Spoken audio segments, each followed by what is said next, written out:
Just wake up, Athena. You just wake up. Just wake up.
One more minute, then shit gonna start, man.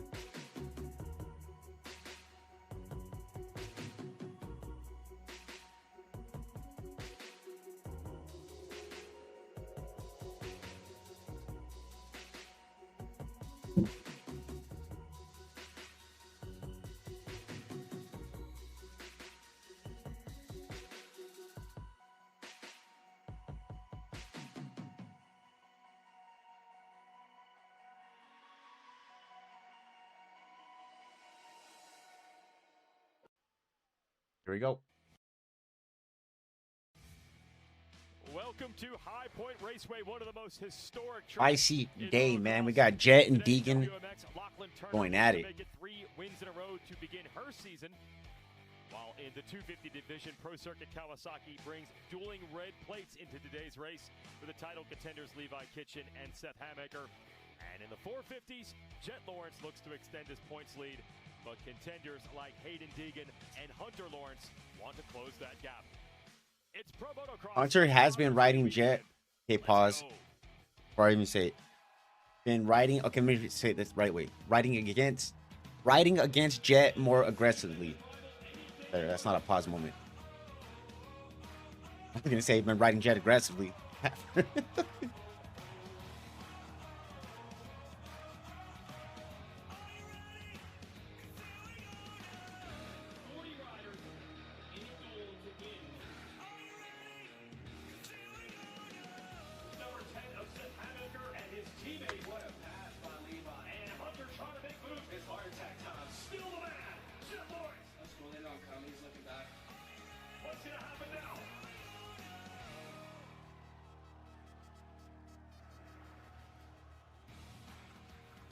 Monster Energy SMX rolls into the East for the first time in the Pro Motocross Championship for round 4. The UFO Blast High Point National in Mount Morris, Pennsylvania. Look at this crowd. Beautiful weather and a great racetrack and a Father's Day weekend. Welcome to the show, everyone. Jason Wygant and the fastest man on the planet, multi-time series champion James Stewart. Going to talk 450s first here at High Point. Now, look, it's beginning to seem awfully familiar. Jet Lawrence has 4 moto wins in a row, and now the point lead. Is there some hope still for the likes of Hunter Lawrence to get back into this? Absolutely. And I want to show you guys some numbers right here. Look on the right-hand side with Hunter Lawrence. He's got 25 starts, 20 podiums, and all 25 of those starts have been inside the top 5. 2 wins. Look at Jet Lawrence, 30 starts, 26 wins, and 28 podiums. So on the paper, it would look like Hunter Lawrence is a long shot. But of those 4 losses that Jet Lawrence has had, 3 of them came in the last 7 races, 2 of them by Hunter Lawrence. So as a racer, which is Hunter Lawrence, he believes that, hey, it's not a long shot. It's half the time I can beat this guy. We're going to find out if he can do it today. All right, that should be interesting. And there is a thorn in the side of the Lawrence brothers, and I don't think anyone's surprised to hear it's Hayden Deegan. For more on that, let's send it to Katie Osborne. Yeah, Jet Lawrence may have been the fastest qualifier today, but Hayden Deegan definitely didn't make it easy on him. In that first qualifying session, Hayden laid down a lap a second and a half faster than everybody else. Then they found each other. There was a little bit of play on the track, if you ask Hayden. But Jet, on the other hand, getting roosted, probably didn't consider that, right? This is the battle we've kind of been waiting for. Talking to the Honda camp, I said, what do you guys think about that? They said, this is just little kid games. It's to be expected. But Hayden Deegan will find out that the 450 class is where the professionals race. Meanwhile, I did catch up with Hayden Deegan there, and I asked him about that first qualifying session, and he said it was so fun, in fact. He said, sometimes just racing out there can get a little boring. If I have fun, that's my energizer. That's what I need. Let's go get it done. We'll see if that happens here in that 450 gate drop. Yeah, and what's so funny about that, Katie, is the 250 class is usually the one expected to have the young riders and those types of shenanigans. But in that division, actually, you've been talking about it's the experience that's winning out. It has been the experience, and when you look at the top Times are 3, changing a little bit. 153 races combined by just our top We doing 3. ting-ting? The rest of the top Doing 10, puta? there's only 158. And so what that tells me is experience is really not only any of these guys can win this championship, win this race, but to win this championship, the consistency comes from getting those bad starts with these point swings and being that experience. And our top 3 has it, and that's why they're leading this point, starting to separate themselves from everybody else. And only 6 points separating those 3 experienced riders at the top of the standings. Let's learn more about this particular High Point Raceway. Here's the MX versus ATV 250 podium I got. With our Jason Davies.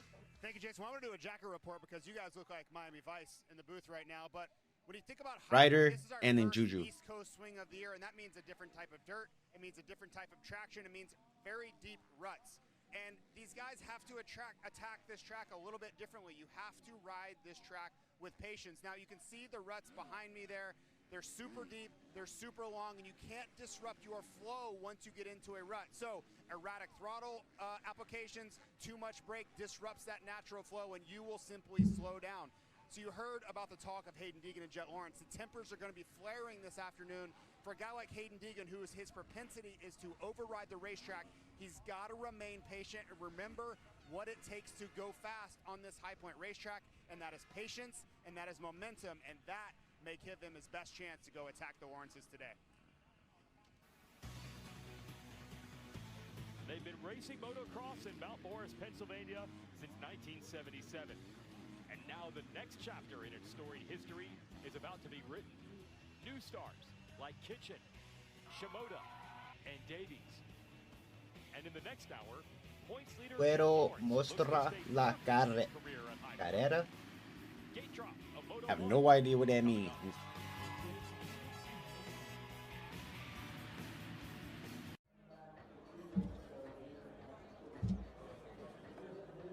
Dani, cambio la Telemundo. Telemundo. Telemundo. Telemundo.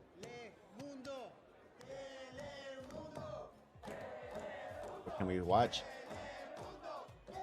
I would.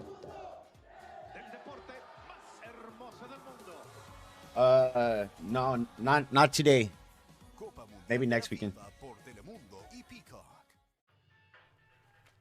Looking for the perfect plastics for your dirt bike? Visit ufoplast.com. Select model, year, color, and buy.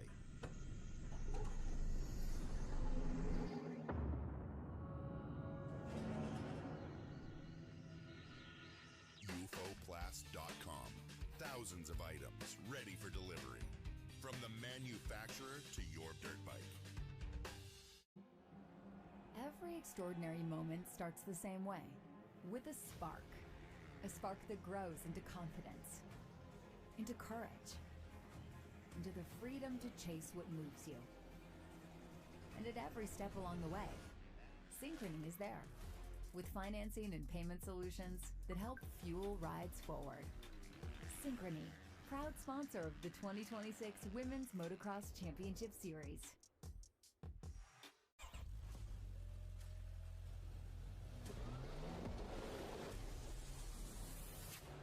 Got 4 minutes to gate drop.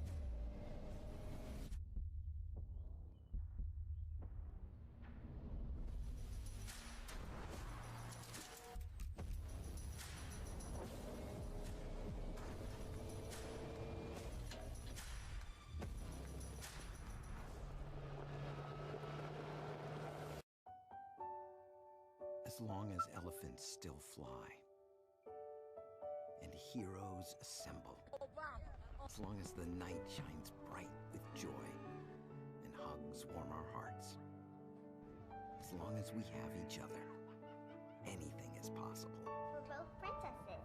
The moment we enter our happy place, join us for the 70th celebration. Yo, what's up, 805? Happiest place on earth.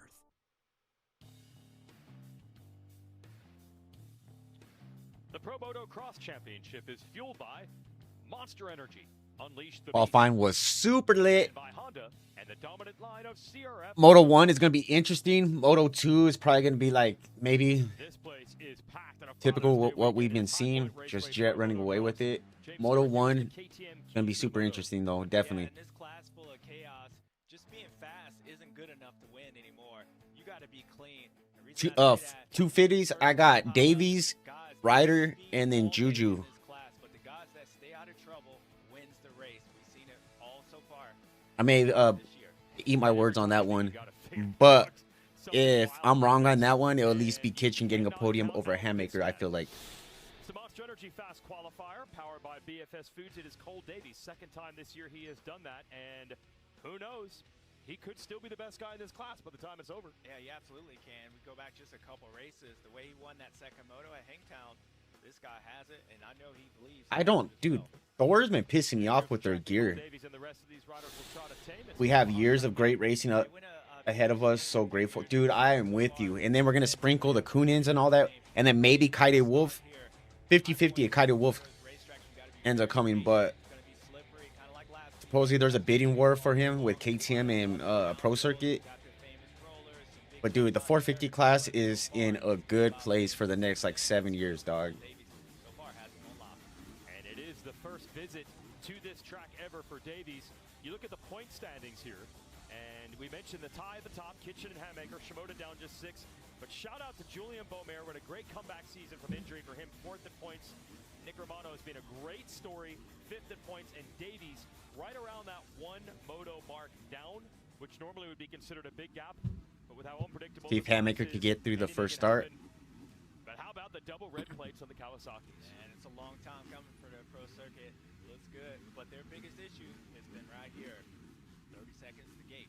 30-second boards up. Remember, the live board is a little faster than the broadcast. First lap crash in these motos early this year for Kitchen. Dude, it is That fucking allowed the others early. like Shimoda, Beaumer, Davies, who we're talking about, to hang around in the point standings. And this one will be extra pivotal. There will be a weekend off in Pro Motocross. We need on the Tomac and first Sexton half back. so who I know, will dude. be It's actually some crazy. on a high note? Tomac, Sexton, Barsha, About to find out. Stewart, Revs J. up. Coop. Gates down. Is that it?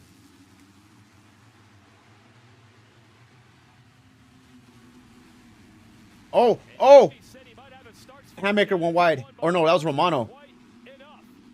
Great start. All right, Cochran. I mean, Cole Davies, Levi Kitchen. Actually, Levi made a few passes. It's Casey Cochran got the lead. Great to see it. He was top 10 in qualifying today. This crowd is going crazy. Damn, And Casey fucking got a good start. Juju right there, too. Once, damn, my prediction of Juju going to star may not be really it.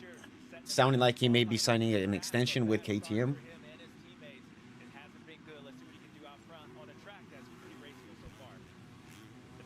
Dude, imagine Cochran gets a moto win. I don't know about an overall. I mean, he can, but that would be so clutch for his career.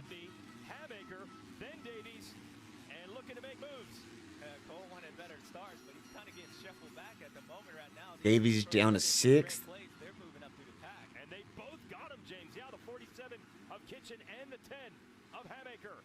And Romano's there also. Yeah, great start for him. Let's see if the rookie can hold him off. Levi's going to try to slide up the inside, but he can't. Nice pass. Now this section, everybody kind of funnels into one line. You have an inside or outside, but right now the inside's going to be the way to go. And while they're Okay, Dudney. Hymas 23rd. A la verga, Hymas.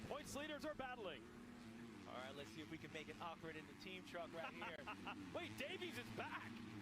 He almost got a both. Ooh, almost got a twofer. I think Seth was a little confused on whether he want to go inside or outside. Nonetheless, no harm, no foul. But yeah, you got your teammate behind him. Oh, he hit track markers. Both of them had bad starts that last moto. So let's see what they can do out front. And Cole Davies, you know he doesn't like. Hamaker knocked those track markers out. Oh, Levi Kitchen, a good drive up the hill. Takes the measure of the rookie, Caden Dudney. Hamaker's trying to get Dudney as well while dealing with Davies. Unbelievable racing. It's some great stuff. Now, Seth should be up the inside. Actually, Dudney does a great job of closing them off. Seth has probably got to worry about that number 37 trying to make a move on him while he's trying to make a move on the other teammate. So, got to figure it out. This start playing out a little bit. They'll stretch out, but this is chaos early. And Joe Shimoda now up in the fight, along with Romano, challenging Davies. Meanwhile, got our leader going up. They've been going back and forth. I think Dudney got Kitchen back here. Okay, Dudney. Way to go for the rookie. Oh, shit. Out of Iowa, had the podium at round 1. What happened to Hammy? Riding well right now on the 82. Yeah, that's a great move. Looks like Cole Davies has got around Seth back there, so things are starting to settle down. But in this 250 class, nothing ever settles down. This will be racing to the finish. Yeah, because look, Kitchen right back at Dudney. Now, the one thing I've seen with Levi this year, he's had speed at a lot of times, and he'll use that speed whenever it's necessary, but he won't take too many. Dudney riding really solid, dude. Nice defensive. He's riding defensive, but then also like he's like riding his race, but he's also being defensive, if that makes sense. Yeah, it's been a furious race, but it's only 2 laps, and we've already seen multiple passes. Is Levi missing a handguard on the left side somehow? Yep, I just seen that too. Maybe that's how close the racing got. We'll check it out when we see him from the front. Looks like, yeah, you're right. How'd that happen in, again, 2 laps? JT. Well, I thought it was interesting. Fucking Rider D, dude. The one weekend I give you fucking. But actually, it's the 250 class. He could fucking win on a. Yeah, okay. We'll wait. We'll wait. So a little reassurance, and now what can he do with it? Because on a points level, last week was very punitive. He's got to start to make those up here at High Point. He's trying, JT, as he goes after Kitchen. He might get past both points leaders. Meanwhile, in the bottom box, how about Beaumer making strides toward Cochran, and that's for the lead. Yeah, I mean, we've been talking. Come on, Juju. Circuit, but Julian's been just as solid, and for him, you know, he's only. AZ's finest, man. Even though maybe the Motos haven't been the best, he's riding better. Got to root for the hometown. Chase down Casey up front. Yo, what's up, Joe? Looks like Joe Shimoda's got around Seth. Yo, a little late. He missed like 5. He missed 2 laps. Oh! That's going to change the game in a hurry. And once again, wasn't the first lap, but once again, Kitchen is going to have to do a lot of work from the back. Yeah, but I would say the difference between this, all the guys that he needs to beat are in front of him, you know, where he's been caught up in pileups in some of his competition. So, yeah, tough break for him. But you're going to watch him going down this downhill right here. He's going to get in there and just basically catches his foot, and he can't put his foot out. The tire starts sliding, so easy mistake to happen here. Damn, Kitch. But costly mistake for Levi. I got both PC guys off the podium today, so. From Davies, because both Kitchen and Hamaker had passed him. I got Davies, Juju. Davies. I want Davies Ryder than Juju, I think. But is that what I said in qualifying, or was it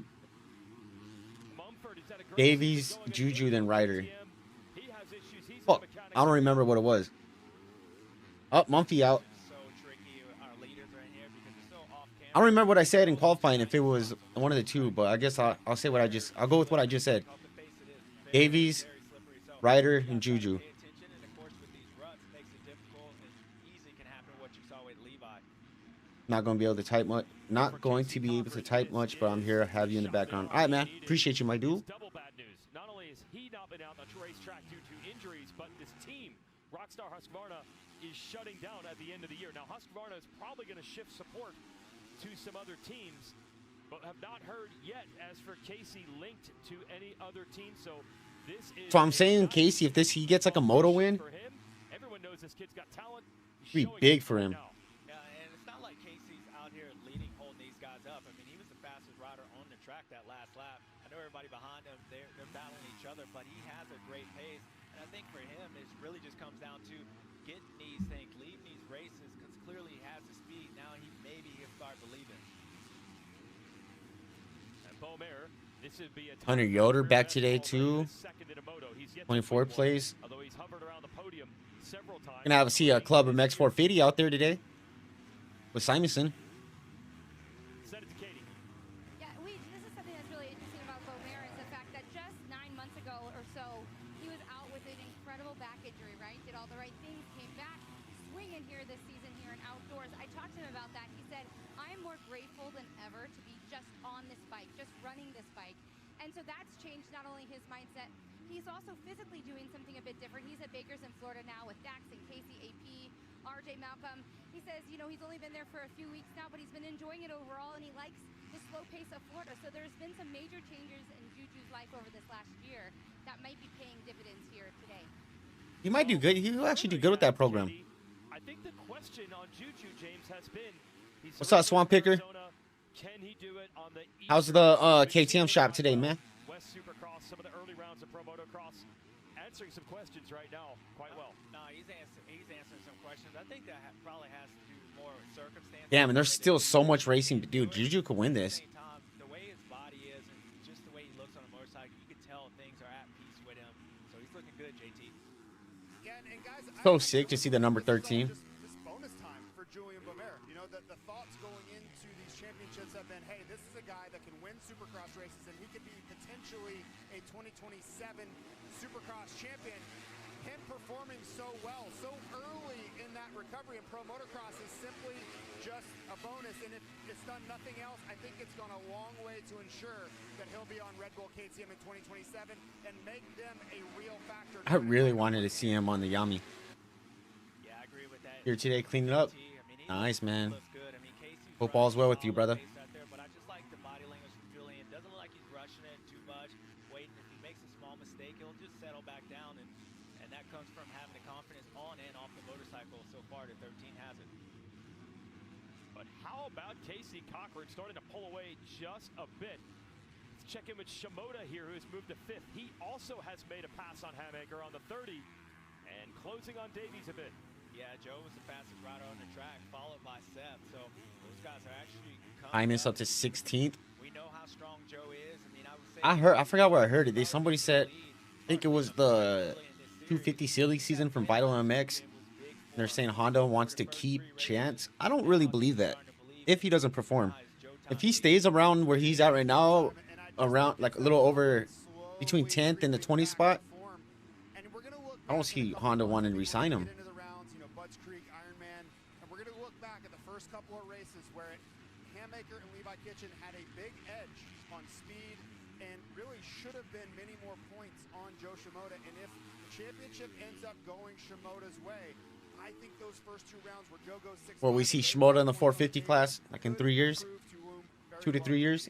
Yeah, and JT, one of the things I thought was really special was last week at Thunder Valley and how he showed a Oh, Hold on a sec. We got a battle with the lead here. Boomerang right there. He about to make the move. Boomerang taking the challenge to Cochran. Long way around. Drag race up the hill.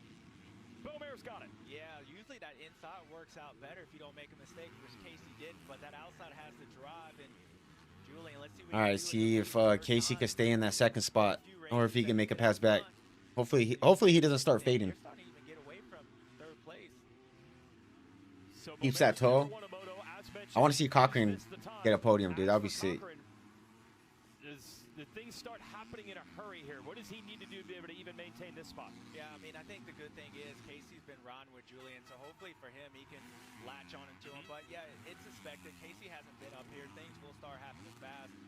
For a young rider like Casey, he had like a moto like last year like this. Got the whole shot, did good, then kind of faded. Have the speed, and that's what you need to know. 21st in points, and then leads this moto. Now things get a little rugged on this racetrack, and he's going to have to deal with Dudley, Davies, Shimoda, and more. Can he hang on? There they are. Those Yamahas back there. Dudley just got passed by Davies. Davies just made the move on Dudley. Yeah, that's such ugly gear. By Cole, because at that point Joe was closing, so Cole made some time up somewhere. He's able to get around his teammate, and now he's got about 4 seconds over, or 3 seconds over Joe Shimoda. Let's see what he can do with it. Still a good run for Dudney, who's been looking for that consistency after the podium at round 1. Then, as I said, a couple of motos good, a couple of motos bad. And he said he hasn't been changing anything, though. Just trying to put the pieces together. Come on, Ryder. Need him to pass Hammy. Toward the front. And finally, this race is settled down after a furious first 10 minutes or so. Katie. Cole was telling me earlier today, Weege, that he really does like this track. He hadn't been here before, he hadn't raced here, but he felt like it really fit his very technical riding style. But one thing to know, back at Pala, he actually had a nutritional deficiency, and not negatively really, but he just didn't eat too much during the day, and he lost a lot of energy. Ooh, Ryder's losing him. Because so many of these 250 riders are still learning how to manage the bike, how to manage the race, but how to really manage the race day. I miss up to 14th. Damn, Hymus could. Oh, damn it. It's 14. 15th all the way to 11th. 10th. They're all within under a second of each other. They're all bunched up. Yes, in Supercross, you can get away with maybe having a couple of details throughout the day not quite right, but you missed the mealtime. They learned in a hurry. That's not going to work when you got to do Drew Adams 16th. And he's got to figure it out right Carson Wood 24th. Hunter Yoder 25th. And Shimoda battle. But yeah, I think with Cole, there's certain tracks. Shimoda's gonna pass Dudney. Better than others, and if you watch Cole around his racetrack, he's kind of got a little Jet Lawrence approach to it. Like he'll go a little bit slower, hop over these bumps, and that is really consistent. Problem is, you got the leader turning to 205, which is starting to pull away in Julian Romero. So Cole's got to pick it up a little bit as Joe Shimoda starting to close up again on these. Juju put a 205 and Casey put a 208. And Shimoda, the type, usually gets stronger late in the race. Doing it right now, going to work on Dudney. Dudney's been holding, been battling with Joe for a good part of this race. Right? Still got a good pace on him. Hopefully they can continue racing for it and not lose too much time to Cole, because you can see that gap already. These two battling, just that presence. Oh, he got roosted. Spread it open. Nah, but Dudney's been actually riding pretty good. Been a good little solid moto so far. Got half a moto left. Even in the back section, it's packed. I don't know if I've ever seen that many fans back there. That is a long way from the entrance and the start of this track. Yeah, I don't think I've ever seen this place not have rain. I too. So there's a lot of news. Maybe that helped a couple more. I'm gonna check out the weather too in a sec. New motos. Like Friday night every darn year at this event. Track's perfect right now. Hyman's up to 13th. Romano down to 14th. And Kitchen. So Kitchen had the crash, and Hammaker's run up front has kind of stalled a bit. There you see him in 6th, with 12 seconds off the lead for the co-point leader.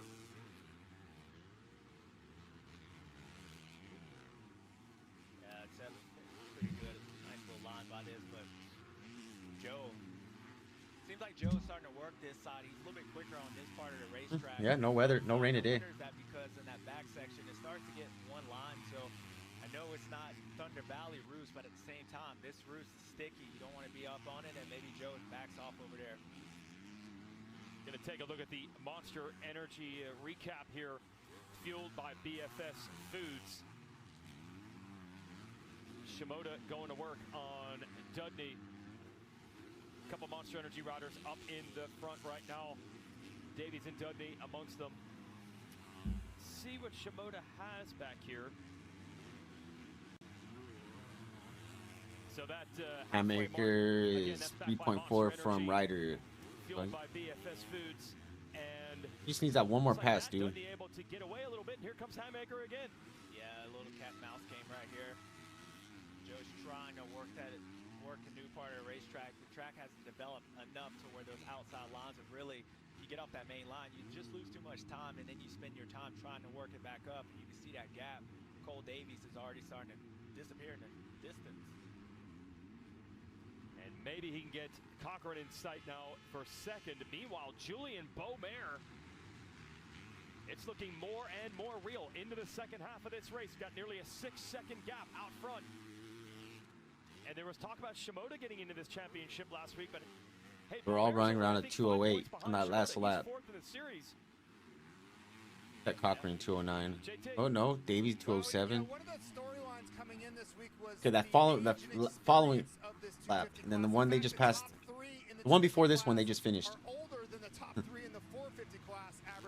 Casey dropped down. Yeah, he's third now. Feels like today the youth striking back. You see Dudney bouncing back after a really strong opener. Cole Davies in there. Casey Cochran. So the youth have showed up. Dudney's gonna get around Cochran too. Watch. We can hurt that because they're striking back here. Dudney is just 16 years old. He's got 13 minutes. trying to run it around the Shimoda's gonna get by him too. See what Joe can do here. He'll be up on the inside. Ooh, shit. Oh, he tried to stop him, but there's that little turn back we were talking They about. turn back. Cut down. They Or wanted to build through that section. And Dudney says, I'm taking you out of real estate. You are not. nice, Dudney. Oh, nice move from the rookie right there. He said, I He ain't letting closed you that door. Joe might have to be a little bit aggressive, but in front of him, Cole Davies is able to get around. Casey Cochran, he's on his way to the front. Is there time for Davies to make a run after Beaumaire? Nice job by Dudney, actually, to put a few bike lengths between himself and Shimoda now. So, as you mentioned, James, it is now second for Davies. And 5 seconds the gap to the leader. Hey, the SMX playoffs are coming this September, and you have an opportunity for one of the most unique experiences in motorsports. Hey, Brady, thank you for the subscription, man. Appreciate it. And the finale at Thunder Ridge Nature Arena in Missouri, but opportunities are limited, so sign up early to reserve your spot. Damn, let's see if Shimoda fucking Races has to offer. Go to supermotocross.com for details. gets Dudney back for that. Side spot, like a lot of these fans have done, you see here at High Point. And what they're watching is a rematch. Shimoda after Dudney again. You know, as close as these guys are battling, they got really close in that second corner. Seth Hammaker hasn't really gained that much time, so that to me says Yeah, where's Hammaker? 208.4 lap time. pretty good pace to where they're not losing that much time, even though they're slowing each other up. Around the outside for Shimoda. Doing great by He is gonna have to find different lines than Dudney. He can't keep following him in the same rut. And I wanted to see the lap times. Beaumaire has actually opened it up a little bit Nope. on Davies in the quest for his first Davies just ever got moto. Juju. And in this battle, still oh no! Juju went down. And an announcer's curse, just as I say it. Beaumaire dumps it. Yeah, but Still in front of Cochran though. trying too hard by opening it up once he's seen Cole, but I agree with you. Cole closed that gap, and then he opened it up that last lap, that mistake. But Julian's still right here. He's in second place. He really starting to believe this might be bigger for Julian if he's somehow able to come back and lead this race again. And Cochran hanging around. A podium in a moto would be massive for that young man. And he's in position to do it. Can Beaumaire rebuild? Here's the crash in the big box. Yeah, this is right before the finish line, so they're going to make a left-handed corner right here. Julian's going to go to the inside. Yeah, so what you saw, he's front end grabbed right there, but it Damn, so that means Juju's not training with Millsaps no more. Hooked up. Very easy. We saw a couple guys almost go down there, and also here earlier in practice, really track conditions. I think it might have been If he's at Cochran MTF, right? we saw down in that turn in qualifying that just claimed Beaumaire. And Julian putting it back together quickly. Casey's behind him, like, hey, probably watch out for that corner. He's coming up behind him. Actually, I think it was Hunter Yoder that we saw go down in that section, not Cochran. It was Hunter Yoder. He did go gap down between the in leader, quali. Davies, Beaumaire trying to get back in this. Yeah, this is big for Julian because going down. If Juju could pass Davies again, that would be freaking Really get his crazy. bearings back, get back in his rhythm. So Shimoda still behind Dudney. Probably tells him that his speed Kitchen is 8th, plenty of Hammaker time, and that gap 6th, was Ryder not 7th, coincidental, Hymus because that was a 12th. good ride. Well, he has certainly proven he can ride the ruts. That's been the question. Where's Lil Kiefer at? He is answering that Lil one Kiefer is right out. I now. wonder what happened. Gap about a second and a half, and still plenty of racing left.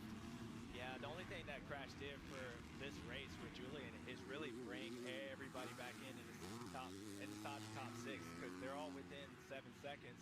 With 10 minutes left, this race is far from over. Well, this is what we were waiting for.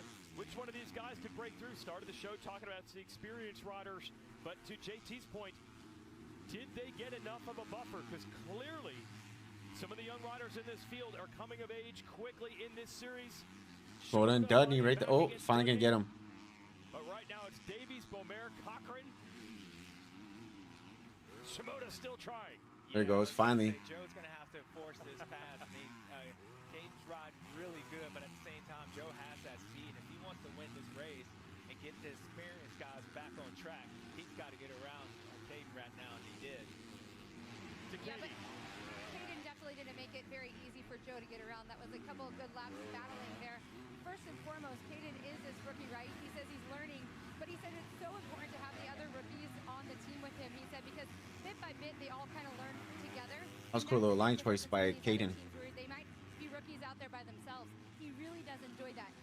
Additionally, he said one big focus point for Caden Dudney.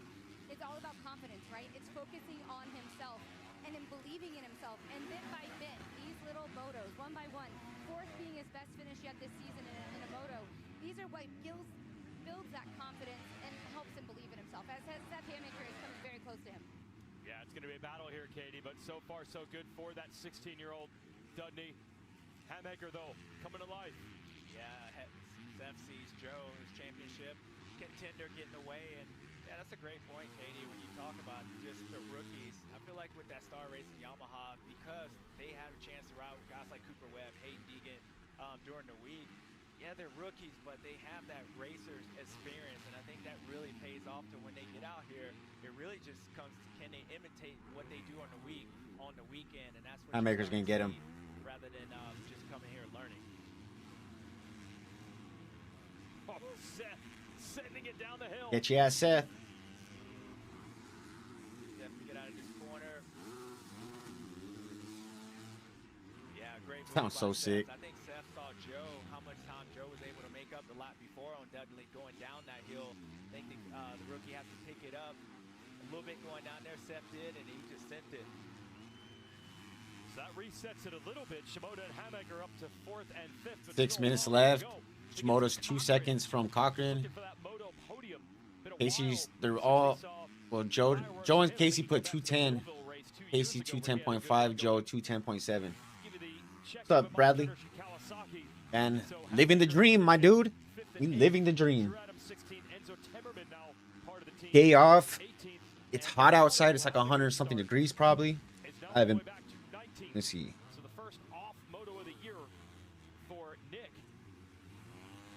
Yeah, pretty But in my house, it's a cool 69 degrees. Yeah, you're right. usually have somebody battling 92 degrees outside, actually. Okay, I'm being dramatic. But it's still hot as fuck outside. It's cold in my house. My day off. We got racing. Man, we chilling. Yeah, first lap or two, they were the ones on the move. But Davies was able to right the ship, get back around. Kitchen went down, which helped Davies as well. And he's pulling away. Here he is in the 37. Moda 0.9 from Casey. Another moto win for the New Zealander. Yeah, Cole definitely responded that last lap. Let's see if Julian can do the same thing as he's starting to close up on this lap. Oh, somebody's down. Oh, and a rider down. Oh, is that a PC rider? Well, Mayor's still learning. That was a green bike with Fox, the blue and yellow kit. We hear Enzo Timmerman now went down. You see he's dropping down the order Timmerman. after running in the top 20. There is the gap. Beaumer not finished. Yeah, you saw how much faster Julian went down that hill. I know Cole went to the inside, but when you watch Bummer Cole, for you see Timmerman. how he's very patient right here. He slows down, and what that does, I mean, it keeps it consistent. That's why game, but you can make up a lot of time on a guy like that. When they're being patient, you can do what Julie or Seth did, just run it down. You'll close that gap. So Cole's gonna have to respond to that. We'll see if Juju's trying, bro. Shimoda. Damn, he just put 208.9 lap time, and Davies was at 210.5. Around Dudley, but Casey's gonna get there, hold that inside. Or I thought he Joe! Oh, just took the line away. I'm not staying behind nobody anymore. All right, so Joe up to Joe's waking up. Still a good one for Cochran. He really needed the bounce back. Now let's see. We mentioned the Temmerman crash. I think we actually have it here. Watch it. 92 here in green. Fast part of the track right here. Hmm. Oh, yeah, that's a tough one. It looks like he hits a rock, and that back tire Damn. goes over and it catches the lip, so slams him down. Fortunately for Enzo, and this is that track condition. You can see that shiny spot right there. It just lands in that mud, loses the front end, and that catches Chance. And Yeah, Who's that, Yoder? Oh, Volan wrecked and then kind of ran in. As he's rolling, he hit his body hit Hymas's bike. 35th right now. Next battle, Hamaker and Cochran. Oh no, is that Volan? Yeah, that is Volan. Had that the first ride of that crash. You saw Volan being tended to. and then Cochran got Hymas got collected with it.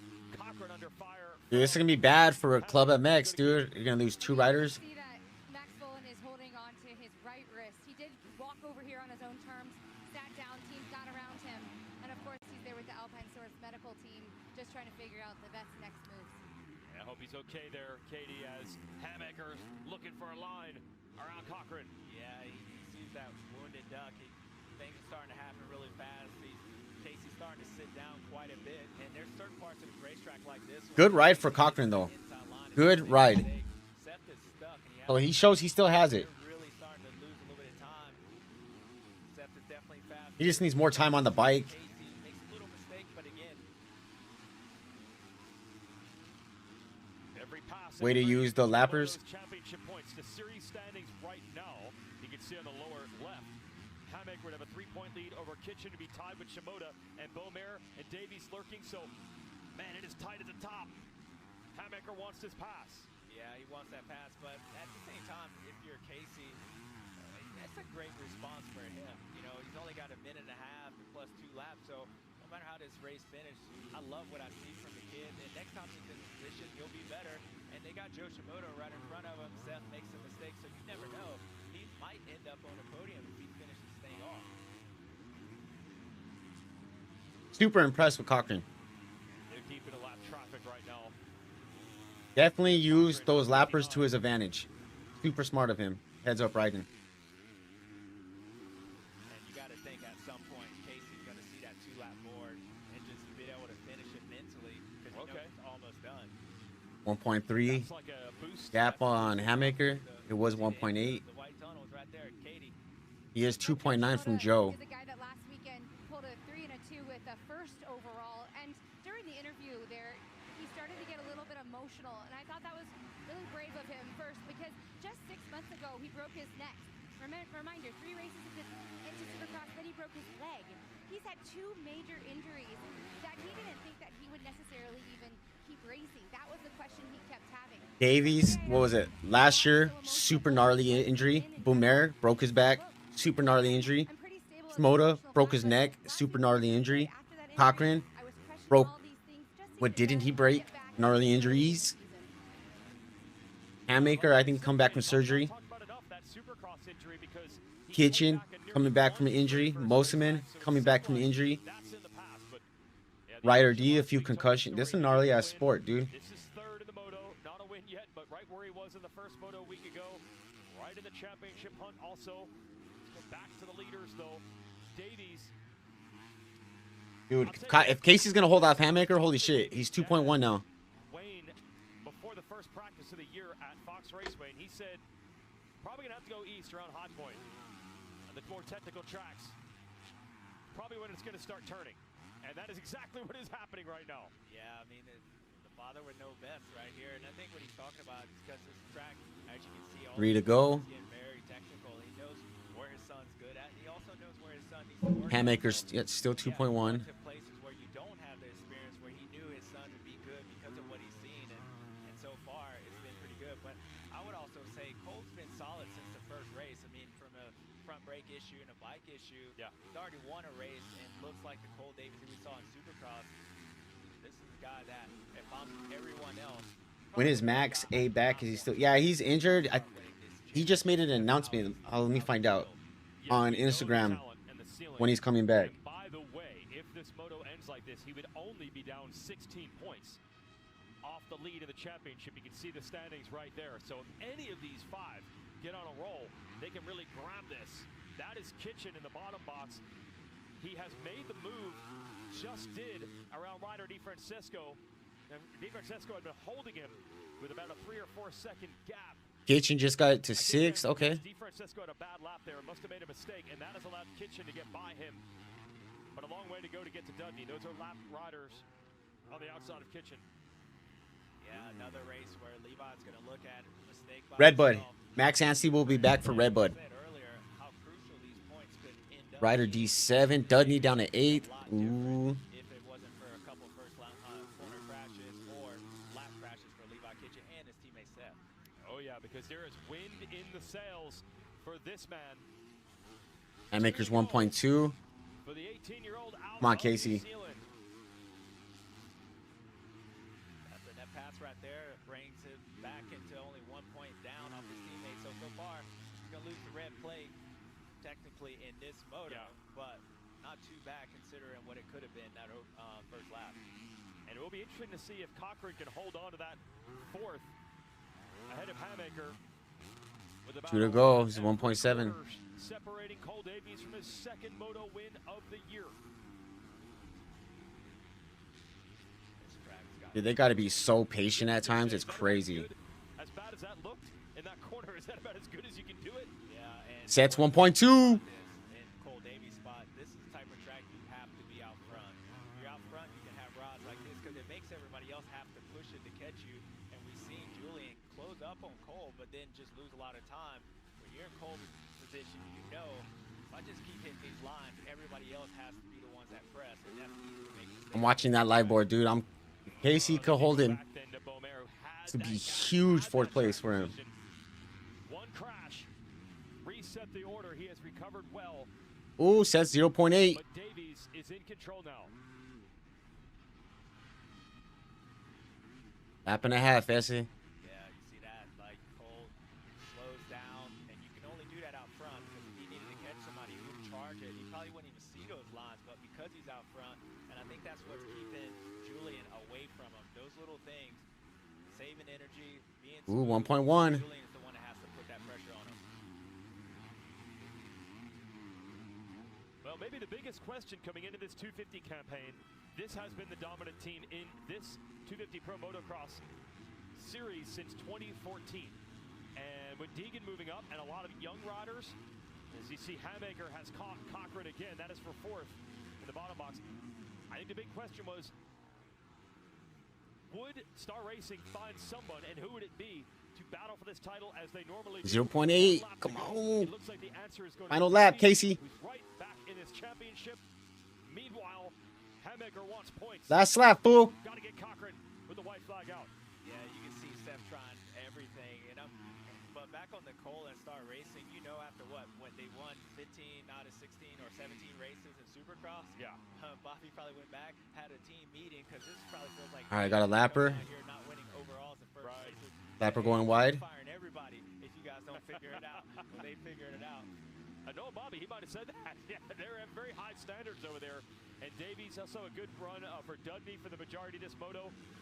But how about Casey Cochran, man, hanging tough. He's hanging tough. And if you look, if we take a little wide shot behind our leader, Cole Davies, what you're going to see is the 13 really close. He's within 2 seconds of him. Look at that. Beaumer came to play. He is hammering this final lap.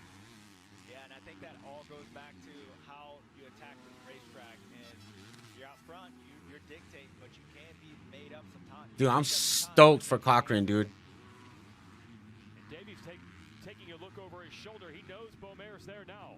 what was it, Hangtown? He had such a bad dude. He was on the ground every moto, not just like little tip overs. That dude was getting ragdolled. 0.7. Can you hold him? And then you guys go to fucking Cole. Who? Before the finish line, Julian makes a small mistake, but here and right before the finish line, Julian can really make some time up. If he wants to. Well, Juju is right there. And then this downhill after it, the left-hand turn, and then the down. We have seen passes there. Come on, Cole. Julian made a mistake. Way to send it, though, for Beaumer to make a run at it. But Davies headed back up for the final time. This is going to be a big one. First visit to High Point. Cole Davies wins Moto 1. Great ride for both these guys. And Casey Cochran, man, what a ride. Going to hold off our points leader, Seb Maker. What a ride, man. Joe Shimoda finished Keep your head held high, Casey. Did he need that one? Casey Cochran getting it back on track. Saw him in that huge first turn crash at Hangtown a couple of weeks ago. It just seemed like everything that could go wrong did go wrong for him for a while. Got to lead some laps. He'll finish 4th. Kitchen gets back up to 6th. But it's Cole Davies with the victory.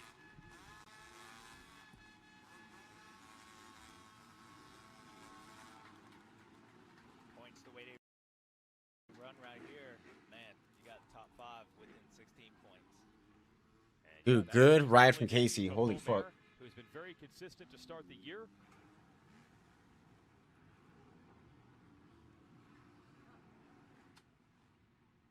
But Cole Davies showing he can win in motocross the same way he does in supercross.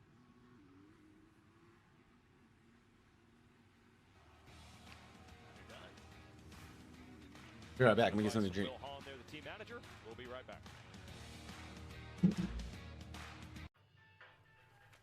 Looking for the perfect plastics for your dirt bike? Visit ufoplast.com. Select model, year, color, and buy.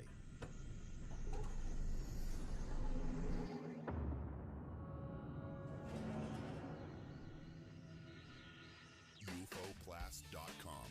Thousands of items ready for delivery. From the manufacturer to your dirt bike. As long as elephants still fly and heroes assemble, as long as the night shines bright with joy and hugs warm our hearts, as long as we have each other, anything is possible. We're both princesses. The moment we enter our happy place, join us for the 70th celebration at the happiest place on Earth. This summer, 2 fan favorites are back. Honey, pepper, pimento, pineapple, dragon fruit. They're back, they're so back. Yeah, they're bringing that flavor back. Honey, pepper, pimento. Yeah, that pimento. Pineapple, dragon fruit. Bringing that pineapple back. They're back, they're so back. Yeah, they're bringing that flavor back. They're so back. Honey, pepper, pimento. Which favorite will you choose? Say hey to Trip, the Love's Rewards app. He's all about saving and earning cool rewards. Like when you buy 4 coffees or fountain drinks at Love's, you get a 5th one free. Get the Love's Rewards app and save on food, fuel, snacks, and more.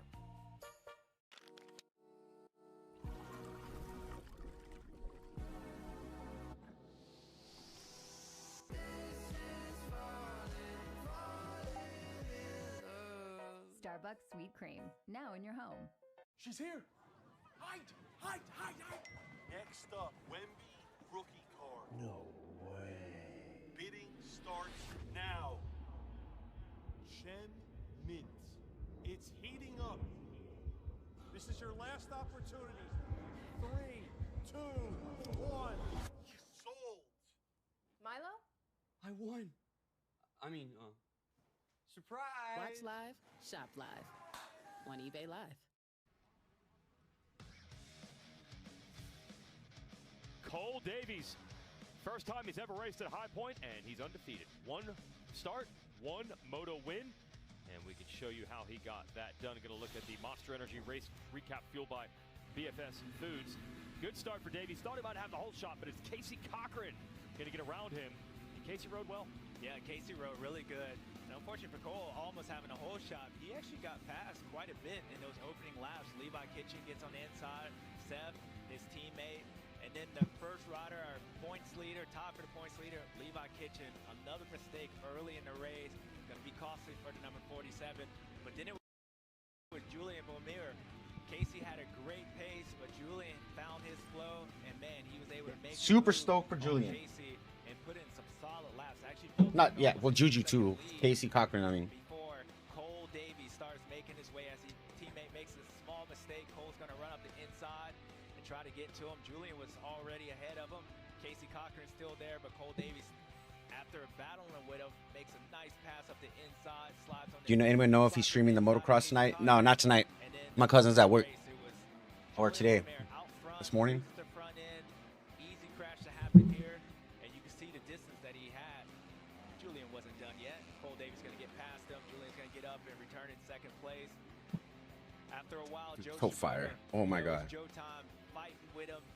Cade Dugney for 4 or 5 laps there, and eventually got around him, and then he was able to get around Casey for 3rd place. But second moto to year, first moto ever here at High Point for Cole Davies, and the first victory here, number 1, Moto 1.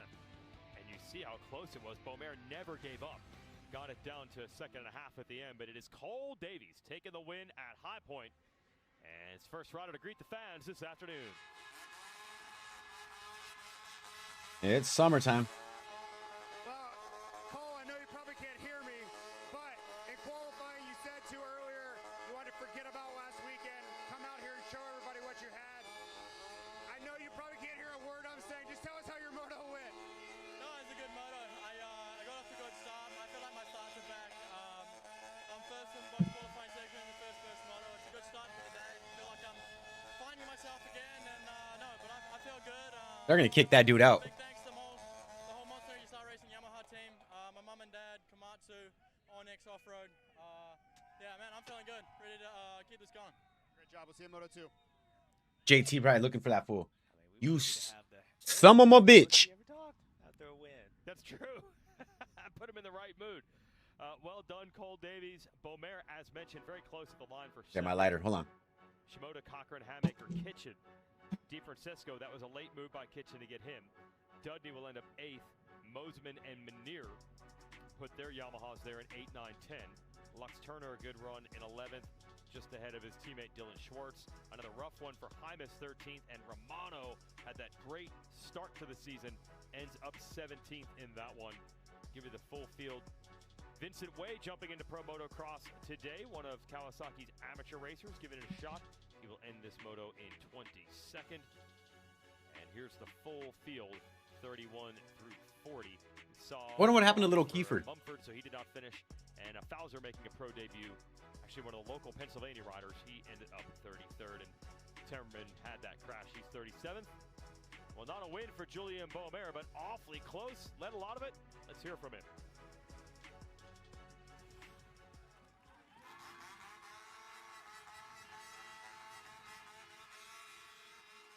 Well, Julian, I think a lot of people are wondering, hey, can you get back in this fight? Can you be a real championship contender this quickly this summer? I mean, so far through 4 rounds, I think you're proving it. You got to tell us about that crash, though. What was the first thought that went through your mind as you're picking your bike up there? Yeah, I was kicking myself. I didn't realize I had that big of a gap until I got up and I looked around. And I was like, wow, all right. I just threw that one away, but got up and made some good moves. I was able to calm down a little bit and ride the rest of my race, but finally put a first moto together, so we need to do it again in Moto 2. All right, we'll see you then. Great job. Young man surprised himself. Always a good thing when you're like, man, I didn't realize I was that far out front. Got some confidence now and could run for the overall a little later today on the Red Bull KTM. Here's the Parts Unlimited upcoming schedule. So there will be a weekend off for the first time in Pro Motocross after this, and the series resumes. It is poetic how this has turned out. July 4th, the 250th birthday for the United States is on a Saturday. So we will all be there at Redbud, and hopefully you can be as well. If not, watch Race Day Live qualifying coverage at 10 a.m. And the Motos begin at 1 o'clock. Again, that's 2 Saturdays from now. Weekend off, and then July 4th series resumes at Redbud. Joe Shimoda. Shimoda. Consistent with the podium.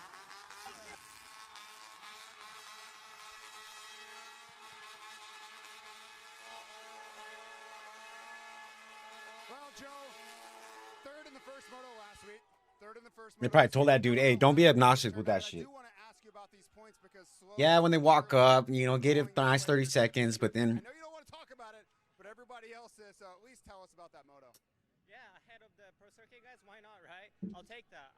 But just, I think that was, for me, it was kind of a poor performance. I couldn't really figure out anything on first 15 minutes of moto. I just struggled with a little bit of track, the bike, so just kind of backed out for a second, you know, not crash out. But yeah, Moto 2, let's give it a more. Well, a third is a poor performance. These guys are in a lot of trouble, Weege.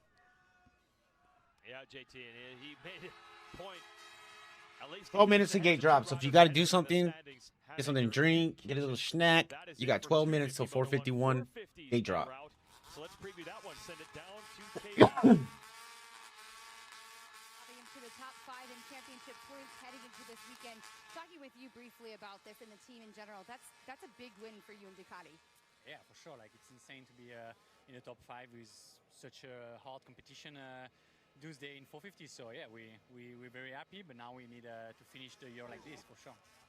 As it relates to finishing the year, bringing it today, you toppled a little bit there, got back up, toppled again there in qualifying. Are you good? The bike's good. Are you ready to go? Yeah, big crash in qualifying too. Yeah, obviously that section was pretty tricky. Jet also crashed over there, so it hurt. When I was on the ground, I was hurting a little bit, but it was just a dead leg. Hurting a little bit? Right leg, so I'm fine. Nothing broken. Let's see if we can still try to have a good day. For sure, the bike was pretty twist after that, but yeah, it's sometimes crash happen. It is what it is, but no, I'm good. Just small mistake in practice, yeah. All right. Dylan Fern is qualified 10th here today. All right, thank you, Katie. 450 riders picking their start gates. It'll be a 30-minute and 2-lap race for them. Lots of drama today. We're 10 minutes away from the start.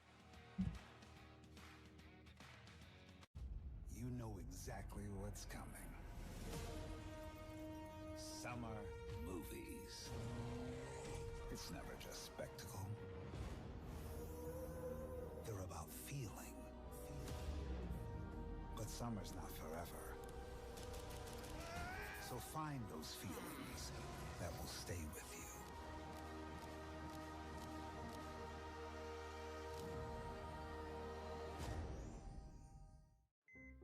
Every life begins with a fight. Some are tougher than others. The world may call them little. Huggies calls them fighters. Everyone sees the dream, but not the spirit that drives it. There's a racing spirit inside every Honda hybrid, built with exceptional horsepower and smooth handling. From the most fuel-efficient full-line automaker in America, the fun-to-drive hybrid lineup from Honda. I'm gonna have to edit this shit. Fuck. Forgot I need a pause for commercials. I was vibing right now. Kitchen went down 2.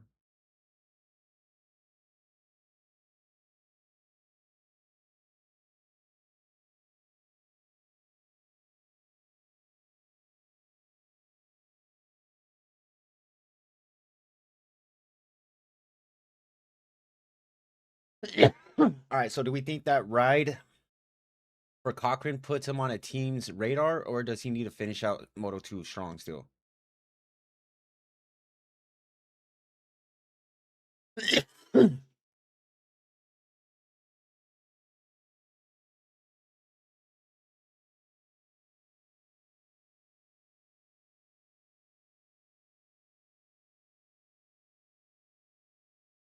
Puff, puff, pass. Ooh. Gotcha, my boy. Here you go, man.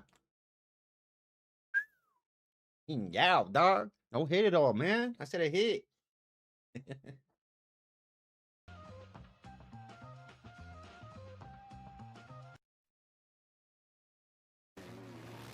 Every time we hit the track, we're chasing our dreams.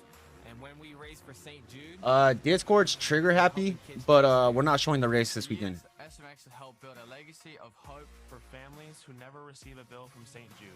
Become a partner in hope by donating monthly and get this awesome Yeah, trigger happy squad is the Discord, but yeah, no race this weekend. We race for purpose. We race to stop cancer. My cousin got called into work. Love Moto? Stop cancer. Right here. We planned on showing it. That's certainly a great thing in this sport. All the riders are going to be getting in. Hopefully you can as well to help St. Jude. On the track ready for 450 Moto 1. We're going to shout out the man from Norway, Cornelius Tondel. That is going to be the All right, so privateer rider of the race, and he has been very solid this year. I think this is going to be the same. I think Moto 1 is going to be a wild, solid moto. Moto 2 is going to be the normal. Jet's just going to, I think, going to win. Sorry, trying to hold that cough, but anything could happen.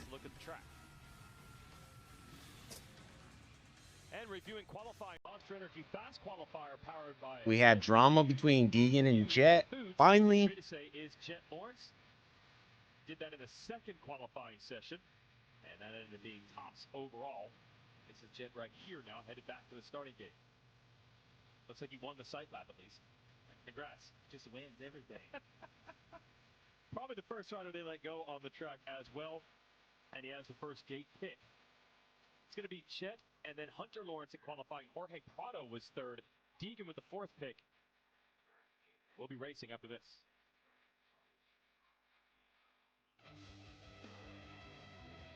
The defending champ has taken over the red plate of the points leader.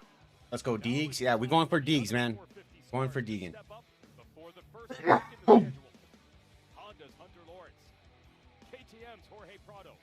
And Yamaha's Hayden Deegan head to the gate to take their shot at Jet Lawrence. So what do we think happens with Chase Exon? Does he go to Star Yamaha like people are saying? Does he stay with Cowie? Get ready for that 27 bike? Or does he do something different? Oh, fuck, excuse me. I feel like he may stay. He's already a 450 champion. He's not like, he doesn't have that mindset. Whatever life throws at Here, let me mute this. Like Coverage- we know, you know how some of these riders, before they get a title, they're like, it's fucking championship or bust. I will die, or I will rather win.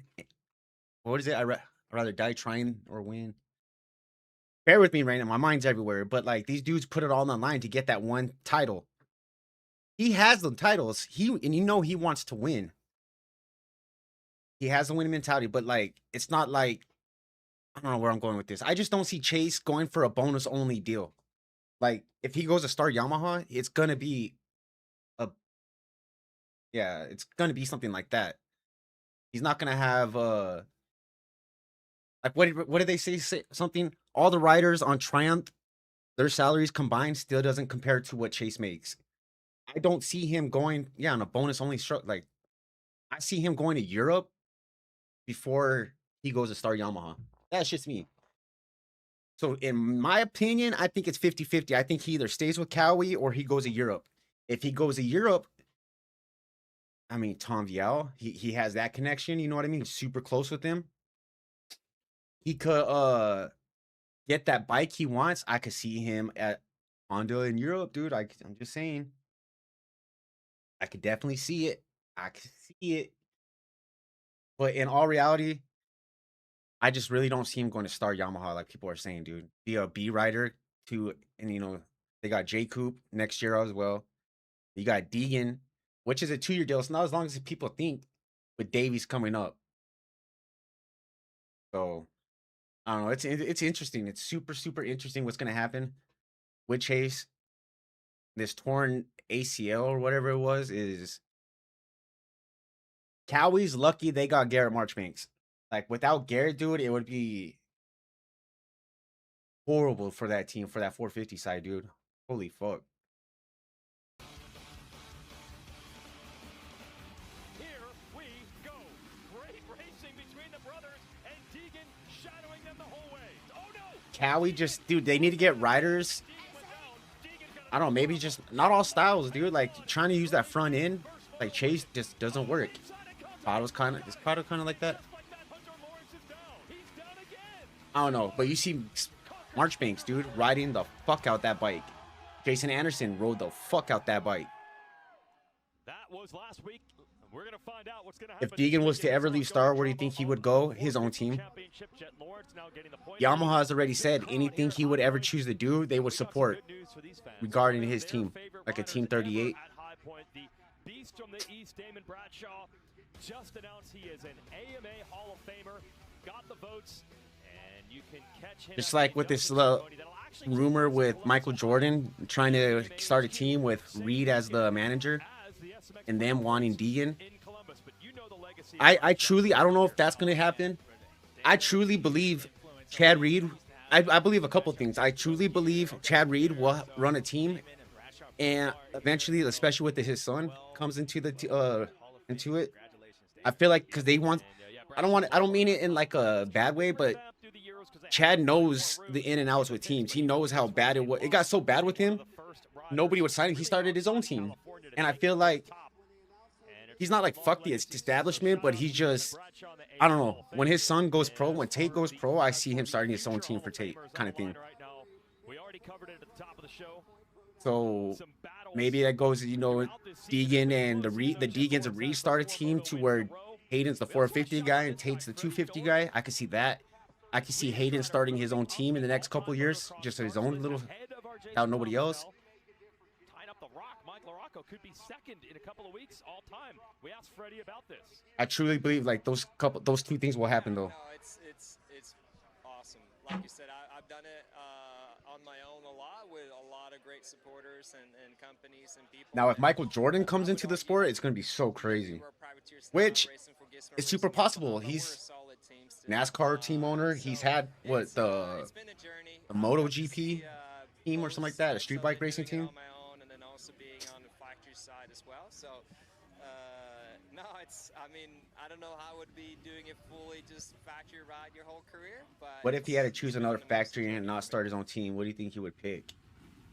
Well done, Freddie, getting that start here, which should tie him with Mike LaRocco for second ever in this class.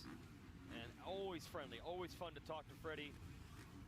Wife Amy as well. They bring the kids to the track. KTM or so again, the 4 moto win streak for Jet Lawrence makes I don't know, KTM maybe, because he grew up with the KTM as well. Let's get to the KTM keys to the moto, James. No free laps. We know how great Jet Lawrence is in any race, but in big, all right, 30-second board up. Remember, it's a little faster than the live board is a little faster than the broadcast. Talking to Hayden's mechanic this week is starts. That's what they're looking for. Let's see if they get it. Here they go.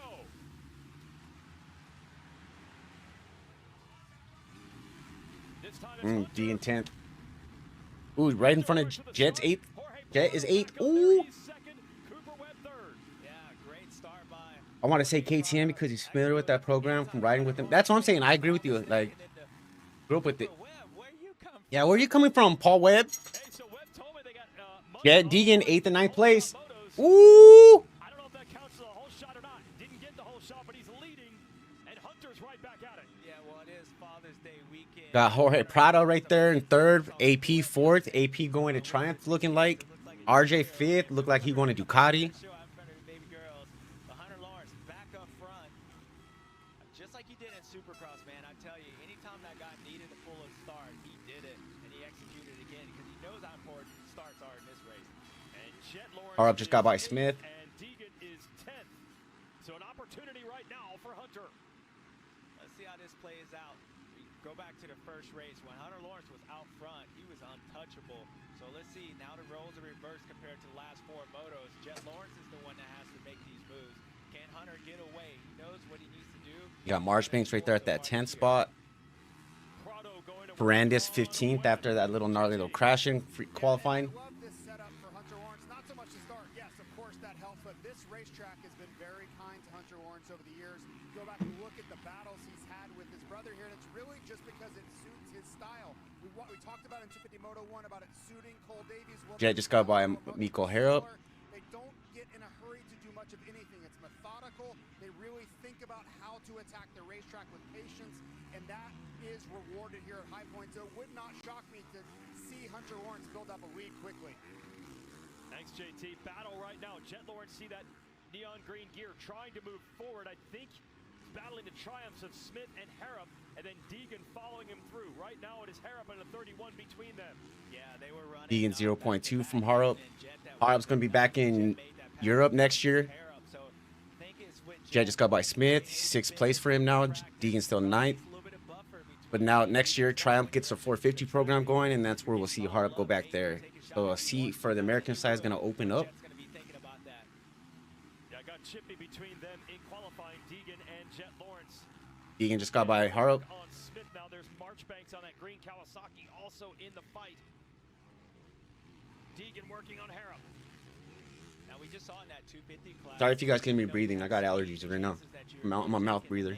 Sometimes it's easy to make a lot of mistakes. So being back here where Jet is and where Hayden is, Hunter Lawrence has really got an advantage being out front because those guys are going to have to push it on this racetrack. Nice pass on for Deegan. Jet looks like he's got around another rider, Jordan Smith.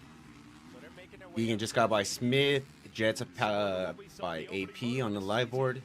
Lawrence and Deegan working through traffic at the same time. I'm not going to say they're working together. I wouldn't necessarily say that. And there it is, a quick pass on Smith by Deegan. So they're Remember, live board's a little faster than the broadcast. I like spoilers, so I'm watching the. I stay like a hawk with the live board. Deegan's 1 second behind AP. Jet's 1.1 second, 1.1 behind RJ. You can tell the difference of these last 4 races since that first one. How much better these guys are feeling on a racetrack. well, Deegan improving. It is his rookie year in the 450, and of course, Jet Lawrence coming back from injury, so they're getting better. Good start for the Triumph, guys. They got Hunter Lawrence, Webb, Prado, Hampshire ahead of them. And Prado's still working. Ooh, Prado with the mistake. 0.6 AP.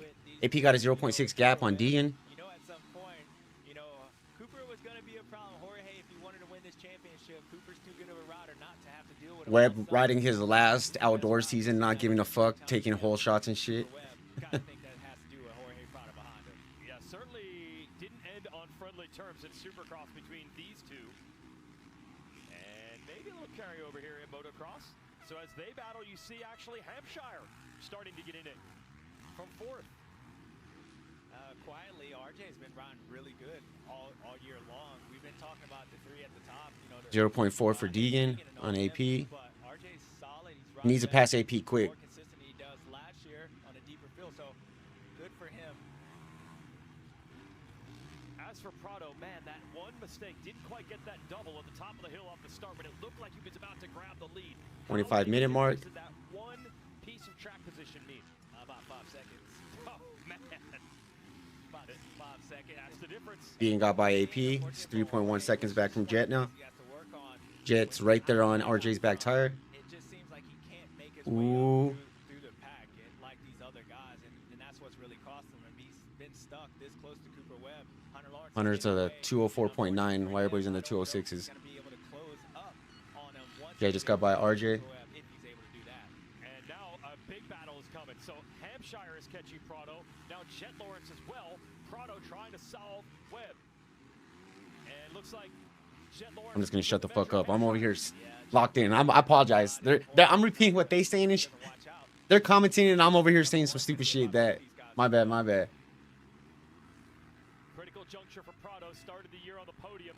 Thought he was in title contention for sure, but then bike problems and a bad moto at round 2.5 seconds for RJ on Deegan. The series leader Lawrence right now. Yeah, and just going back to your point, what you said earlier, the difference is that RJ about to be pissed. You wouldn't think he'd be battling in this position if he was out front. So very crucial how tough and close all these guys Stop are. being a crybaby. JT.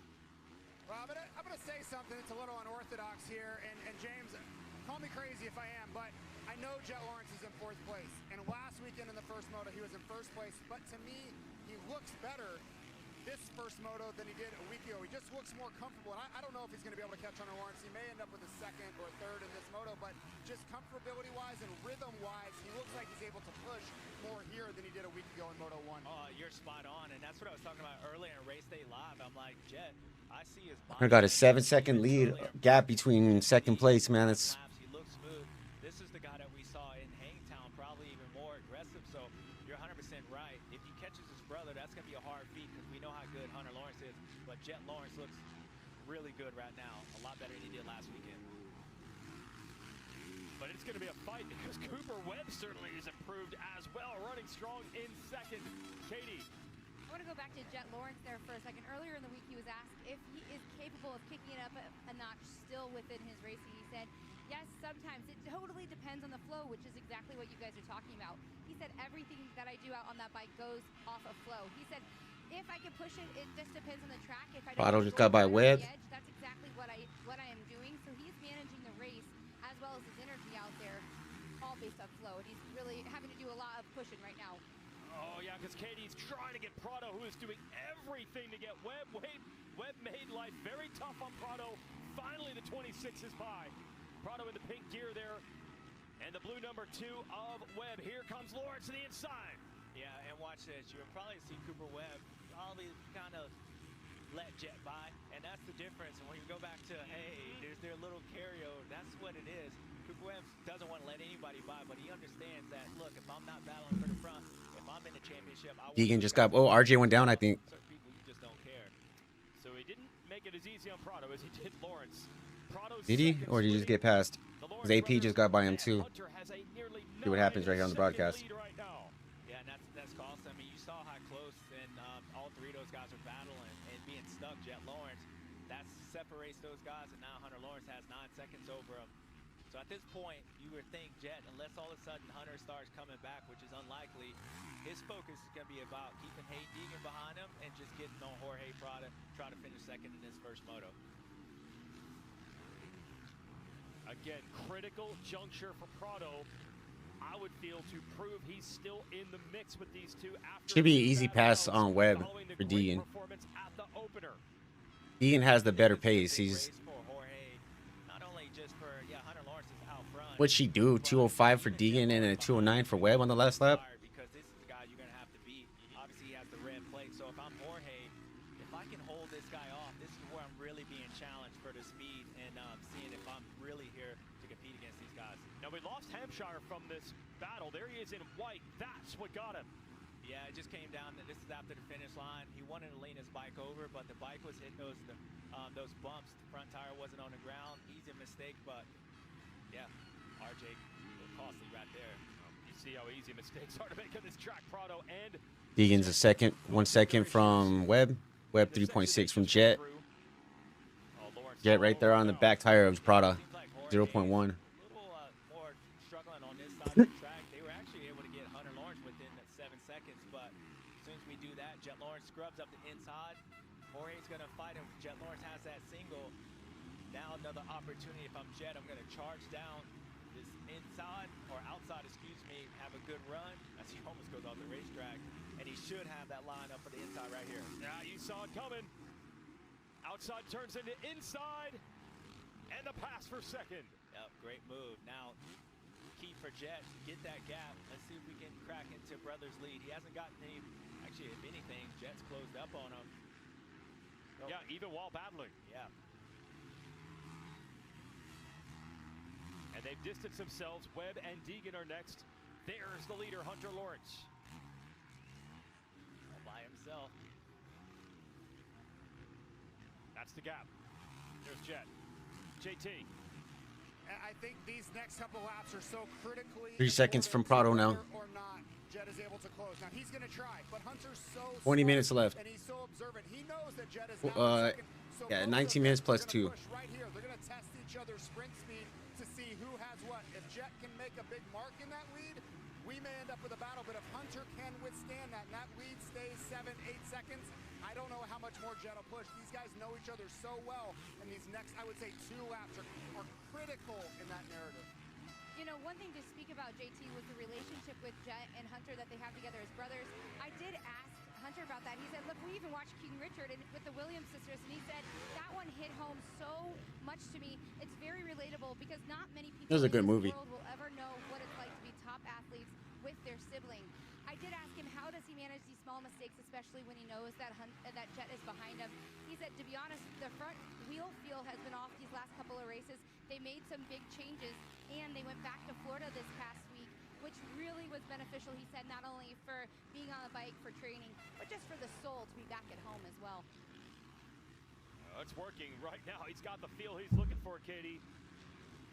Yeah, but his brother's starting to close in on him. But JT, to your point, is 100% right. And just going back to what you said earlier about Jet, what I noticed with him this weekend is that he's really charging down those downhills. In those first couple races, yeah, he was charging, but there was a little hesitation. To me, Jet's getting back, picking up the front wheel, really charging. And not only that's coming from being comfortable and believing that his foot is fine. So scary fact for everybody else because he looks good. He looks racy today.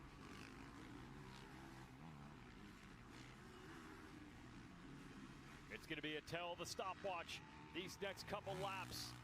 Being 3.8 from Prada. So far, so good for the 96. Yeah, Jet's got a pretty good line up here. 3.4. Come on, kid. Third, Katie. Katie. Prado, also, one thing to note about him is he was also back in routine here this week. Him going back to Florida, and I think that is something that is game-changing for these guys, right? They get back into routine, but it's been a big change for him in general. The tracks, his places, the travel, and just to get back to Baker's and be able to be settled in is such a win for these guys. Yeah, we'll see. Jorge, by keeping Jet Lawrence honest, it's keeping Deegan at bay. About 3 seconds for the podium between Prado and Deegan. Jet's only 22. Why do people act like he's a veteran? I mean, he's somewhat of a veteran in the class already. Good, but he's got his teammate behind him, Cooper Webb. Now, Cooper Webb, wasn't really sure what you were going to get from in this motocross, but I think with him, anytime He debuted on the 450 in what 2022 at the MX Nations. Cooper's going to fight Full time that next summer for motocross. Cooper Webb's always deemed for a top 5, and I believe this is the best moto of the year so far for him. Told me he's having a lot of fun actually at the races. Doesn't really feel the pressure. He's enjoying the racing, but he's got another battle on his hands. Here comes Aaron Plessiger. Got back into racing. Had a big crash at Hangtown. Hurt the ribs. Riding all right. And closing in on Webb. A big gap back to Hampshire, who should come through. Where RJ at 12th now? Again. Lost Riding RJ over his for the head. group for another time. So yeah, you saw the Triumphs go by and Marchbanks. There is RJ Pfizer pointed at the sky. Yeah, that's not aerodynamics. Usually you see that. That's an issue. He cannot get that thing to snap off. It's probably blocking his vision. Halfway done. Deegan's 3.3 from Prado. Straight for the moment. Get by Prado, man. Yeah, that's dangerous going down these hills too. Not being able to see it. 2.6 now. Dropped to 12th place. It's Marchbank 7th, Harrop Smith Tondel now top 10. Told you RJ was about to be pissed. He'd be so mad after this moto. Back to this battle, Webb and Plessiger for 5th. Seen these battles over the years. Yeah. These two. Looks like Cooper Webb is starting to, I wouldn't say race behind him, but Peyton Deegan's starting to get away, which is allowing Aaron Plessiger to have that raptor in front of him. Cooper doesn't. Any good finish for Aaron. Inside top 6, it'd be great for him. All right, halfway through this moto. Reminder, Monster Energy available at BFS Foods. Plessiger getting racy here. Told me this morning he wants the track to be rougher, deeper. He likes the gnarly ruts. And looks like it's playing into his hands right now later in this moto. Aaron looks good, and glad to see him after that crash at Hangtown. A lot better. Katie. Yeah, and I actually asked the team about that crash in Hangtown. They said, yeah, he was holding his shoulder a little bit. He's definitely feeling on the ups there. But Aaron Plessinger has actually put on 10 pounds from last year at Millville. 207.3 lap time for Prado, and then a 206.0 for Deegan. 2.3 back from him now. Even just having that extra weight. 2.2. Through why that's so important, especially on bikes like these. Yeah, I mean, Aaron's a taller rodder, so you think he has leverage. But I think really what it comes down to is having that extra weight. It helps on a motorcycle, but what it helps is during the week, your body be able to recover. I think the biggest thing for these guys is not being in shape, but it's being able to recover a little bit of weight, have some room to work with. If you get sick, your body's not depleted.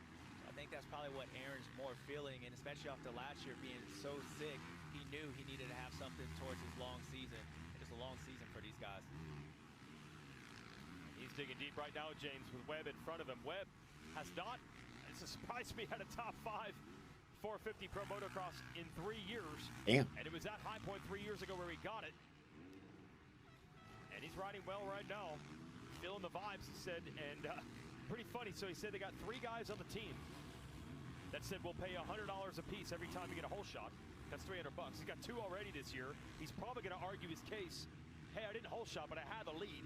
A couple turns in, he'll take the motivation any way he can get it. Yeah, I mean, he's 2.3. Kid, congratulations, yeah, father. Diapers, man. Cost of living's going up these days. Cooper Webb, $100, that whole shot. But that's an insane stat when you think about how good Cooper Webb is. That top 5 in 3 years, that's insane. He's got to figure it out in Supercross. No doubt about that. So fighting hard. Look at this. The gap 5. is bigger now than it was when Jet Lawrence. Good fucking moto for Hunter though. 0.4 God damn. seconds to the good for Hunter Lawrence. Oh, we got Hutch filling in there as the mechanic today. Oh yeah, his mechanic seat. For Hunter. Hunter's mechanic. I forget his name. Well, this combination. So back to JT's point that he made earlier there, James, is that all Hunter and Jet needed to see? Those couple laps where Jet was not able to close in. Oh, absolutely. I mean, and that's why I go back to these things. There's moments in races, and those 2 laps, as JT mentioned, made this race. It was whether Jet was going to have to, Hunter was going to have to deal with Jet or not. And because he put it down, Jet decided Jorge Prada's gapping him. He's got a distance on him. I'll fight him for the next moto. 2 laps. That's all that changed this whole dynamic of this race. To Katie. Grant Hutchinson there is typically the crew chief there on Honda, wearing multiple hats, but we just want to send our best wishes to Cameron Camara. Cameron. Interesting at Thunder Valley, he was working with Hunter on the bike before that second moto and his back went out, so best wishes to him as he hopefully is going to be in recovery soon. Hunter said, hey, look, I just picked up the wipe. I started wiping my own start. I just took lead until they got Hutch in there. And of course, as you said, the combination is working out well for Hunter Lawrence here today. Yeah, thanks. Oh, man, yeah, get well soon there to Cam, who's the longtime mechanic for Hunter. That just shows you, I mean, everybody carries the weight of these riders on their back. The team, everybody's invested. I don't know if Hutch is going to be able to claim that he was the difference maker, but something is working right for the 96. What a ride for Hunter Lawrence, and really at the right time, because Jet was starting to build a little bit of a win streak. We've seen that many times. Hunter's saying, not this time.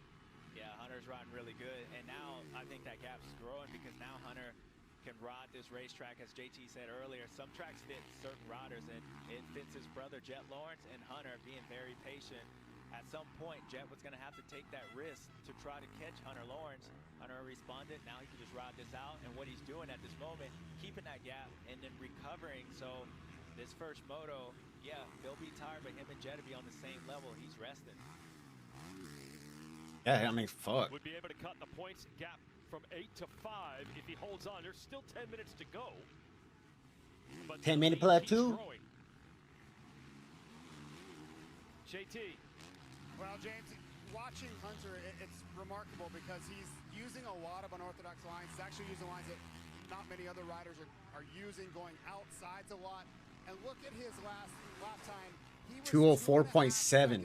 plus better than anybody else on the racetrack. Sheesh. Not even really going where you'd expect him to go.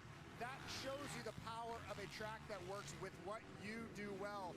This is Hunter Lawrence in prime form right here. Yeah, Hunter just put on a heater. His best lap though was a 203.7. Using these lines that nobody else is going. You can only do that if you're dictating the race. You're not being chased. You're leading the race, so he has the gap. Everybody has to react to him, and it's hard for guys in second place or anybody chasing Hunter Lawrence to do that because they have to hit the fastest line, which is the normal line. Hunter's getting a chance to explore, and he's putting it down to these. AP just got by Webb. And getting deep in the lap traffic is Hunter, but he's got plenty of room to work with. Yeah, he's got plenty of room to work with, but at the same time, this racetrack has come up and bite you really quick. Those shiny spots, so although he's probably somewhat relaxing, trying to hit his marks, he knows how quickly he hit one of those shiny spots, he'll be on the ground before you know it. That's high point. Checking in with Deegan, you can see Prado. This is Deegan in blue, and then Prado is the next rider up ahead on the orange with the white and pink gear. It's been about this 2 to 3 seconds between them for a while now. Now a lap rider splitting them.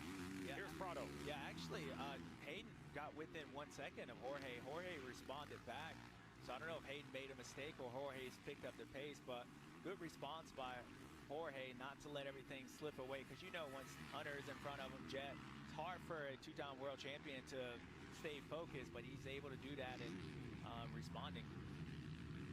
Other battle here. So we mentioned Tondel, the FMF Privateer Power Award winner at the beginning of the moto. There Marchbanks just got up to 5th. The fuck? Ferrandis has caught him. Tondel trying to get a top 10, but Ferrandis looking to rip that away. This is 10th and 11th. There's Ferrandis on 14. Yeah, Dylan's the only other guy in this field that's won at this racetrack outside of Jet Lawrence. So Dylan's had some great experience, and he's had the experience winning. Damn, I wonder what Marchbanks did. That was dope. He continues. He might be able to work his way around them because he's done it before. Got the Frenchman and our Norwegian here. And Ferrandis is the solo man for Ducati this weekend. Justin Barcia tweaked his back last week, still finished Moto 1. Did not race Moto 2 and is out this weekend at High Point. So hope that he is okay moving forward. Barcia. Tondel still 6 minutes and 2 laps. He's going to have to deal with Ferrandis. Yeah, he's got a little bit of gap. Hit some great lines. Dylan made a small mistake, and that just shows you how missing a mark here, you can lose a lot of time on this racetrack.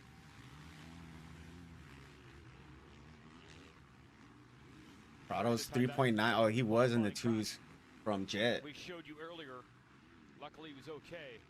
Egan's 2.4 from Prado. I mean, I talked to them last week. Jet, Prado, and Deegan, they're not off too far from each other. More is going to be too much. So now they're about moving power around where the riders want it. Oh, can he get Tondel here? Yes, Tondel into the mud in the center of that corner, and that allows Ferrandis to make the move. I think it's about to get crazy right now. This last 5 minutes. And next in the order would be Hampshire, who might have crashed a couple times in this moto, had the visor problem. It does not matter. Hampshire's still going to fight. So Tondel might have more challenges before it's over. But here is Ferrandis, again, first-year effort for Ducati in this sport with the Red Bull Troy Lee Designs team. Yeah, doing a great job. RJ, he's closing in, so 0.5 now. he's going to have a battle on his hands. Tondel, that is. Yeah, RJ just never gives up. I don't need a C. Peekaboo. That's true. He'll figure it out no matter what he's dealing with. There's the 20 of Jordan Smith. So well done for Triumph here. This would be his best. Egan's of the 1.6. year. Who's actually a 450 rookie. We saw it in about half of the Supercross races this year, but this is first 450 campaign outdoors, and then he's got his teammate Harrop just ahead of him. That's actually a lap rider there on the 210. There's the 20 of Smith. Yeah, I was looking, I was like, I don't remember those graphics. Yeah, it is a different I look. think this will be the They got podium. the Yeah. Call of Duty sponsorship today. You could flip either one of the brothers. You could put Jet first, Hunter second, and then just that could be either one of those could happen, and then Deegan third. In both scenarios. Results and has plenty of speed, but injuries and like you figure it out. Ooh. Stays on healthy. Well, he needs the diaper money also. Yeah, diaper time. About a week and a half old at home. He's 0.8. He's under a second now. Closest he's been. On race day. Broadcast. Let's see this shit. Remind you that diaper money as well too. That's right. It's a first for him. So that's the 511 Triumph team. Got to be happy rallying today with both Harrop and Smith in the top 10. Webb, Plessinger has made the moves. I don't push Webb 3 minutes to plus 7. 2. He's 1.6. Probably made a little mistake. Harrop just ahead of Smith, about 3 seconds up the road. Katie. Yeah, and as we were just talking about Jordan Smith, Michael Harrop's another guy. We see him here on the 450 last year. We saw him cruising on that 250. Got a chance to talk with him earlier today about this 450, why he feels comfortable. He said, look, I'm 183, 184 pounds, 6-foot guy. I don't really like... Dude, they got a battle going on and they're fucking showing Smith. I mean, cool to show Smith, but... Just having that kind of underneath you can really move the needle to make a difference for these guys. His best finishes so far as a 9th here this season, and 8th would be a little bit of a victory for him. Thanks, Katie. And an interesting situation for Harrop, who's really part of the MXGP team in Europe for Triumph, but they didn't have their 450 ready. The plan was that he'd race a 250 here last year, and the 450 was ready, he'd go back home. 450 wasn't ready for the Grand Prix season this year, so he stayed in America for 1 more year. Again, he is expected to go back next year. So it's been fun to have him for 2 years in Pro Motocross. Really fun guy to talk to. As we go a little further up the track to Deegan, and the gap stays about the same. Now it's 2 seconds between he and Prado. This is a battle of wills. Neither wants to give in. Yeah, they don't. I mean, at this point, it's the best of the rest because they were actually closed in on Jet Lawrence, and I wouldn't say kind of playing with his food, but he instantly picks it up 2 seconds, and he pulls away from these guys, and these guys have been battling each other, keeping each other away from him. So, yeah, I think at this point it's third best. Let's see if Hayden can close up, and there's a lot of motivation still between these two. Hayden wants to beat everybody. Jorge wants not to be beat by the rookie, so see if he can hold on for another minute and a half plus 2 laps. I feel like it's almost back where it left off, because when Prado had the bike problem at round 2, he was trying to get Deegan for third. I don't know if he would have gotten there, but he was definitely digging and definitely thought he had a shot. And then the bike problem, then a couple of bad races. Deegan, and there's still time here with 1 minute and 2 laps to go. This is about as close as he has been. Yeah, I mean, it has, and you're right. You go back to that Hangtown, these two were in that battle. So, yeah, circumstances kind of change that dynamic, but at the same time, you know, you got to start somewhere. And I know Hayden probably upset about what happened last week, even though it's his own fault, the cutting of the track. He feels like he's probably that third best guy, the guy that's going to beat the Lawrences. Throw another mix in there with Jorge Prada, just makes it a lot difficult. So Hayden wants to do that and try to eliminate Jorge if you can. And for those who were watching last week, you all said the Kunin twins coming over from Belgium last week, jumping in as guest riders, and Lucas Kunin with the 2nd overall. They'll be back in a couple of weeks for Southwick. Lucas in the 450 class, Sasha in 250. So that's an interesting dynamic. Probably made a mistake. As well. Go to mxgp.com to be able to watch them. They're racing this weekend. Back home. 1.6. Here is Deegan. And He looks like he just turned it up a gear right now. Mechanic, Brent Duffy, Deegan giving it all, and so is Prado. Yeah, and just to my point earlier where I was saying that the track is easy to make a lot of mistakes when you're starting to push it. So that might be a little bit, that's what's 1.4. with Hayden. 3 to go. Closer to him, but every time he gets too close, he makes a small mistake and then just opens that gap, JT. Yeah, and just, you know, these last 3 laps, when you get that the signal there with 3 laps, this is just all-out sprint now. This is why you put in those hard days. That's why you press so hard, you know, your mid-motos, midweek motos, all those times where it's like, I don't really feel like training this hard. It's to give you burst and intensity in these last 3 laps. And this is just who has more in the tank. That's all it's going to come down to. And we have 0.9. Deegan prove time and time again at this very racetrack even, it is really tough to deal with in this situation. Yes, Deegan has had some phenomenal comebacks at this track, but then you're talking about a multi-time champion ahead of him. Pop Loki. So which way is this going to go? Yeah, 1.6. between these riders, and if I'm Hayden, you gotta kind of Loki, stop. now. Feel like if Jorge gets through this and builds that gap up, then he's probably gonna be able to hold it on because you guys have been this close for laps now. Yeah, he did it.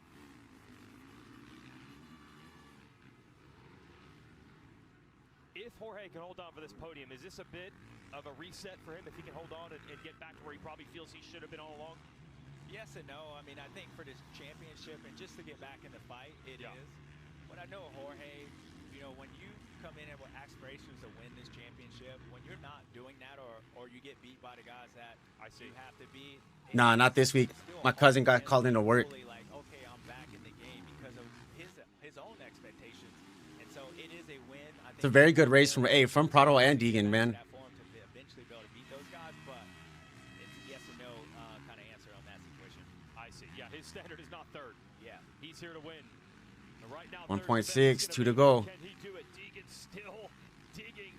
Last time around, Deegan a couple of tenths, about 1.2. than Prado. Yeah, but from looking at it now, Jorge's starting to open up that gap. That probably was due to the lap riders. Okay. And now that lap rider did not help Deegan. Oh, it's going to be tight.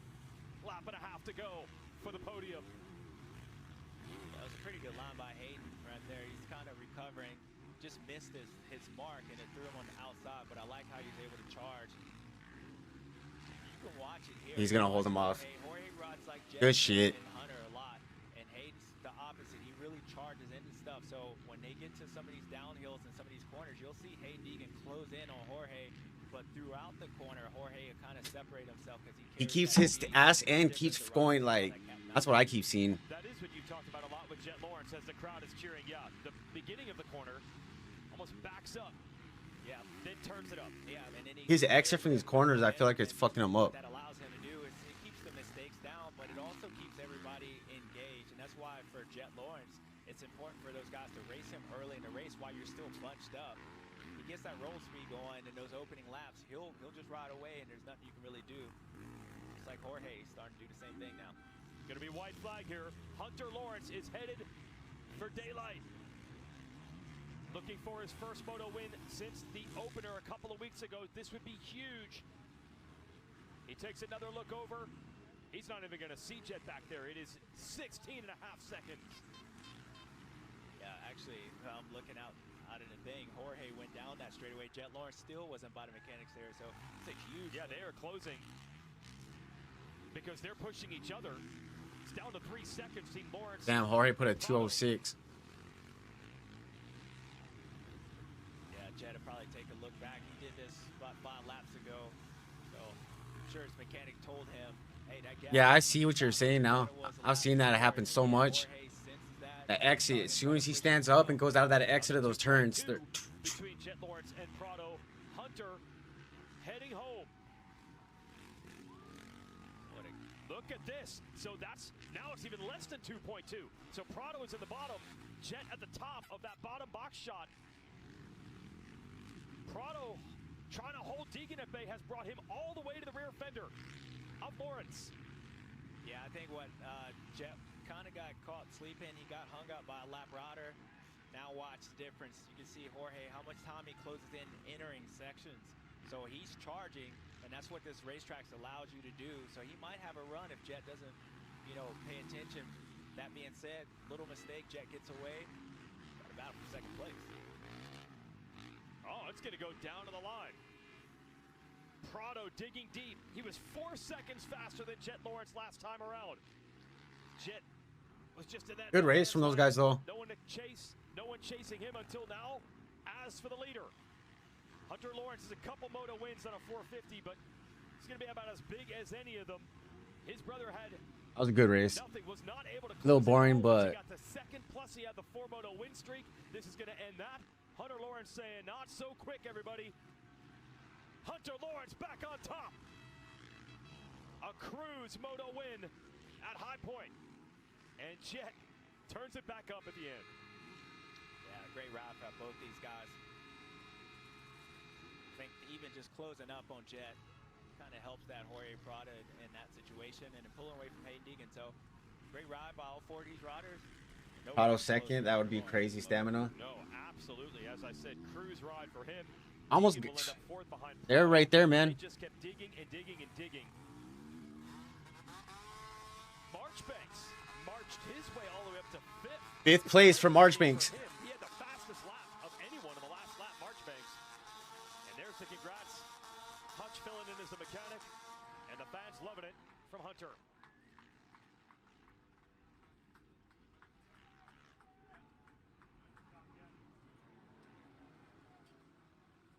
Could be in for the back and forth between the brothers all summer long if it keeps up like this. Ping-ponging the momentum around. That's his 8th career moto win, Hunter Lawrence. So he's starting to stack some chips. That's what you said at the top of the show. Yes, the stats would say Jets won a lot more than Hunter, but as of late, Hunter's been rallying. There's Pedro, the mechanic for Jorge Prado. He's happy with it. Prado's happy with it. Good ride from Prado. Yeah, that's what you needed to see. The 26 getting some momentum back. Hunter Lawrence has got momentum back with a big win.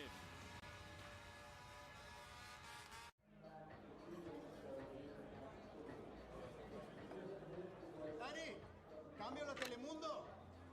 Telemundo. Telemundo. Telemundo.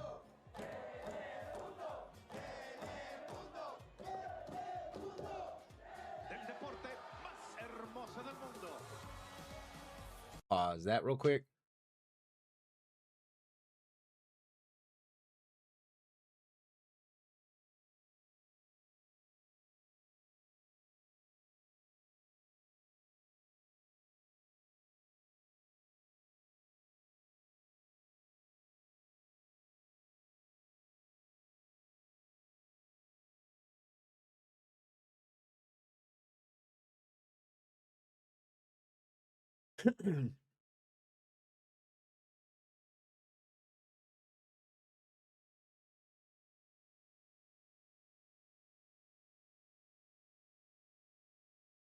Yeah, no problem, man.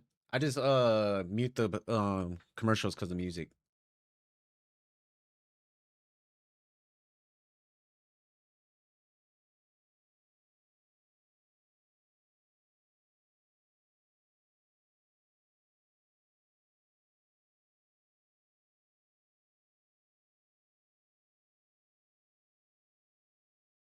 Trip, the Love's Rewards app. He's all about saving. So I think the next moto for the 450s will be either, it'll probably be Jet, Hunter, then Deegan. Get the Love's Rewards app and save on food, fuel, snacks, and more.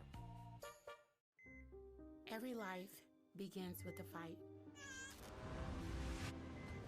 Some are tougher than others. The world may call them little. Huggies calls them fighters. We invited passionate soccer fans to push Nissan vehicles to the limit, just like they do with their teams. Hurry in to bring home a winning offer at the Nissan Summer Sales Event.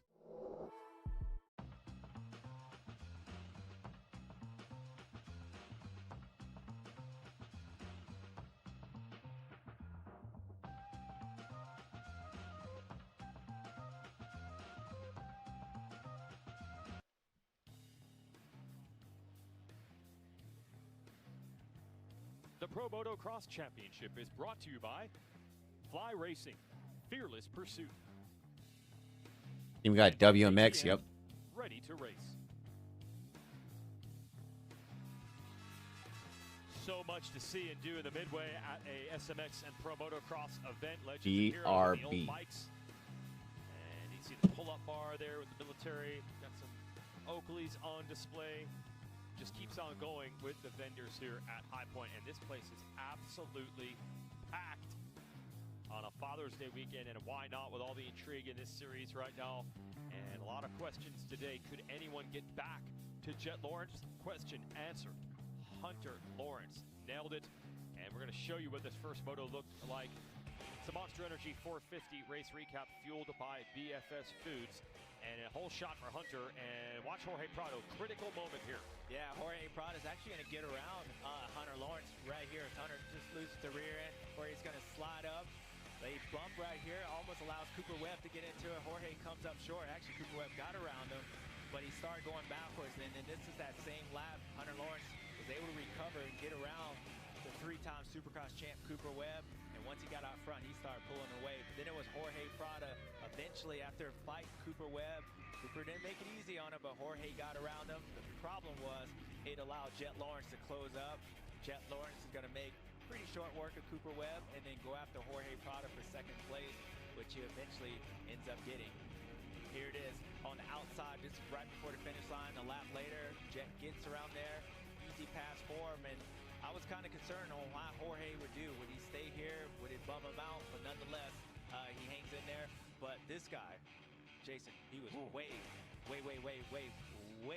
out front. Hunter Lawrence wins Moto 1 here at High Point.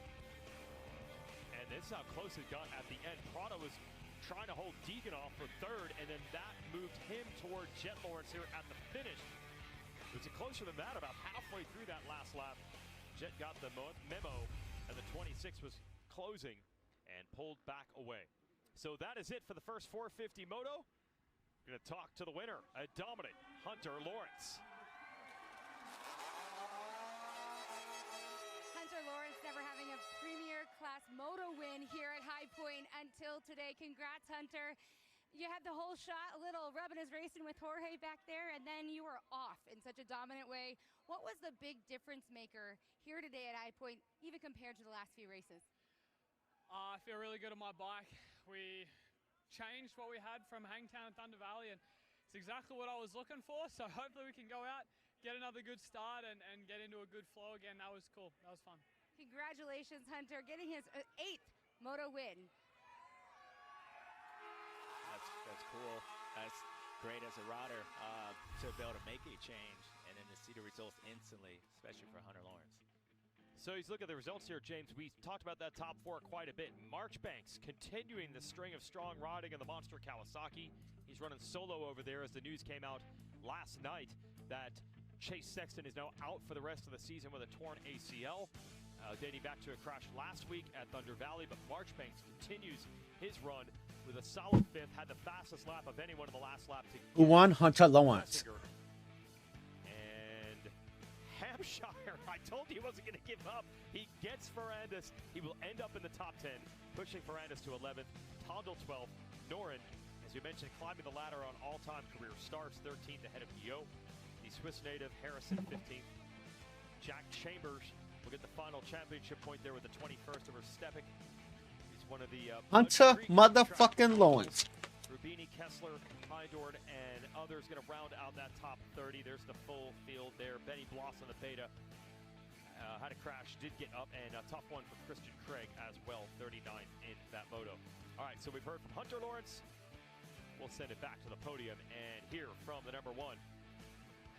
Here's Jet Lawrence, second.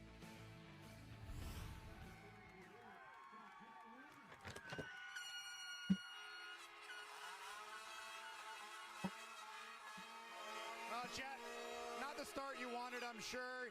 Methodically got into second place, and we were wondering there, we're going to get a push to try to go chase your brother down. It was like 8 seconds.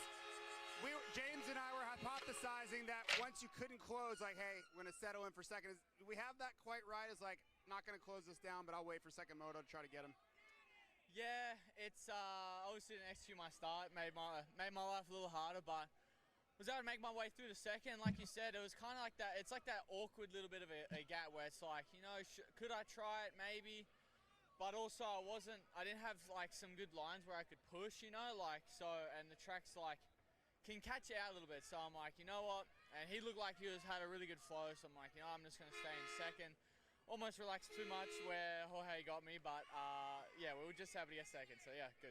All right, we'll see you in the second one. Good luck with Going the for second Lottie. start. Dude, this WMX class is stacked.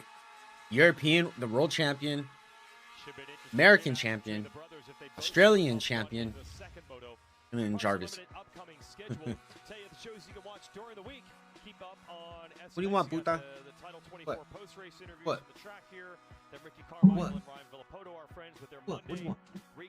Not going outside. James Stewart, the stupendous moments of the week. And SMX Insider this week, myself and JT, we're going to go to Columbus, Ohio, and give you the inside look at where the site of the first playoff round this year that'll take place at historic Cruise Stadium. So that'll be Don't look at me like that. special episode to give you a little playoff preview there. All right, we got halftime right now, so light them up. Go get a drink, get some snack. We got the WMX coming up right now. Obviously, third is not the standard, not what you're. You know what? It's a good thing. It's loud out here at High Point. Third isn't necessarily the standard for you. Obviously, you want to win, but there is a deep breath there coming in. You gave some high fives to the guys in the back. Are you back to having fun on the bike again? Yeah, I think I felt very good already in the morning, and I brought it to the races. Had a good start. I got stuck behind Webb for a couple of laps and lost a little my rhythm. Jet passed me, pulled away. And then at the end of the moto, I was coming back to him. So, no, I think my riding is pretty good today. Hopefully, we can make a good start in second moto and fight for the victory. I think we'll see Jorge up there. Congratulations on that third place here.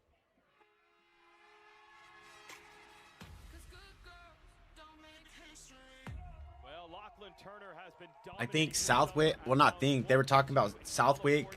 Lachlan Turner.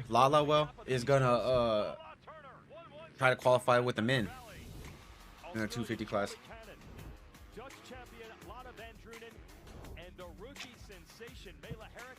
They're looking for momentum before the summer break. Solid debut for that rookie yesterday. Ready for gate drop.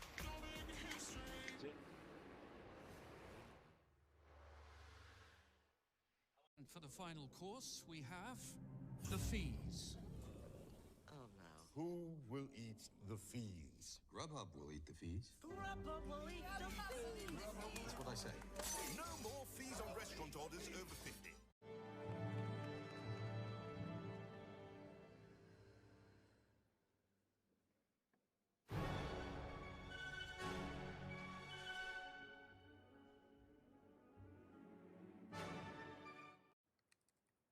Coming to the stage this Friday, it's Ned's first team karaoke night.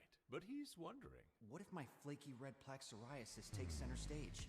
Next up, we have Ned. Oh, gotta mute that. Got to mute that. All right, so who do we think got for WMX? I really feel like Lala's gonna get second place overall. It's gonna be. I'm gonna say Charlie first, Lala second, and then that rookie third.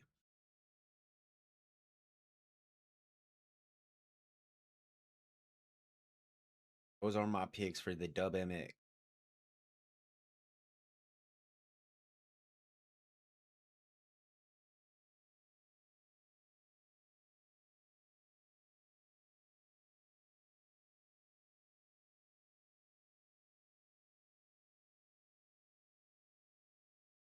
Bro, you got that Ozempic face.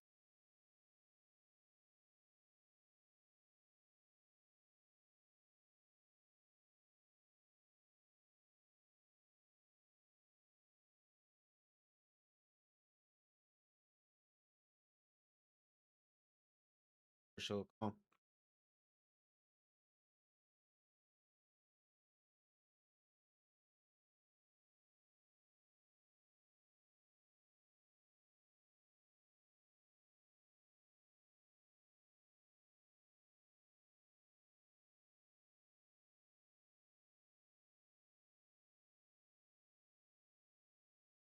MotoGP World Championship leader Marco Bizzici has been thrown out of tomorrow's Czech GP for twice hitting a marshal following his sprint crash earlier today. What? Gave him a little slap.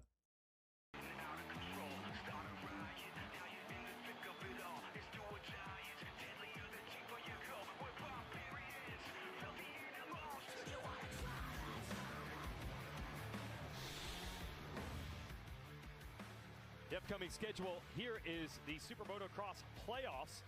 They'll start September 12th at historic Cruise Stadium, Columbus, Ohio, not far from here. At High Point, about 3 hours from here. Dignity Health Sports Park in Los Angeles. And then the Thunder Ridge Nature Arena in Branson, Missouri. An awesome concert venue, and it's part of the... Sorry, what's your predictions for WMX? I'm going to say Cannon first, Charlie Cannon first. I think that's her name, right? Lala second, and then Maya, the rookie third place. And as you would imagine, went about as well as you think it would. It's a hard game. It's probably why I avoided it my whole life. Wow.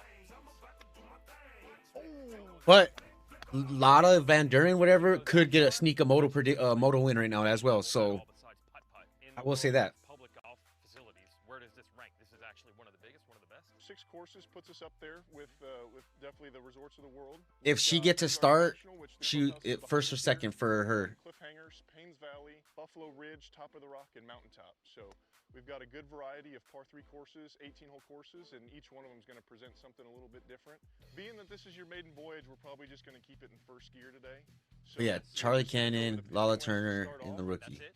I like that. Just training wheels off, we're rolling. I like that prediction. A little bit. All right. Did we get to the trees? Keep our feet stable. Your front foot back this way just a little bit, and then as you're turning through, you're kind of almost pivoting around that Just hip. turning your hips. Oh, a lot of roost there. Just a little bit behind the ball. Yep, I'm already tearing up the track. Oh.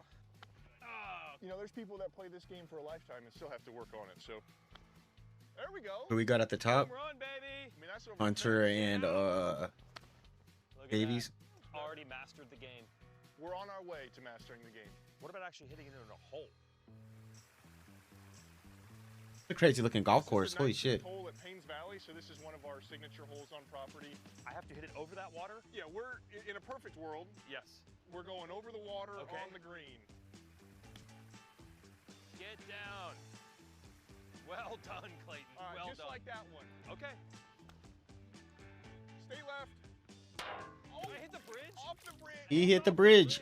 I got it over the water in front of us, which Yes, to you me did. is a massive win. Wow, you said you're not that much of a teacher, but I beg to differ. Well, thank We've come a long way in a short amount of time. Thank you. Lala's been sick all week, so That was awesome.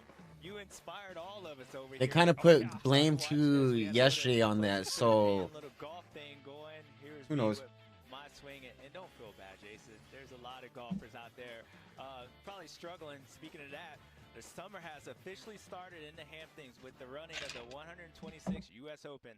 The final round starts tomorrow at Shinnecock Hills. Starts tomorrow at NBC at 12 noon on NBC and Peacock. Who ended up winning that contest? I don't know. Hunter Lawrence won last year. Apparently he showed up early in the day, threw down something no one could match. 8 minutes till gate drop for the women. You got someone to chase. So Oh, man. I can't wait. as we wait, Wait to see.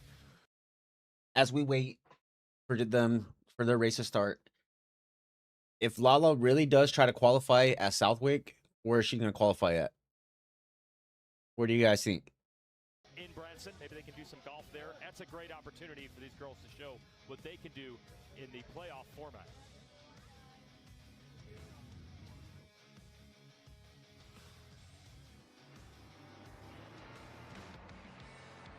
To have WMX at the SMX League at the end of the year is just amazing. It's honestly a big step in the right direction. I'm pumped. I'm so excited to race the playoffs. I raced Arena Cross. I raced Monster Cup 3 times. Fucking So Jordan I've Jarvis. found everything. I raced at Texas Motor Speedway on a Super Mini, so I kind of have a little experience on that and racing the same track as the Just turned 17 and won her first moto. That's crazy. motocross into that kind of atmosphere and the SMX. I think it's really good for, you know, our whole community. Really, I can't wait to showcase what we're able to do. Just a different type of Look at the moto times real like quick. Supercrossy. It's going to open Mayla up Herrick. for other people, seeing that girls can not only do motocross, but they could do something Fucking else. Lux Turner with long hair is I've been through crazy. a lot of supercrosses, but not as a rider myself. So it's 209.9 lap times. That's actually not bad.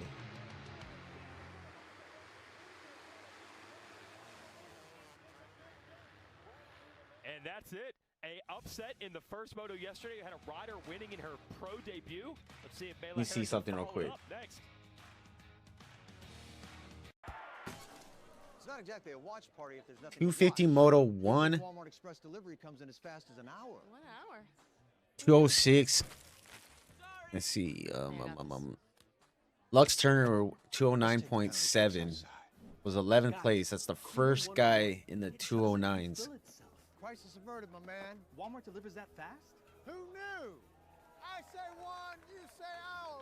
208. Lala, was that Lala? Yeah, Lala put a 208. So it's Lala.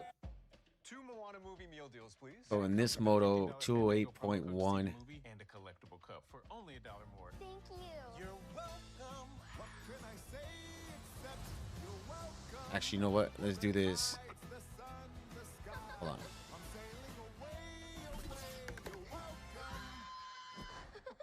Happens every time. Get a $15 Fandango promo code and a collectible cup when you upgrade any meal for $1 more. Only at Subway. Disney's Moana. Only in theaters July 10th. Rated PG. 209.2 was Lotta Van Duren.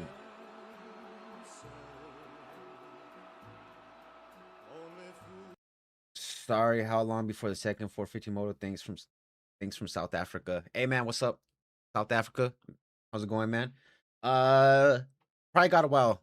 Probably got like a good hour. No, you probably got like an hour or something. Right now we got the woman motocross Moto 2, and then we're gonna have 250 Moto 2 and then 450s. So you got some time, bro.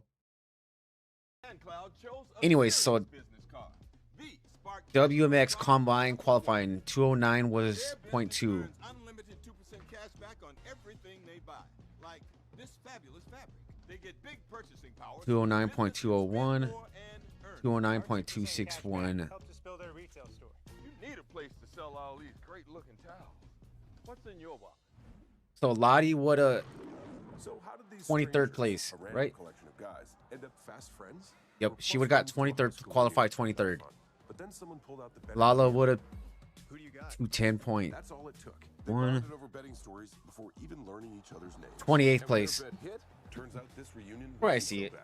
That actually Their makes bet right. turns That makes into a sense. bond. Not make sense, but that's where I would say. Make it legendary.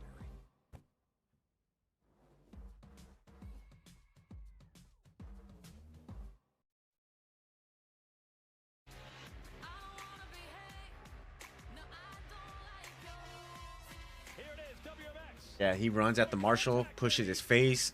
They try to do something. Pop, slaps him again.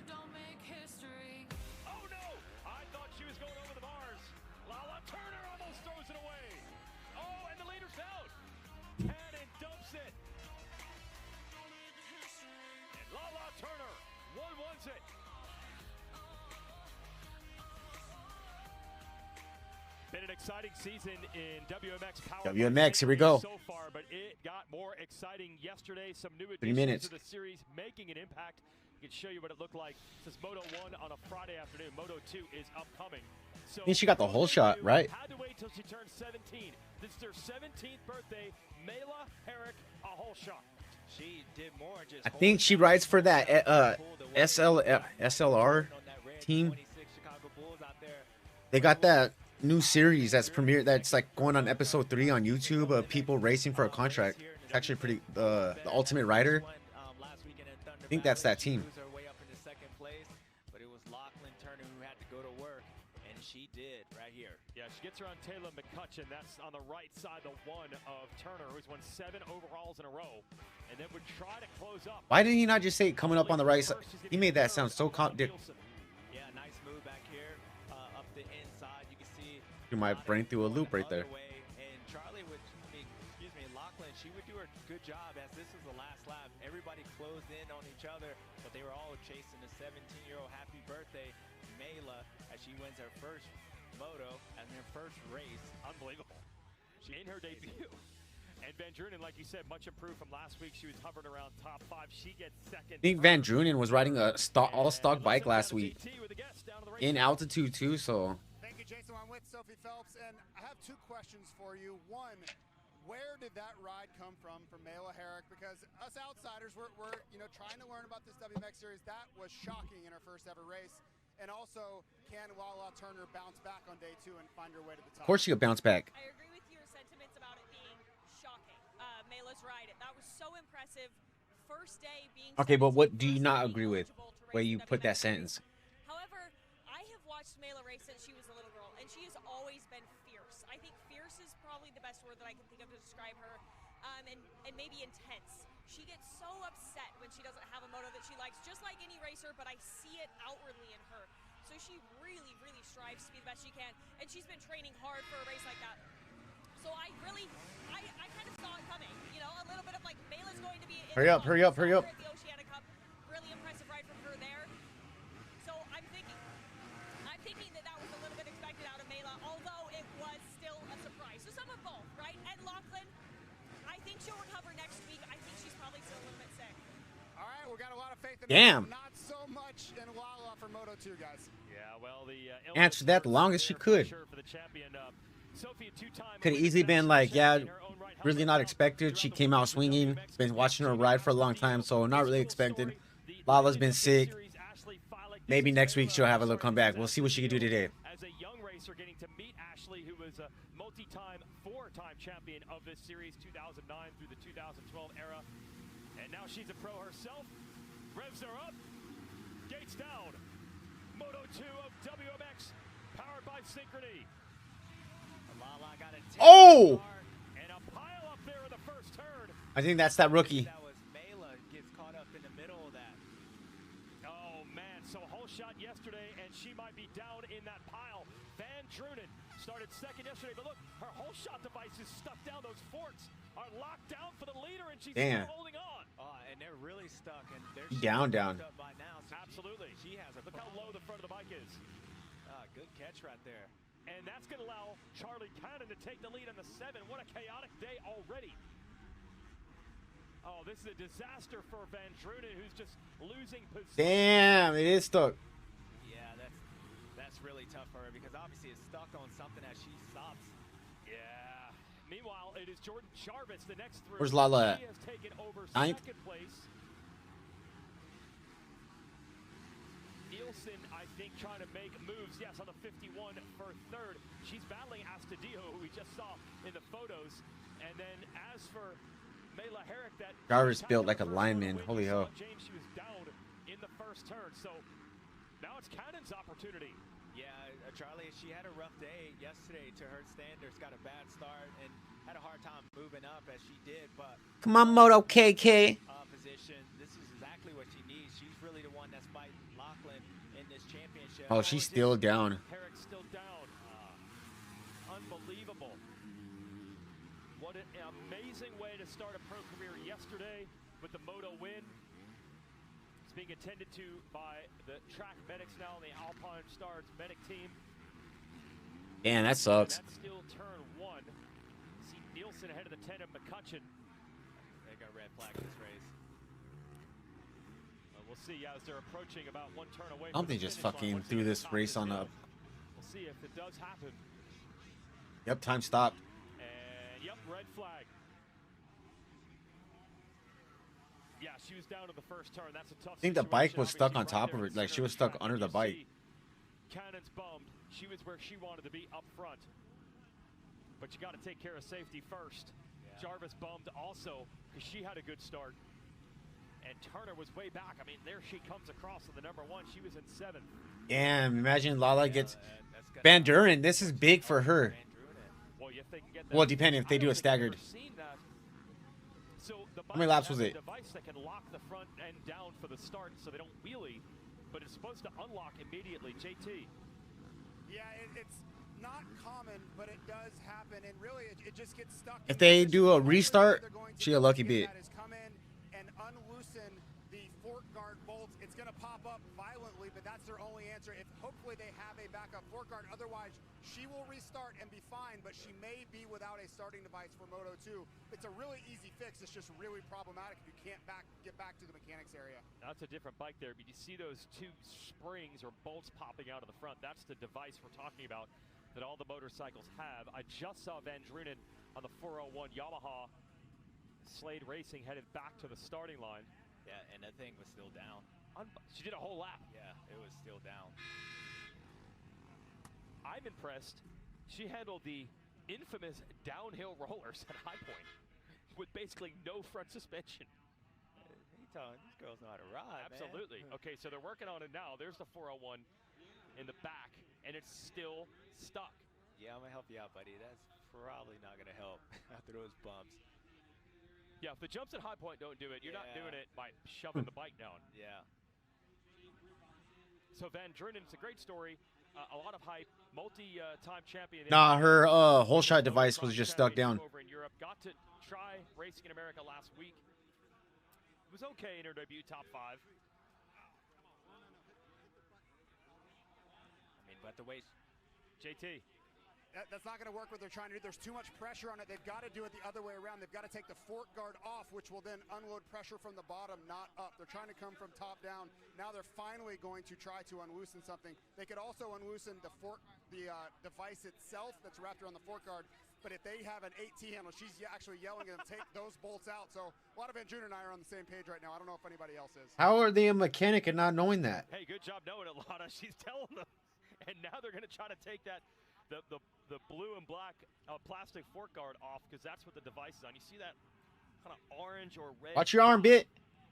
Yeah, no, they got to be careful. That's what's locked down. Well, a reset that the 401 of Van Drunen definitely wanted. Certainly not what we wanted to see from Mela Herrick. Hope she's okay. We'll be right back. What kind of fucking mechanics do they have? And heroes assemble. As long as the night shines bright with joy and hugs warm our hearts. As long as we have each other. Max Volan is out for the rest of the day with a hand injury. Damn, that sucks. The moment we enter our happy place. Join us for the 70th celebration at the happiest place on Earth. This summer, 2 fan favorites are back. Honey, pepper, pimento, pineapple, dragon fruit. They're back, they're so back. Yeah, they're bringing that flavor back. Honey, pepper, pimento, yeah, that pimento. Pineapple, dragon fruit, bringing that pineapple back. They're back, they're so back. Yeah, they're bringing that flavor back. They're so back. Honey, pepper, pimento, dragon fruit. Fuck, dude, I keep forgetting to mute. Horrible.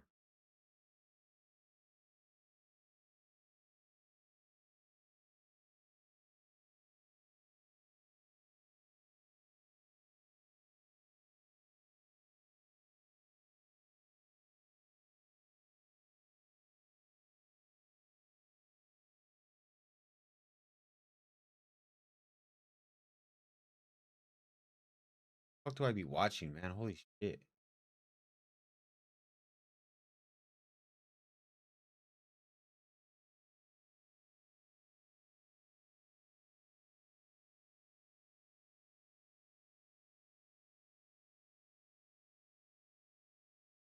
All right, dude.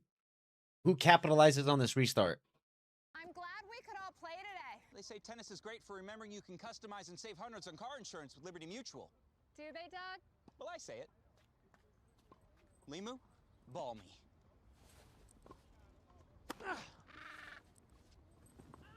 Limu, ball me again? My bad. Only I'm tripped out. What kind of mechanic does he has to not know what the fuck he doing? Remembering where you started makes you think where you're going. What if there's another way? Paradigm, the new refillable fragrance by Prada. At Macy's, the fragrance destination.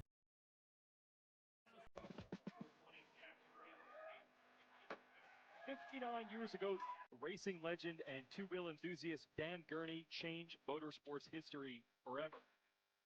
Standing atop the podium at the 1967 24 Hours of Le Mans, Gurney popped a bottle of champagne in celebration, which was something that had never been done before.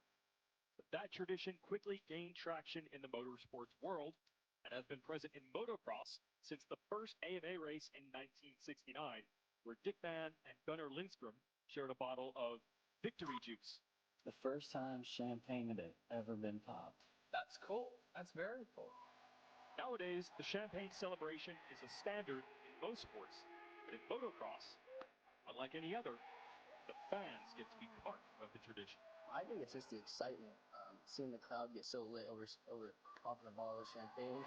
Yeah, it's fun, you know? You don't really get to spray random people with champagne, so the fans love it. They get riled up for it, so it brings the fans really close. They get a close experience with us. You can just take over there and just spray the crap out of people. After you're done spraying, you can give people drinks, Motocross podium is a very, very different atmosphere to the Supercross podium. All the fans are right there, so yeah, the fans definitely get included in the champagne showers. Popping the Champagne campaign. That's the most exciting part about the podium. It's really, really cool. Dan Gurney, a pioneer in so many ways, and it has left its mark certainly on motocross. Try to get an update here as WMX Moto 2 under red flag restart procedure. Tough one there to watch for Mela Herrick, who won the first moto down in the first turn, and still being attended to by the medics. So that's why the riders were sent back to the starting line to await a restart. And we have Mike Pelletier, I believe, from the AMA. Who that man? Yes, I'm actually with him. Oh, This is JT. Jason, I do have him. Yes, Mike Pelletier, Director of Racing for the AMA. Walk us through the unfortunate incident in the first corner and the red flag procedure and what A big guy happened hit. as far as a restart. Yeah, thanks, Jason. Unfortunately, we had an athlete go down, multiple go down in the first turn. Our medical team's ascending to one of those riders right now. We are doing a full restart as it didn't complete one full lap yet. So we'll start over like just from the beginning for the full rundown of time and do it all over again once this athlete's tended to and taking care of safety is first. So we decided to red flag it so she can get the best opportunity for care. Thank you for your explanation as always. Thanks, JT. And we always explain it's never the severity of the injury determining the red flag or not. It's the position of the rider. If you're able to get the rider off to the side of the track and get access, that's when you'll see the race continue. In this case, Herrick is still down in the first turn, and the riders were a couple turns away from getting back to that section of the track where she was and where the medics are. So that's what leads to the red flag situation. Not sure at all what her status is. Does Van Duren run with her yesterday and start device down? Drama there with the motorcycle before we went to break. Then I heard them yelling about the drain bolt on the bike. That's under the engine, nothing to do with that front suspension that was locked down. They fixed a suspension problem. Hope everything else is okay. They're still standing with that bike. What the? In there on the 401, the 18-year-old. Look kind of pissed. And I believe the rules are once the bike is down to the floor of a Supercross race or down to the staging area for a motocross race, you cannot go back to the truck. So yeah, see, they're putting oil in that bike. So I heard them say drain bolt. What is going on here? God, Two completely the unrelated worst things. mechanic. Imagine unless, here's my theory. She's riding with that front fork locked down. Is it possible that she damaged the bottom of the bike because basically riding with the front end lowered and she did a whole lap? Yeah, I don't know. I just know I would probably be a little terrified right there just dumping oil. But, yeah, you never know. I mean, she obviously is coming from a different series, so maybe, you know, the rules might be different on how you can work on a motorcycle. Who knows? Yeah, you got to do it down there. But you got to do it down there. So they had to sprint back to the truck, get some oil. It looks like JT getting the scoop there. Yeah. Or maybe just friendly advice. No, Get yourself a new, hey shorty, get yourself a new mechanic. That's what he needs to be saying.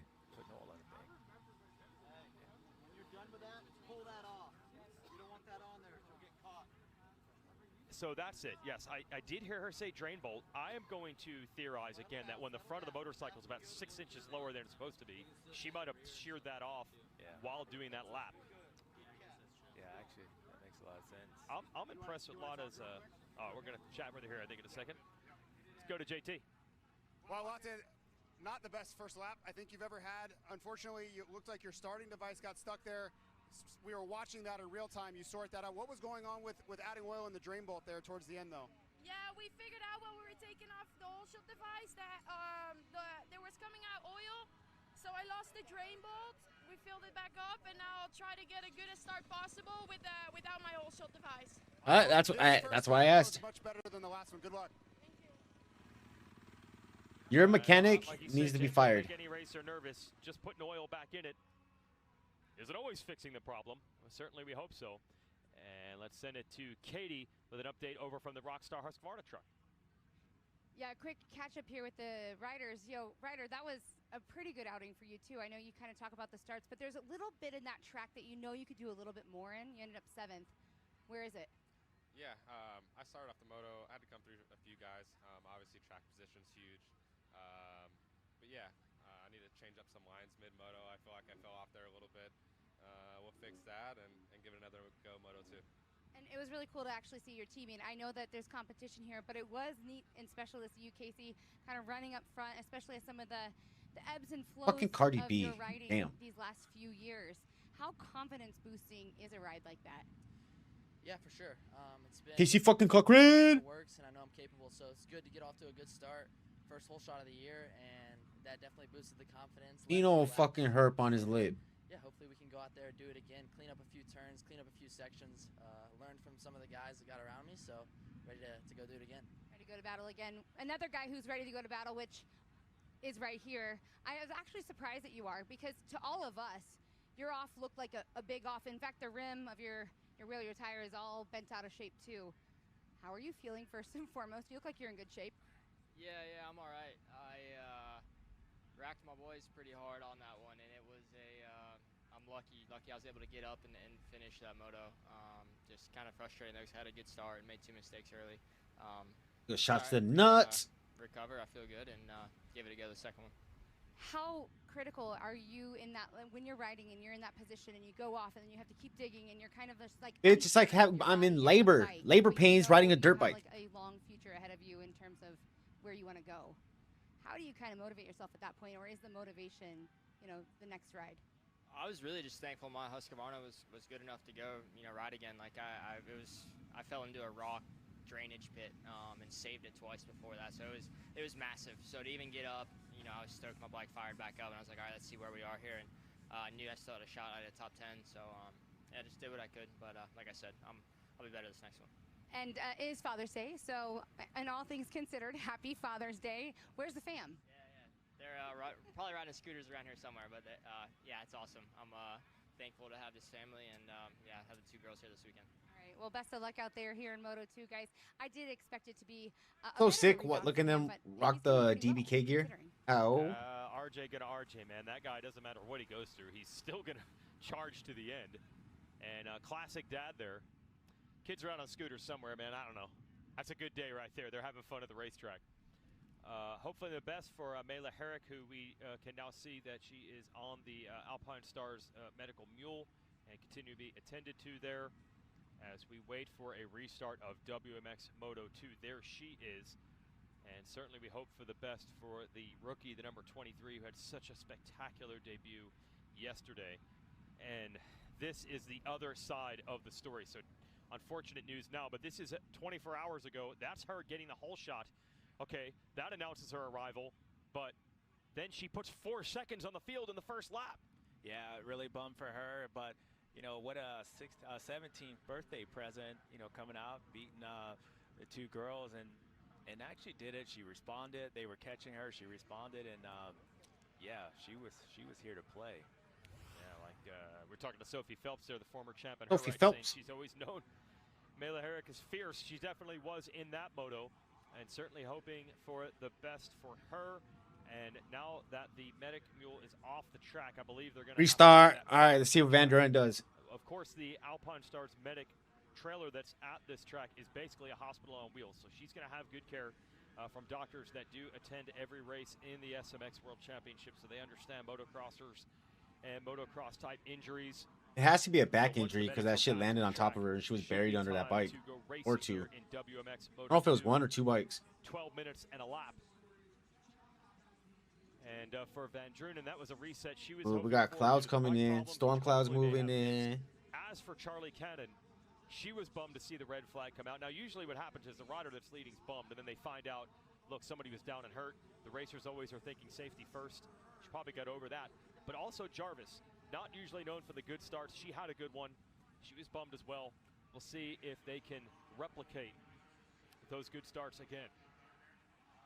Yeah, I think they'll be fine. Everybody get a reset. I mean, we all praying for Mela up there, but yeah, I've been in that spot where you're leading a race and then the red flag and immediate you're like, man, the opportunity I just had, yeah, I'm not gonna have that, and then you realize what happened. So yeah, typical. And yeah, start thinking a little bigger picture. Yeah.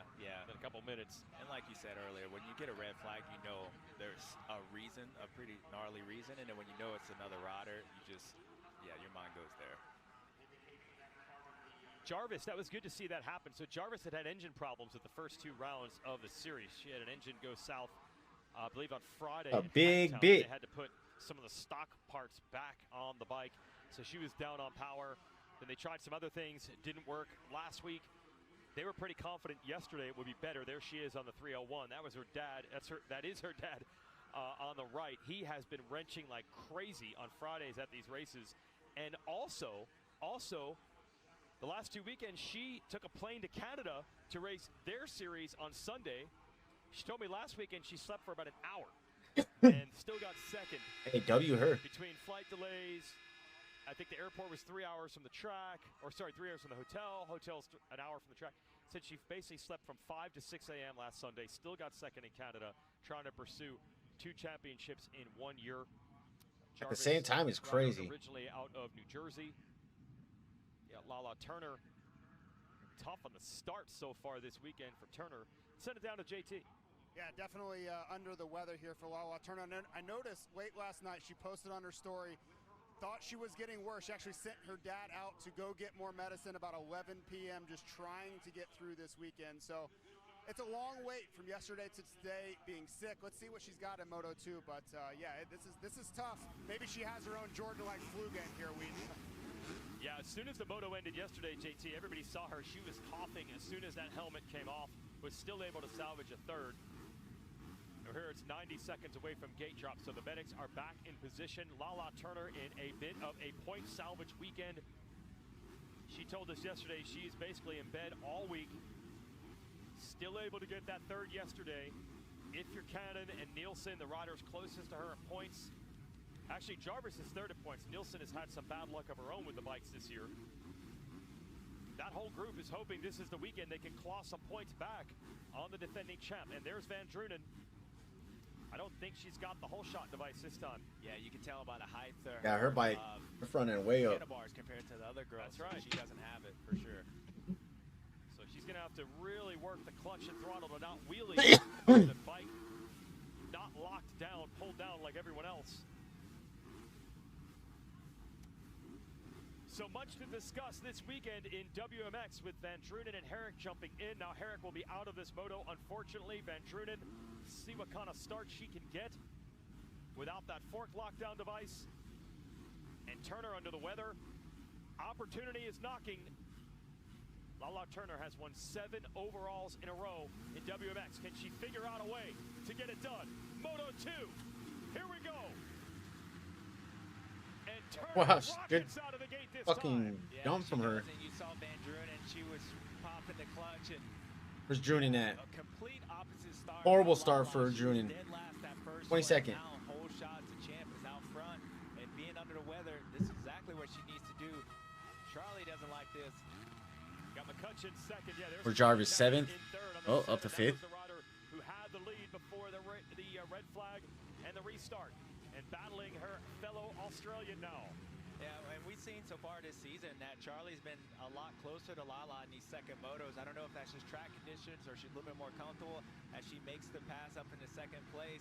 She understands she's got to go after because Lachlan, over the past couple races, she has some speed to burn. Especially Lachlan's gonna get everything she has right now. Watch. 12 minutes and a lap. Can Turner hang on? You mentioned the speed to burn. You can already see the gap Turner has opened up.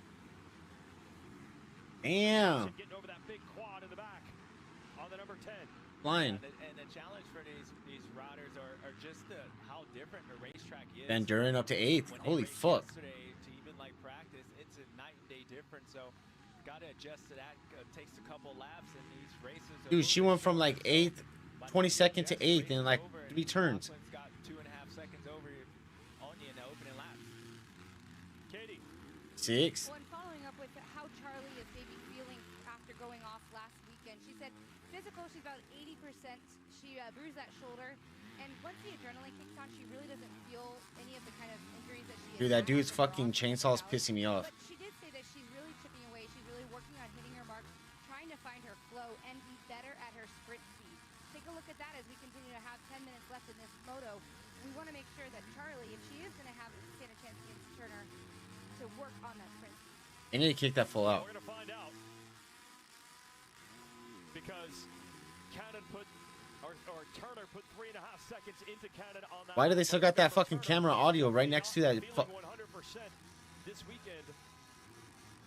Yeah, and if you're Turner, you want to get out front, and that way you have a gap in case you start feeling the effects. And luckily for her, Van Drunen got a bad start, so she got to make her way up, and it might be too late. So Charlie, I think a little bit of her intensity is back to what I was saying, how different the racetrack is. It is hard to, you know, attack something when it's completely different. And, you know, she does it, but it's also taking a chance. And she's starting to stabilize that 3-second gap now. Good battle here between Jarvis. Yes, 20. Dude, that's what I'm saying. She went from 22nd to like 9th place in 2 or 3 turns. On the 301, trying to get McCutcheon on the green. That Partzilla Blaster Kawasaki. Jarvis gonna make a nice run here around the outside. Yeah, she went in there. Those ruts are McCutcheon on the inside. She gets stuck, but watch this. She's going back on the outside. Long way around, but see if she can carry that momentum, maybe square it up. Looks like Jarvis makes the pass. So Jarvis digging here. As McCutcheon still fighting. Van Duren up 5th now. Katie. You know, Taylor McCutcheon is learning so much, as are all these women, right? But she coming over from Australia, she's now in Florida with the team, and she said one thing that's a big difference between WMX and back in Damn, Australia nice cut down from Van Duren. more training back at home, but there's far more racing here, and so even little changes like that makes a big difference as they're kind of learning and getting accustomed to everything here stateside. That's true. We're seeing more and more of that kind of. All right, can Van Duren pass Jarvis? Last year, Cannon this year living in the U.S. Can barely hear it. That's as making the move from Australia here on the 10 as high as I could get it, my boy. My boy. The Dutch rider, and she'll be next in line here. She just made the move. Yeah, she got around her. That's quick. Yeah, she's had some pace. I mean, yesterday she was. You get that out of it. I can't go too much higher. So she has the speed, but this start's going to cost her. I mean, she's already 15 seconds, almost 15 seconds back. Yeah, and that is, of course, the byproduct of not having that whole shot device on the front of the bike. So she has work to do, but I will say this, regardless of the result, definitely a better Van performance Drunen could get to 3rd. From Van Drunen this weekend compared to her debut in America last time out. So she's not catching up to Turner or Cannon. Expected with her coming from Europe. She can be a front runner for sure. Now we're seeing it in the flesh. Yeah, absolutely. Need a better mechanic. And she would only get better if she stayed around. I mean, I believe she was the fastest in qualifying as well yesterday. So she has some speed. Now the start's going to cost her, but she's definitely well deserving to be over here for sure. Now watch the 401 of Van Drunen. Look how bad her start is. Damn. That's the difference to not having that fork whole shot device. Yeah, and it's the hardest part is the balance. So she has to back off, otherwise she's going to end up looping out. So to be able to keep her weight over the front is almost impossible without that. JT? Well, you got to remember too, she probably has done, I don't know, maybe 5 starts without a starting device in her life, and I'm purely guessing, but those starting devices really became abundant in the 2002 era. She wasn't alive then, so that's not really a skill which she would have developed. You know, James and I in our day, we would have had to go through that era where you just learn how to balance the clutch, that feed without the He's whole 1.2 from Jarvis. Completely foreign concept to a rider like Lotte Van Drunen simply because of age. Yeah, and leave me out a little bit, JT. I believe they created the start devices because of how bad my starts were. Remember in my 2002 season, rookie season, I couldn't get off the gate, and we started with those things at Houston halfway through our West Coast series. So they started the year because old JS was about to loop out every time. Congrats. I'm not sure. Everybody out there, you guys are welcome. Take the compliment. Van Drunen is still fighting for podium real estate here. Now here's what's interesting, because Cannon only had the 5th yesterday. So if Van Drunen can make one position up, and she is charging after Jarvis, that's not going to be easy. Jarvis is going to fight for it, but she can move to 2nd overall, because look at the points on the lower left. She's tied with Cannon right now. As for Turner, an impressive dig for the race leader to try to hang on and keep her overall win streak alive. Yeah, she executed just like we saw in that 450 class with Hunter Lawrence. The champ needed a start. She got it. And she put herself in a great situation, especially being underneath the weather. Have a little bit of speed, room to work with. So the cross flags halfway through this. Jarvis right there on Moto I KK. told you she's going to keep fighting. Not worried about Van Drunen right now. She is going after Nielsen for third. So Nielsen on that red Honda is in the third place spot. Jarvis closing the gap. Yeah, it's a great ride. Able to get over this double right here. Tricky this racetrack is. Oh, this is going to be a good fight for this position. You got Van Drunen shadowing Jarvis, and Nielsen's going to have to deal with both. Yeah, it looks like they picked up the pace because as quickly as Van Drunen was there, they start pulling away. So you got to wonder in the back of Lottie's mind, is she thinking about that motorcycle? You know, putting the oil in there or whatnot, or how is it running? Yeah. Because as quickly as she caught him earlier, she seems like she's losing quite a bit of time. Come on, Lottie. So back to the usual order Lottie Dottie. series over the last year. Fuck that bike. Run until a blow. Nielsen in the top 3, but Jarvis came to play. Van Drunen did as well. It's the SLR Honda, backed by Progressive for the 51 of Nielsen. Oh, that's not the team connected with the Ultimate Rider. I was so wrong on that. Maintain that gap over Cannon, sick or not. Here she is on the Altus Yamaha. Yeah, she's landing down. It's gonna be crazy to see her on a star bike. Looks good. But at the same time, I know she's sick. She wouldn't have any excuses. Like she would, like all these women out here, I've seen them ride with broken arms, hurt backs. They make no excuses. And so I knew if she was showing up, she would perform, KO. Yeah, and you know, one of the things that Lala Turner brings is not only good speed on the bike and obviously wherewithal. Yeah, she had a track marker. She brings Docker position. Motivation, and she's such a hard worker. She's a good kid and humble. They even said one of the times where she still feels bad when she doesn't get to sign all the autographs in the line. So to have that kind of humility, to have that kind of ability on the bike and combine it all together, it really is a championship mindset there. Lottie's 1.0 from Jarvis. She's got it up to 8 seconds now.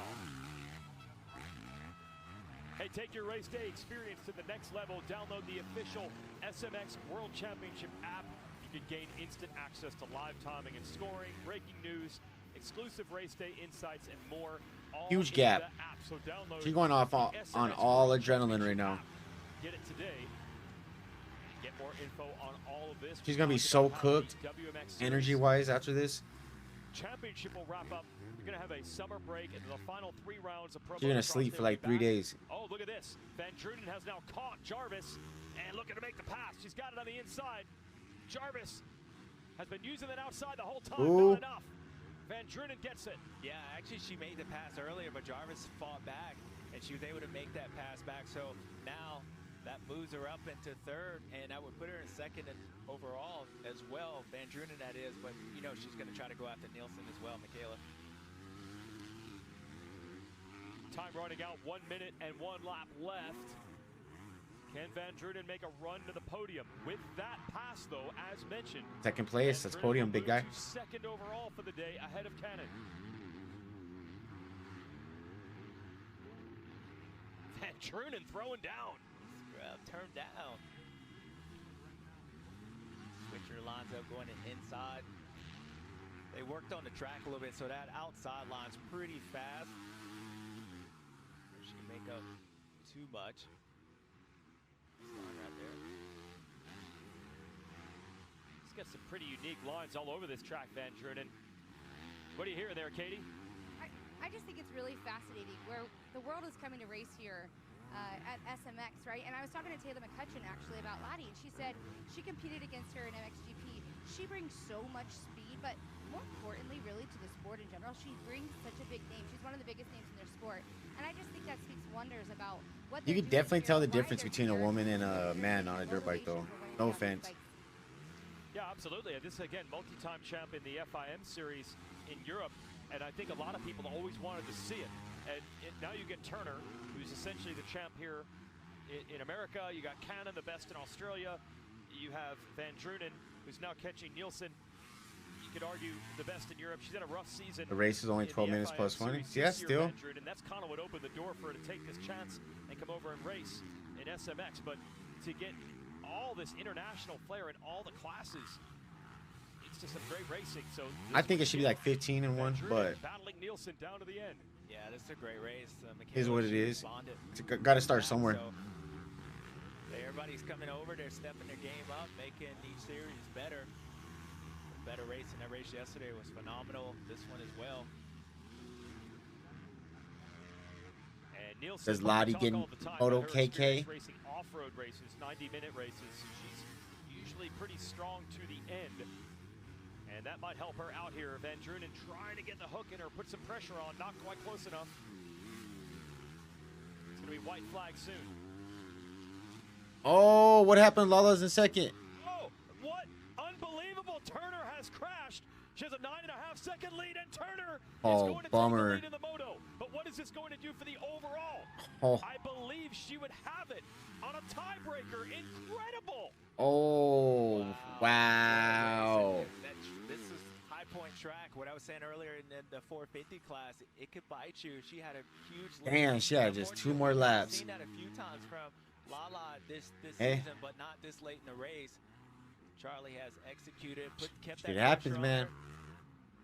She can hold on. Yep, and this could be a moto win, an overall win for the first time for her. Here's the crash. Lane looks okay. Oh, she just gets cross-rutted. Gee. Crazy Cannon's dating her brother. Let's explain the cross run. Like her biggest rival. Basically, what happens is one. Her brother all tires tapping one that run, after the between, other one's you in know, that one. between races. And with her, you can tell her she's a little slow to pick that bike up. I think she hit a Lottie's stomach. 1.9 from Moto KK. That's tough for our champ. So now Cannon trying to bring it home. 1 lap to go. Okay, Cannon's the first chick Learn more about showing some Sigrid. aggression from, like, They've I'm been seeing aggression. attacking the WMX series, and there might be a new winner. It was a 7-race win streak for Turner, the 2-time and defending champ. It looked like she was going to able to persevere and get it done today. But if Cannon hangs on, she's got her first win. What? Great for Charlie. And they battled so close 2 weeks ago at Hangtown. See if Oh. Turner's still digging. Yes, she is. Charlie's got to hustle to try to get her first overall win here. Lottie gonna get in Pro Motocross. 3rd place now. Yeah, and you know Lachlan, I mean, as quickly as she was able to build that. But yeah, Lottie, she still 1.2 from Moto KK. 1.7 now, well. Final lap. Keep this pace up. She gets through this next couple sections, she should have it. Got to get through the same section. Yeah. But good for her going to getting on the podium with like a stock bike. And a mechanic who can't do shit. Looking at still going to be Van Drunen up on the podium. She would be 3rd, but yes, a tie on points between Turner and Cannon. Tiebreaker is the better second moto. This would be Cannon's first ever second moto win in WMX. And with it, the overall. Well, justice is served. She was so bummed to have that lead in the red flag. Oh, Lottie's 0.4. Now she's a couple turns away for the win. Oh shit, this would be massive if she gets this pass. I didn't want to say anything because I've been out on this racetrack. I want her to get across the finish line. Then congrats. Yeah, I was talking about Beaumare leading that 250 moto, and then he went down. This will be huge. Turner goes down here, opens the door. The quad lock Honda rider, the multi-time champion of Does she do it? Women's Motocross Series. The broadcast, of course, stupid as fuck, doesn't show it. Today's the day. Charlie Cannon wins High Point WMX. There you go. What a ride. Never give up. Never give up. And that paid off there. This is going to be the battle to the end. Nielsen on the 51 is going to hold. She was second for, I think for points or something, for like a split second. Or no, 3rd. Van Drunen should be 3rd overall. I think she was second for points-wise for a second. And what a wild day it has been so far at High Point. You never, ever know here. If Lala got first, So Cannon second, to the podium as a race winner in Lottie would have been second. But Cannon passing Lala makes them tie and then puts Lottie 3rd. I live my life a quarter mile at a time. For those 10 seconds or less,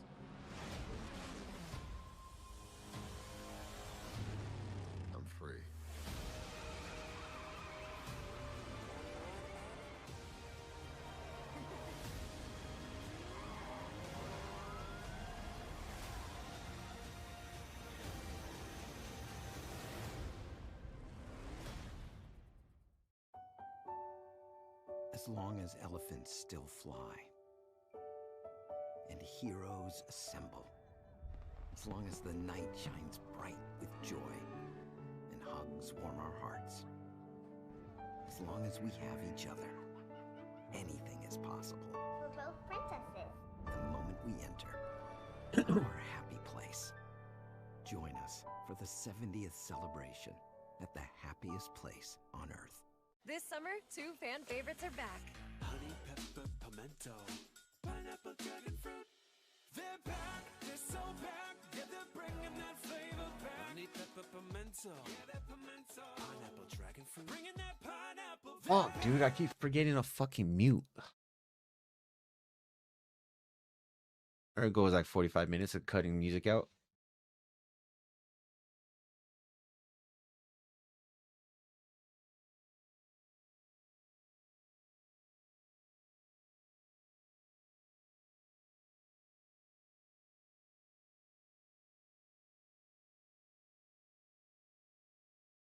Yeah, and she's and Lottie's doing that on a stock bike. So props to her. And again, in a shitty mechanic.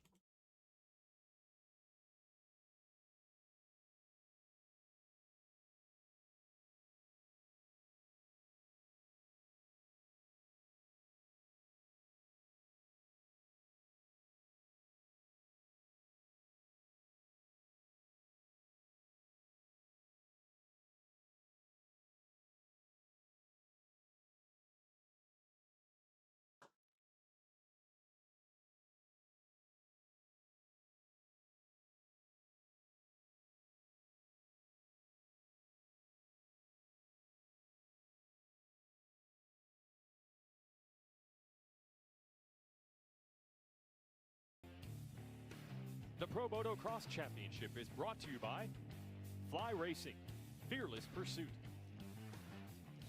and by KTM, Ready to Race. Now I feel bad for that rookie chick. Highest of the high one day to the low of the low. Recap powered by Synchrony WMX. This is the first turn crash, which unfortunately will claim yesterday's first moto winner, the pro debut for Mela Herrick. You see her down there. Meanwhile, on the outside, look at the blue Yamaha. The front fork is locked down for Lana Van Drunen, who had the whole shot. That's supposed to pop up automatically. It didn't happen. He got Then lucky. The race was red flagged because Herrick was still down in the first turn. Restart coming. That allows him to unlock the suspension for Van Drunen, but she didn't have that start device. So a bad start for her.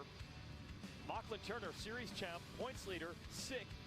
Pulls the whole shot on the restart ahead of Charlie Cannon.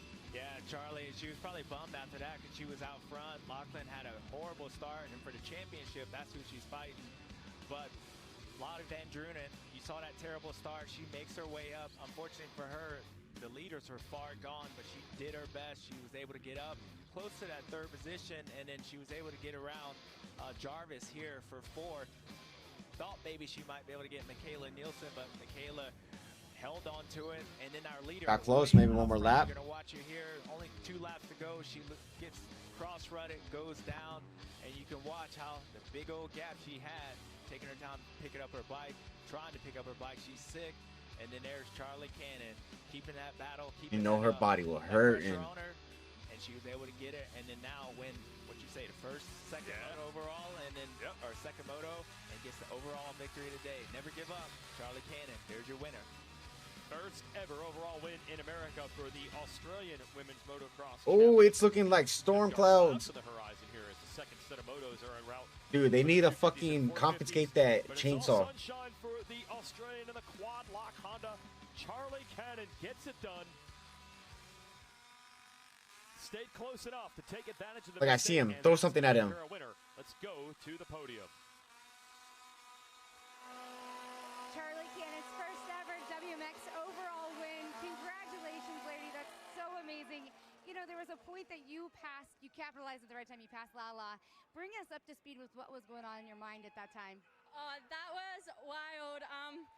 With that red flag, I did get a really good start and was in the lead, and then the red flag happened, and I just knew I just had to stay calm and execute the same start that I did. And I did it, and me and Lala kind of checked out, and I capitalized on her little mistake, and won the moto. And honestly, after yesterday's performance, I was pretty down, but I knew it's not over until it's over. And I guess I just proved it then, so I'm just super happy to end the weekend like this. Congratulations. What an accomplishment, ending a 7-win streak. Damn, just walks away. Charlie Cannon. Doesn't even say nothing or just like walk. That was rude. Yeah, odd how that worked out. Will Fifth in the Christensen. moto yesterday, that was one of the lowest scores we've ever seen her have. And then she comes up with her best second moto performance and the 5-1. He won with the 5-1. Overall, Turner's win streak is over, but she did not lose any points. He had a 5-1 and Lala had a 3-2. Championship points. Van Drunen, as mentioned, just able to get to the podium. Okay. Wilson recovers with a better ride today than yesterday. And then Jarvis rounds out the top 5. Okay, more stories to unpack from the podium. Let's head back down.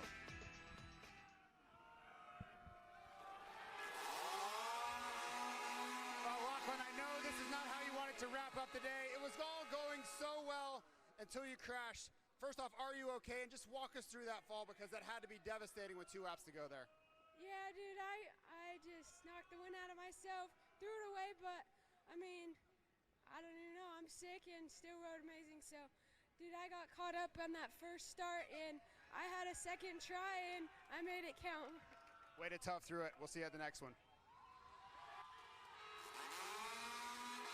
Knocked the wind out of herself. You saw That's her why she was so slow. that, James. So, Lachlan, points-wise, okay. Because as mentioned, it was the same amount of points. I hate that chainsaw. 6-point lead. Cannon and Turner took a 10-point penalty and the first moto of the last race at Lakewood for twice jumping with the red cross lights on. So that's keeping the points a little closer as well. I think Cannon had a 1-position penalty there. And Lachlan had 2. Damn, 450 Moto 2 maybe rain, dog. Third in points. McCutcheon fourth. Nielsen has had some bike problems. And she's 5th in the standings right now. Van Drunen into the top 10 and onto the podium. Here we go. Yeah, Lottie Van Drunen, this is your second outing here in the States, and you're already pulling a podium here. Congratulations.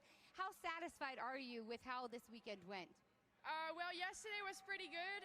Today I had some bad luck. I put a hole shot, and my hole shot device got stuck. So that was really unfortunate. Then there was a red flag. I hope she's okay and gets back soon. And yeah, starting without a whole shot device on a mesh is just impossible. And yeah, it wasn't my best ride as well. So I missed my oil. We had so much going on. But yeah, I'm happy to be here. I'm happy to be on the podium. And maybe I'll come back. Well, we hope to see you back. Thank you for being here this weekend, JT. Oh, is she done now? Thank you, Katie. And KK Nielsen grabbing her hat there. Up and down weekend for you. You end up 3rd in that second moto. Walk us through it because I could be wrong, but I don't think you have a lot of experience with this particular racetrack. No, yeah, I've never been here, and so I just was not riding like myself. I kind of had some bad luck with the overall. Ended up, I guess, 4th, so yeah, it's pretty disappointing for me. I just was not comfortable, but so I kind of just went into like defense mode, but that's definitely not how I want to ride. Coming into this break, I'm really going to take the step forward and go to Moto Sandbox to just live in that dirt, but yeah, it's crazy being here, but I really want to come out swimming for those last 3 motos. Great job. We'll see you after the break. Crazy crowd. They're catching the riders off guard all day long. Yes. Yeah, with 2. Match the fuck up. They'll be back for the final 3 Pro Motocross rounds. That'll be August 15th at Unadilla, and the next weekend at Budds Creek, and the championship round for them also at Ironman. And don't forget, they will race a one-off as part of the SMX World Championship final in Branson in September. 250 riders are headed to the gate for their final moto of the day. Stay with us. This copyrighted broadcast of the SMX World. Go to the weather.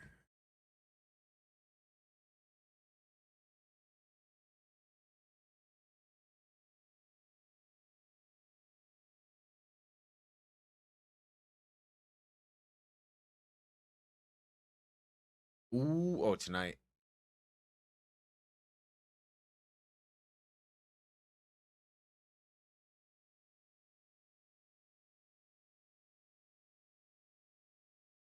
Time's it right there right now. 4 o'clock.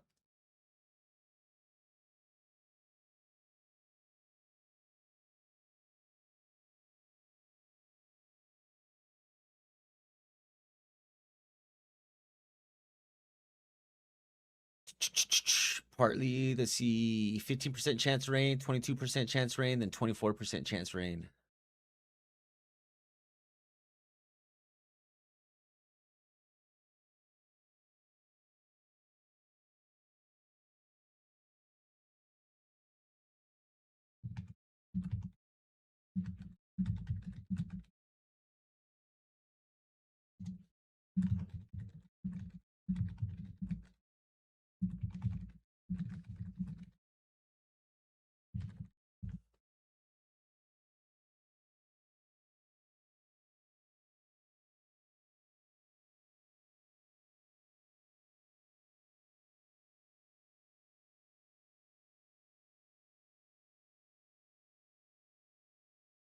All right, I'll be right back. Tell your doctor if any of these occur and if you have a history of depression or suicidal thoughts. With Otezla, clear skin could be your jam. Live in the moment. Struggling on topicals? Ask your doctor about Otezla. 2 Moana movie meal deals, please. That comes with a $15 Fandango promo code to see the movie and a collectible cup for only $1 more. Thank you. You're welcome. What can I say except you're welcome? For the tides, the sun, the sky. I'm sailing away, away. You're welcome. Happens every time. Get a $15 Fandango promo code and a collectible cup when you upgrade any meal for $1 more. Only at Subway. Disney's Moana. Only in theaters July 10th. Rated PG.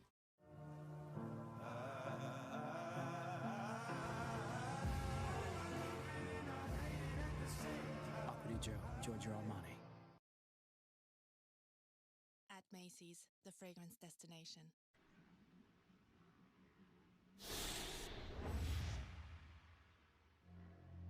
Queens, New York native Nick Romano has endured a lifetime of disappointment and setbacks in his 21 years. After a successful amateur career that made him a rising star with 4 national championships at Loretta Lynn's, Romano began a pro career marked by high expectations.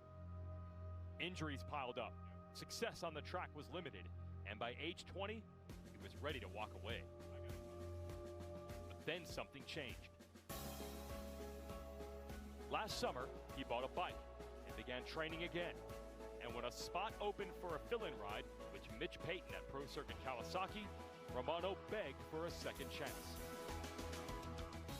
5'11" believes in the challenge possible mindset. That obstacles are just opportunities with a challenging path. And Nick Romano is putting his past behind him and making the most of his summer at Pro Circuit. An overall podium at Thunder Valley and an average moto finish of 6 are markers that the best of Nick Romano lies ahead.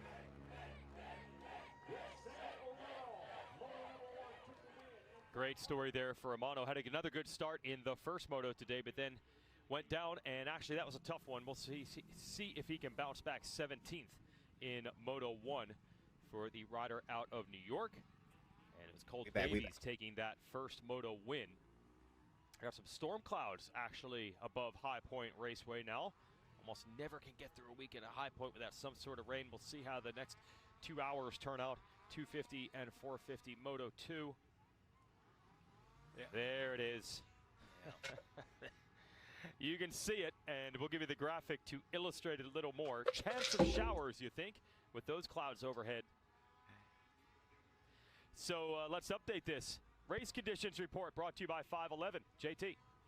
Well, I've got raindrops for one. That's the first raindrop I felt all day. But if you can see behind me, Katie Osborne is at the beginning of the rut I've been talking about. That's what makes this track so unique. You're talking about a rut that's maybe 5 or 6 times longer than your average track. So you see so many riders standing up all the way through these ruts. That's not typical behavior. Typically, you get in the rut, you pivot, you accelerate out, and you're gone. Here, you have to stand up, and it's almost like slot car racing versus a lot of the other racetracks. So I've been preaching patience all day. That's why you simply cannot rush a racetrack like this. And for a guy like Hunter Lawrence or some of the guys in 250 class, this is exactly what the doctor ordered, Katie. And real quick, as we are feeling these raindrops, we're coming down, we see these ruts, any way that it's going to impact one another? Well, I just think you can't override the racetrack, right? So you get in a hurry, you Just override the racetrack. don't override the rachack. For it very quickly. All All right, and the rain just might make it more complicated.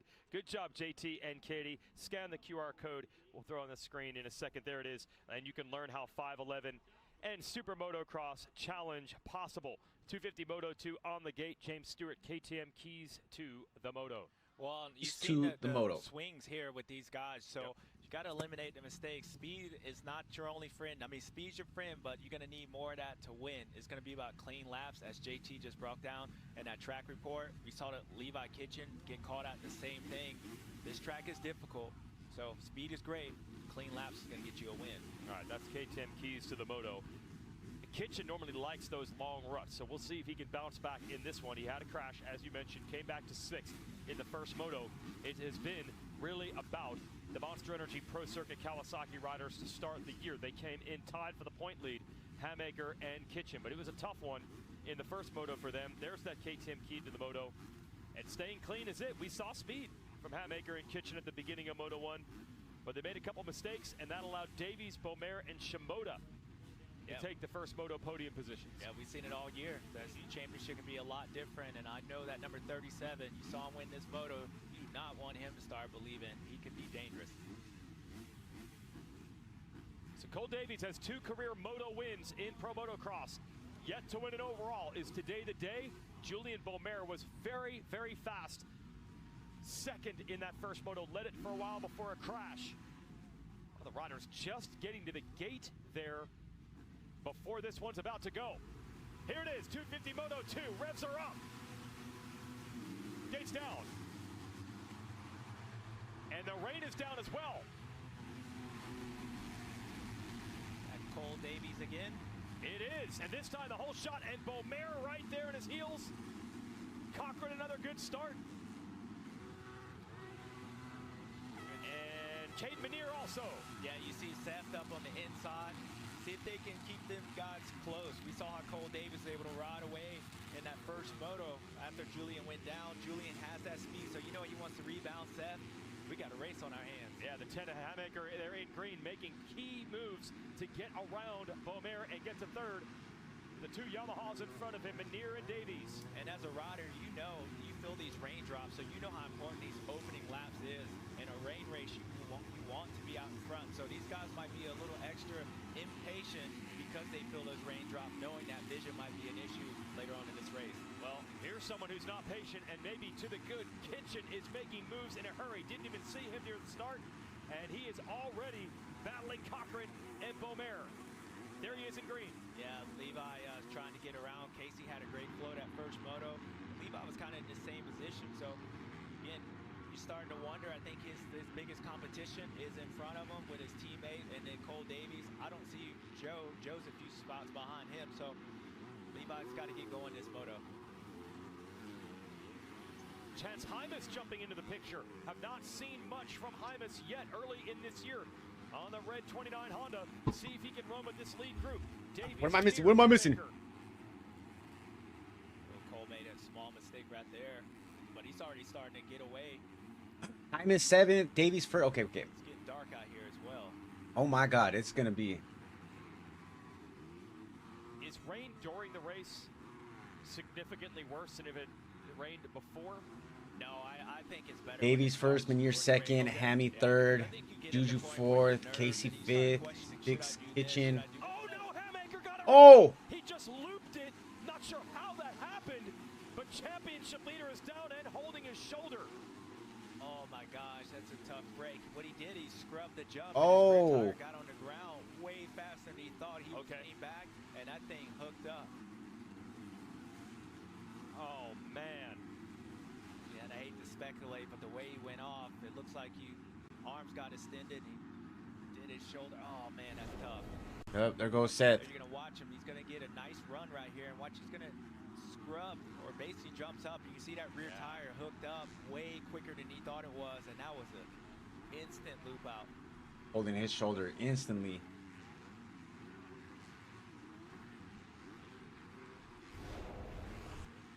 Last year he was struggling, had to get shoulder surgery at the end of the year. So you always feel bad when you see him favoring one of those arms. I believe he's had surgery on both shoulders in the past. don't want to speculate too much on the Oh, nature of the injury, and so it this begins just for the changed in PC a hurry. curse. That was a guy who was tied for the point lead coming into the race, and this is a guy in the 37 who could be looking at a 1-1 and seriously closing down on the championship lead and with a ton of momentum. JT.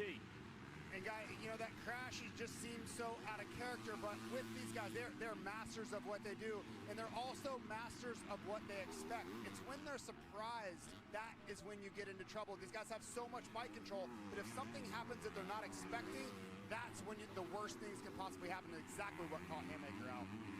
Man, hate to see that. His teammate Kitchen going to work on Bo Marinell. This is for third. Yeah, and in normal cases, you would think Levi would see Seth down, probably understand that he's probably out and start relaxing, but he knows that 37's out front. Joe Shimoda's somewhere lurking, this guy in front of you, so he has to continue racing. And it's actually a good Walk of shame for Seth. Like, nope, I just don't walk. The medic unit. So maybe it was more of a sting than anything, but I do know whatever it was, for this guy not to be back on this racetrack, he had to be worried about whatever was going on. Bummer for him and his team. Yeah, because Seth's super tough. He saw when he was battling Davies in Supercross, he's like, I'm going to have to start hanging it out more, and he did, and we saw him hit the ground. Yeah, when he said that, I knew it was all bad, kind of. Hey, Hymas is following Kitchen forward. This is a little sign of life for the Honda man. And now here comes the rain. Yeah, it's raining on that side of the racetrack. It's not raining where we are in the booth. Wow. High Point will throw 450 main is going to be interesting. Weather patterns at the same time. Now, I don't know if you want that start. I mean, it's half and half, like your creamer out here. Hey, how about Mumford? Half and half. So he didn't even finish the first moto. Bad first half of the day, riding very well here on the AEO KTM in 6th in the 71. Ahead of Shimoda. Oh. Okay, Chance Hymas. Now he's going after Kitchen. Yeah, that's the crazy part about this class. I mean, when you're off just a little bit, you have a guy like Chance Hymas outside the top 10 who's a championship contender. You give him a start. And Rider at 8. Closing in on your points leader right now. Wow. Chaos. And the only thing that's a solid right now is Cole Davies. Early, but working on the 1-1 to Katie. Chance Hymas is actually one of these guys who High Point hasn't necessarily served him all that great every single time. Second moto. What's up, Buck 10? How's it going, homie? ACL. And 100% health-wise, he's good. His dad earlier today. Kind of get off camera for so I can take a bite of this food. Getting there. He hasn't had 2 motos back-to-back in the top 10.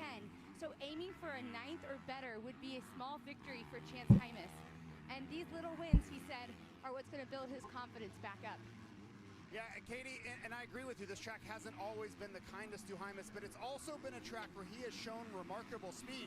So much, in fact, that this was kind of the breakout racetrack for him. He got a hole shot and took off a couple of years ago, and it was where he started to challenge Hayden Deegan in that 2024 season. But in 2026, he is just looking for any sign of life whatsoever. And yes, I know a 4th doesn't jump on the page as far as the result goes, but this could jumpstart the second half of the championship. Well, hey, it's Hey, Joe Zek, thank you for the subscription, man. Appreciate it. a massive improvement. Ooh. Meanwhile, Spicy. Kitchen has his hands full with Carson Mumford, who's looking to get around him now. Yeah, and that's Remember I said that's the points leader. Pro Circuit was not going to be on the podium today. He has some issues, but Carson has speed, and then you got Joe Shimoda climbing on up, doing exactly what Joe does as he tries to sneak up the inside. I think that outside, they worked on it, so it's a little bit quicker right now. But Joe, Chilling with my kiddos, catching up on the races here. Appreciate your feed as always. Hey, I hope you enjoy, man. Have a good Father's Day, and you're welcome. And as always, dude, I have fun doing this with you guys, dude. This shit fun. I miss up to 4th. Okay. Pitching down to 6th. I just had to throw that in there, sitting on the Mason-Dixon line here at High Point. Romano down. Is down, so it has been a tough day for the 141 after that podium last week. PC boys going through it today. Pro Circuit, and it might be another position further back for Kitchen because Mumford has got the inside.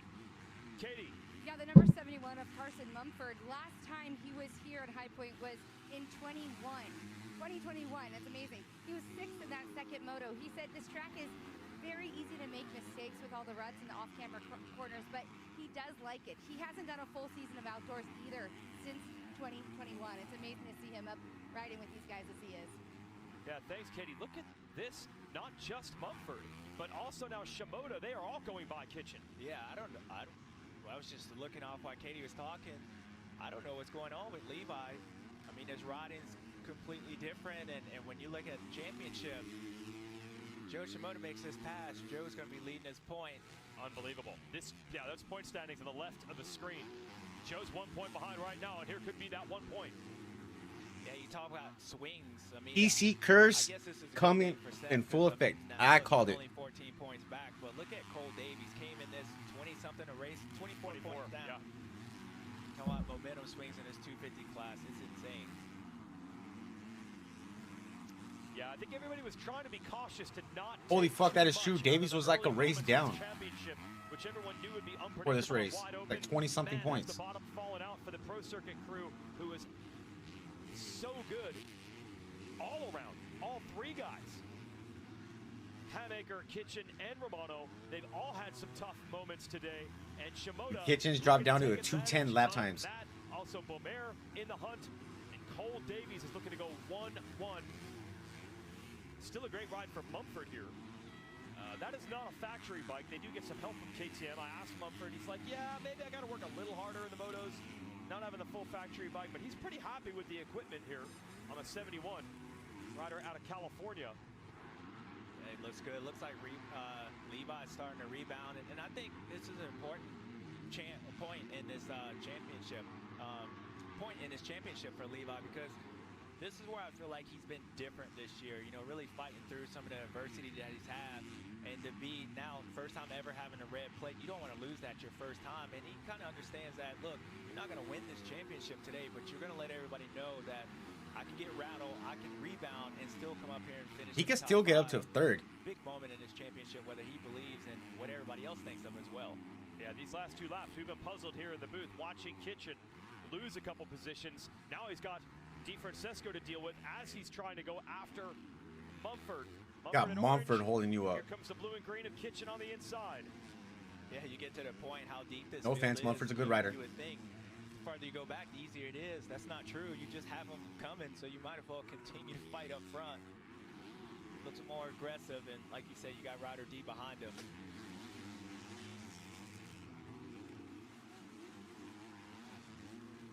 Lines all over the place. Keep it on 2 wheels, Kitchen. As Kitchen tries to get to Mumford, squares it up. Yeah, he's working. You see him hit that shiny spot, lost that traction. Now he's got to funnel back in. Let's see if he goes up the inside. No. Rider does, though. Kitchen is able to double that tunnel jump and hold DeFrancesco off. Next in the order would be Mosman in 9th. Parker Ross running well in 10th. This is that deep field you talk about. Good for Hymus, though. Finally up. Hymus sighting. Has it up to 8 seconds right now. I mean, really, the ride that Cole's having from that first moto, even though he won it, just how Julian was able to really... Woo, Rider. Yeah. I mean, he's... As Rider, he goes up the inside of Levi. Man, what has happened to Kitchen? Great run by the third. Damn, Rider. Francesco to finish off the pass. JT. Yeah, really curious ride here in the second moto, but thinking back on that first moto, remember Kitchen was in the fight early and lost touch with that group. He actually fell back behind that Hamaker group and really was nowhere to be seen. So I just think this may be continuation of what we saw in the first moto, just a little bit of an uninspired weekend from Levi. Definitely out of character, and especially with how fast he has been this year. And look at the difference. So Pro Circuit was tied. 2 riders with the points lead coming into the race. Now look at the graphic on the left of the screen. Shimoda's going to have the red plate. Point leader. Kitchen would be down 1, and Hamaker would drop to 5th in the series. Hamaker out of this moto. For Hamaker, you just hope that he's not injured after that big loop out early in this one. It's weird with Levi. I mean, he still looks aggressive on certain parts of the track, but then he has some odd little bobbles. So you wonder if his back is flaring up. Is he tight? Because there's 2 different riders on half the racetrack that we're seeing here. Further up, you got the Honda teammates battling. Shimoda reeling in Hymas. And Hymas about 2 seconds behind Beaumer for third. Yeah, Joe's closing in on here, and I actually believe if Joe can get around his teammate, you see second place right in front of him. I wouldn't be surprised if by the end of this moto, Joe finds himself on the podium, but in second place as well. He's so big if Joe can win this title. Joe does it, man. You don't see much in qualifying. Maybe not early in the day, but end of a season, end of a race day, end of a moto, the 30 is always there. But if Davies could keep this up, man, it might be him. They know he's not going anywhere. Love this drone shot. You really see the different lines here. Happy to see Chance Hymas up here. Yeah, this is much, much, much needed for Hymas at 13th in Moto 1. Barely even scored points in one of the motos last week when he came into the race sick. I checked in with Chance yesterday, and he said, I wasn't even there. He said he didn't want to talk about last week, which is a track he had so much success on. He had won the race last year at Thunder Valley. This year a struggle. And riding well now. Yeah, we don't want to talk about the past. No. Yeah, we're moving on. Only if it's good. Benefits us from talking about it. How about Mumford here? Strong in 6th on that 71. Yeah, and that's the thing I keep saying all the time. Sometimes the results, your finish here, isn't indicative on how good you're riding. Osimhen's 1.4 from Kitch. Even Kate Manier, solid second place, leading Beaumer, Julian pulling away from him. And that guy almost won the first moto. Shows you what a start does for these kids. Yeah, here is Beaumer. So he might have been the fastest in the first moto, looking for potentially second overall today. Katie.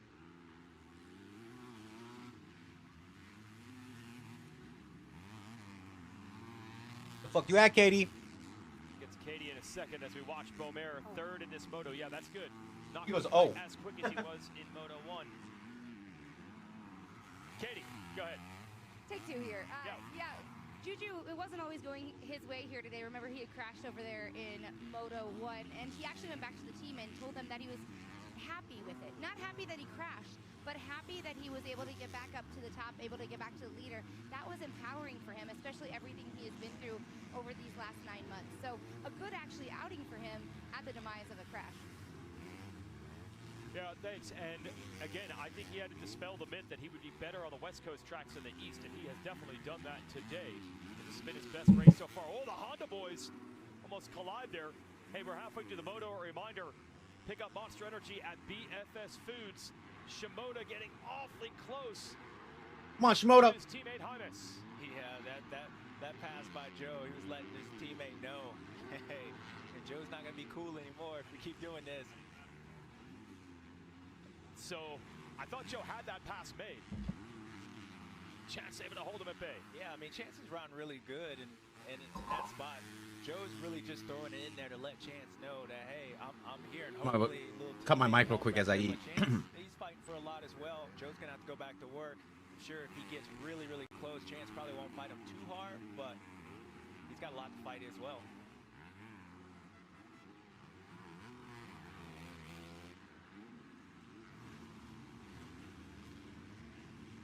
Shimoda on the outside of the 30, going to switch to the inside. Beautiful move. That was a beautiful move. That was Chance right there. You saw how Joe kept zigzagging down that straightaway, and you noticed that Chance kept reacting to what Joe did in the last minute. He dove back to the inside, caught Chance off by surprise. What a pass by Joe. So that'll get Shimoda to 4th in the moto, still 3rd overall. Go a little bit further back. This battle right here. You got Moseman in 9th, Ross on the 40, and I think that's Cochran. Yes, Cochran in the middle. The white Rockstar Husqvarna. He had a great first moto. Not as good a start this time, but he's trying to close in. And a couple of these guys, we're going to show you the Toyota Redlands Bar X Yamaha squad. That's Turner and Schwartz all in this fight here. You see the 40. That is Ross, their other teammate. And then Turner, the 43 on the top of your screen, now the left side. And that's Toyota Redlands Bar X Yamaha. So well done to that squad. Great little move by Lux right there. He's been one of the only riders that I've seen got that double section that clean. He's able to pull a gap. on Casey.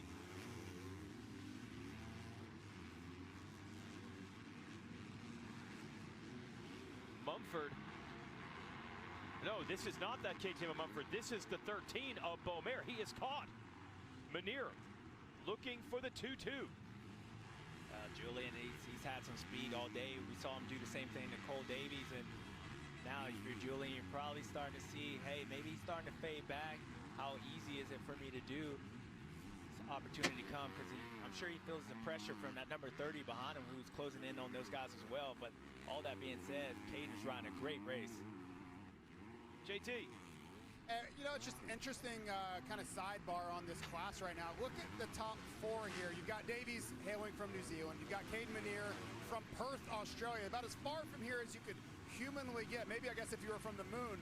You've got Julien Beaumer in third. His father is, I believe, hails from France. And then in fourth, you've got a reigning 250 Super Motocross World Champion, Joe Shimoda from Japan. So a truly international field here. That's not how it's Juju International. He's from Arizona. Yeah. And then Arizona being represented here. Thank you, Weege. Thank you, Weege. This has been the story for Manier this year. He's pretty much had one good moto each weekend. This is the best so far, though, running in this second place spot. Yeah, and a lot of that could be just based off where he starts at. Yeah. He starts up front because it is the second. I honestly feel like that was one of the dumbest takes from JT. I've seen motos where he just completely. His father's from France. So really, a start dependent. Doesn't mean he's from France. That dude's American as can be. Clearly has the speed. Sixth in the second moto last week. Right now in a moto podium position. Can he hold on to second? This is really when you got to start a good rider picking lines around this racetrack. You saw in the Hunter Lawrence in that 450 class, just his lines. This track goes away, you see how shiny that racetrack is, and that's where that main line. So be able to start cutting out some of these corners, taking your time, finding new lines on a track that maybe is a little difficult to pass. It's going to get your opportunity to get around your guy, and your guy in front of you. Katie. Yes, so here's something for you. The team was telling me they haven't changed anything in the past 3 races for Caden Manier. He's been happy, he's been comfortable, and it's been showing with that 6 at Thunder Valley. One nugget they did tell me, though, is he's very easy on the clutch. Why is that an advantage to you? Well, I think a couple reasons. It keeps the bike, from having issues overheating, but it's also, it tells me if he's easy on the clutch, that means he has a lot of roll speed through his corner. So he's shifting the motorcycle and creating the power that way by using his momentum around the racetrack. Otherwise, he would have to use the clutch. So probably in some of these longer sweeper corners or these ruts, he's able to carry his momentum, not use the clutch, no hesitation, and obviously he's working for him because clearly the kid knows how to ride a motorcycle, and that's the only reason I've seen guys be easy on the clutch, because they learn how to shift the motorbike. And he's going to have to work, though. As Beaumer is right there. Julian's going to make him not be so easy on that. Don't let the clutch be your crutch. That was kind of funny. Famous billboard turn they've rebuilt at High Point. That was an iconic section of the track that went away for years. They brought it back. A little different shape these days. See if there'll be some passing through there. Tunnel jump. And then these downhill rollers. Yeah, these rollers are really tricky. On the inside, little mistake here. Julian to close up, but Caden should be on the inside. Actually funnels out, fools Julian. Ends up racing. Ooh, is he gonna get him? Oh. Beaumer gonna try it again. And Beaumer, by the way, not just going for second overall today and the 2-2, but these points are so close. If this race ends like this, Shimoda would be the point leader by 2 over Kitchen, 3 over Beaumer will be and 3. 6 over Davies. Beaumer is in this for the title so far this year. Every point counts, we always say, and he wants 2 more. Yeah, see that line by Julian is kind of what I was saying. You got to start picking your way around. Now, it might not work now, but he continues to work. That's going to put him on the outside, which is going to open his corner. And just what we saw Joe do to his teammate, he might start getting Caden wondering where he's at. One mistake, and Julian move up in that second position easily. Nice. Well, Juju got the second overall as right now anyway, so. The young Australian here with that white and pink gear, he is showing some serious fight, not giving it up. 10th in the first moto, second right now. See what Juju does here. Mistake coming out of corner. He's going to charge down this hill, get as close as he can. Now, what he's got to do is get through this corner because that inside's going to get a little funnel. He should get through the corner, scrub, and the inside. Ooh. There's your pass. Yep, outside leads to inside. Manir going to try to rush. Not enough. And there it is. Beaumer to the number 2 spot. Good shit, Juju. By Juju, and all that was called. That was a solid little pass. Charging down that hill, getting close, had Caden wondering. Was able to get around him. Now Shimoda is 4 seconds back of this battle. He's pulled clear of Hymas. Kitchen still in 8th. Bozeman and Cochran rounding out the top 10. The early crash for Seth Handaker is out of this moto. We hope he's not injured. He's able to eventually walk off the track into the pits on his own.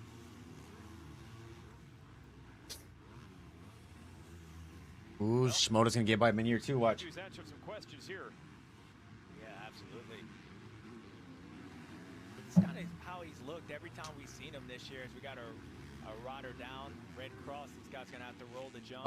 It's Derek Kelly. Oh. The MX6 Kawasaki, who's down, sitting up, talking to the medics. Hey, that was a jump from Manir.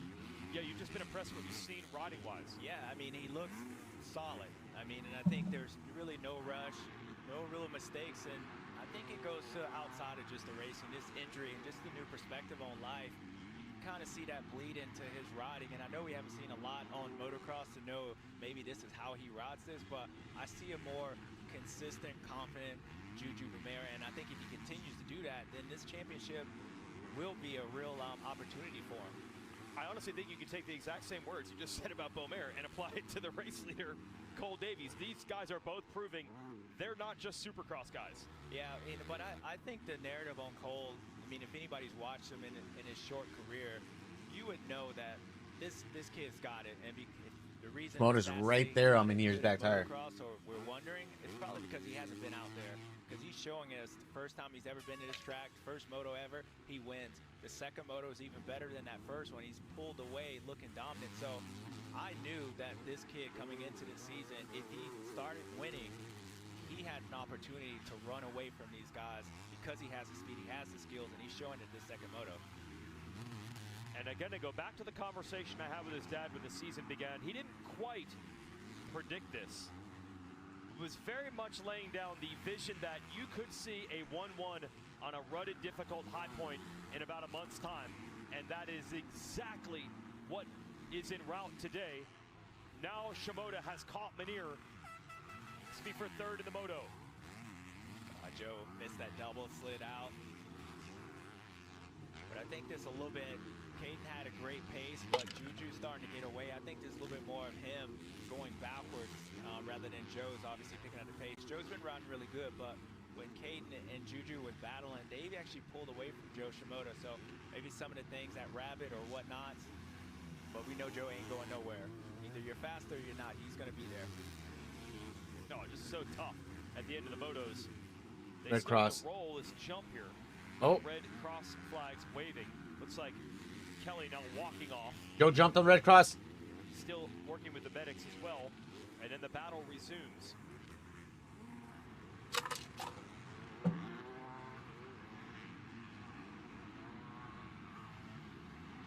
This would not affect the overall podium. It's going to be Davies, Beaumer, and Shimoda either way. But for Shimoda, man, this championship is tight right now. 2 more points to the good if he can make the pass. Joe, lap rider. Yeah, Joe was trying to get around that lap rider before he got pinched off right there, and now he's able to stay close to Manir.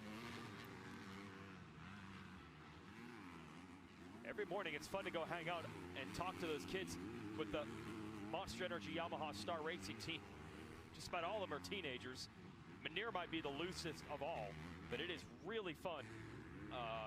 With so many rookies, so many young kids over there, just learning, just happen to be here. We're talking about Manir was saying last week, he's like, you got to come inside the truck. It's like a disco going half the time on the inside. A frat party. It pretty much feels that way. Although I was joking around with Dudley's parents, I'm like, you know, a A lot of times you say these are really college-age athletes. These are high school-age athletes that the Yamaha crew is running, 16, 17, and 18-year-olds. Shimoda, going back to what you said at the top of this show, he's a veteran in this class in comparison. Yeah, and this is the first year he's able to rent a car. Well, yeah, that's how young he is. Yeah. Shimoda to the inside. Not able to make it happen. This is the battle for fifth. DeFrancesco in that blue gear going after Hymas. Yeah. Come on, get him. By Joe.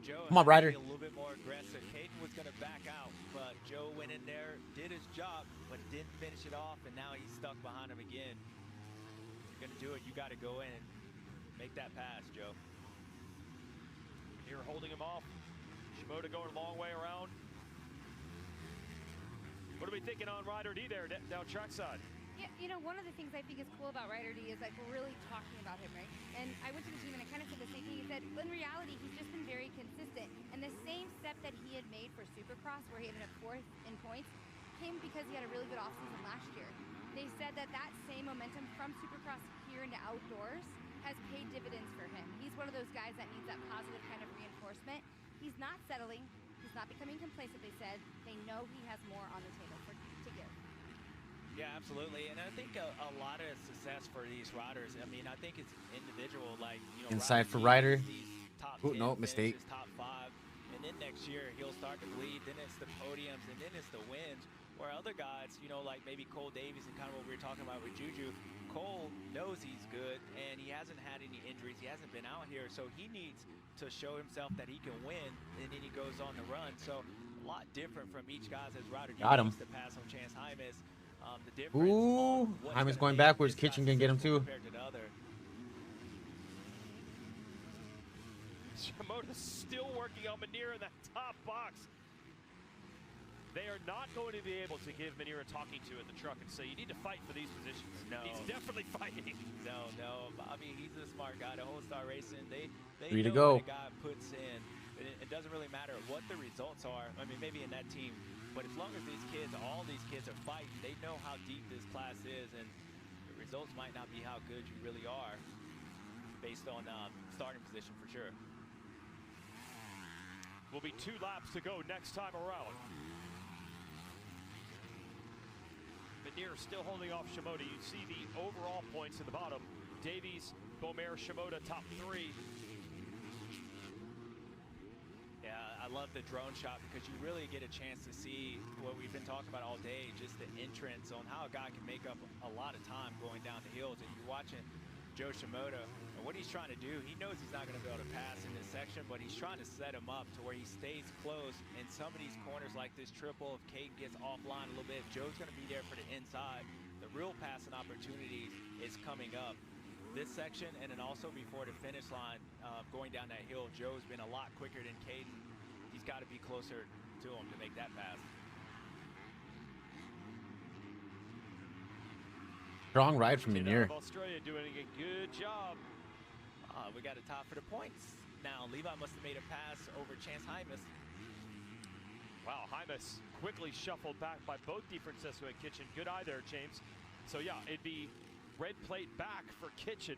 Now we have Kitchen in that bottom box after that pass on Hymas. Is there time? Can he go back after DeFrancesco, who passed him, what, 15 minutes ago? Yeah, I think he has an opportunity, but all right, watch Joe. Now, he's a lot closer. Now he's going to charge down this hill like he did. You're going to see that gap close up, even though Caden picked it up. See what he does, see if he can get through this run. Good job by Caden. Probably the best he went through that corner. He felt that presence. Joe couldn't do it. Now he's got to figure out a different spot. Ooh, mistake. Left. Now here's the difference. This would be a 2-point pass for Shimoda if he takes 3rd away from Manir. It's only a 1-point pass, 4th and 5th, if Kitchen can make the move on DeFrancesco. But so far, neither have been able to make that pass. Yeah, both these guys, Caden and Ryder D, fighting really good. Not holding them up, just protecting their lines and making these guys have to question. There's Joe going up the inside. You got to make that pass if you're going to do it. Now he loses. Nice for Manir. Nice. That is twice that Manir has been able to fend that off. And on the bottom box, still DeFrancesco holding Kitchen at bay. And right now, Shimoda would have the red plate and Kitchen would keep it, he'd be tied for the point lead 2 weeks in a row. Shimoda again. There's a little mistake for 99. Yeah, let's see if Joe wanted to cross those ruts, but he couldn't get in there so deep. But man, I'm impressed by Caden. Really a lot of good racecraft. You're starting to see Joe really starting to send that motorcycle, knowing that the laps are running out. This could be huge. Solo leader of this red plate if he's able to get around it.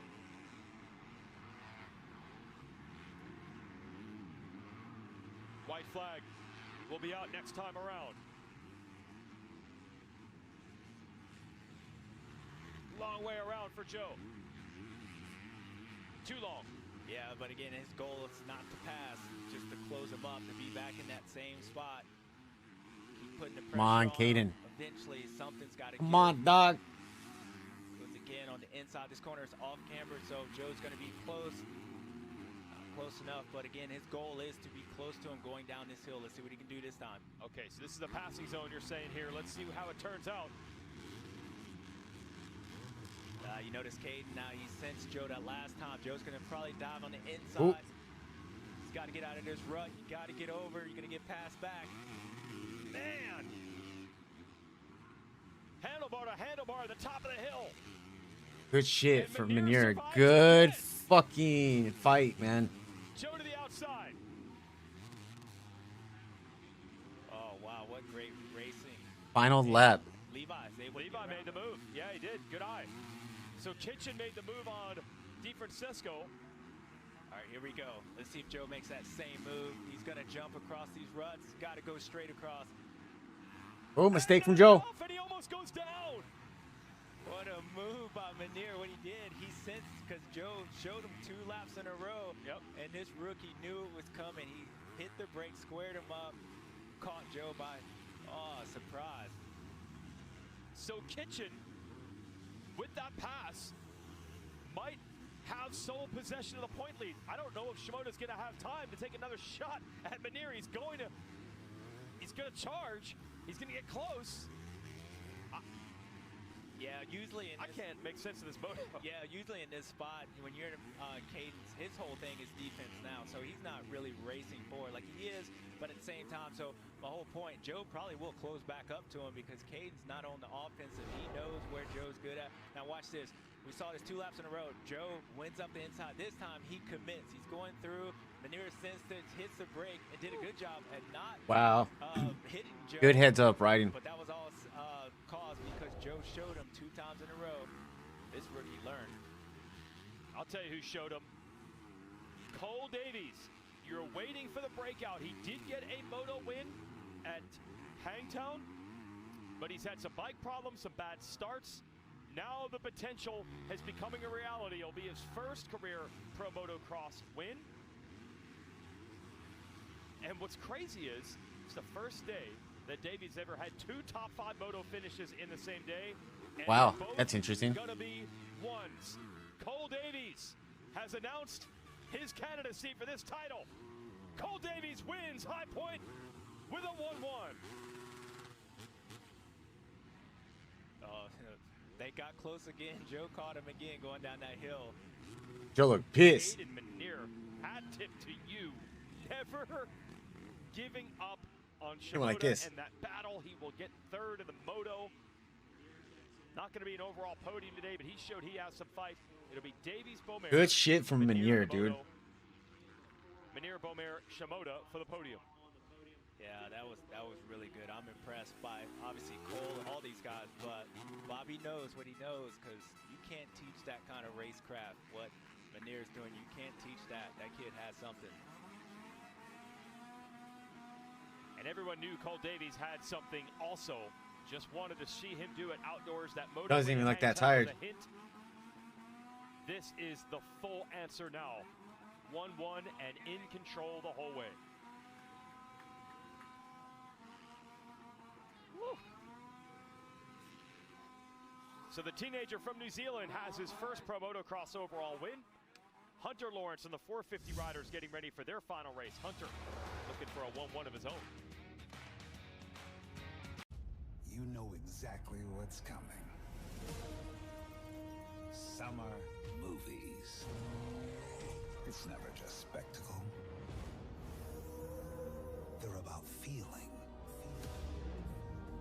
summer's not forever. So find those feelings that will stay with you.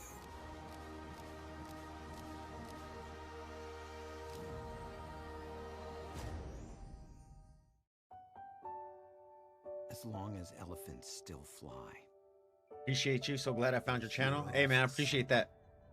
As long as Gracias. the night shines bright with joy and hugs warm our hearts. As long as we have each other, anything is possible. We're both princesses. The moment we enter our happy place, join us for the 70th celebration at the happiest place on Earth. This summer, 2 fan favorites are back. Honey pepper pimento, pineapple dragon fruit. They're back, they're so back. Yeah, they're bringing that flavor back. Honey pepper pimento, yeah, that pimento. Pineapple dragon fruit, bringing that pineapple back. They're back, they're so back. Yeah, they're bringing that flavor back. They're so back. Honey pepper pimento, pineapple dragon fruit. Which favorite will you choose? The Cowboy Code isn't just a code, it's a charge. To dream big and do bigger. Do the impossible and do it again. Oklahoma State University. Fuck, dude, I forgot to The mute that code song. calls. Little word to the wise. Walmart's 500 million items means that every day can feel like a vacay. Even a staycay. My memory's horrible.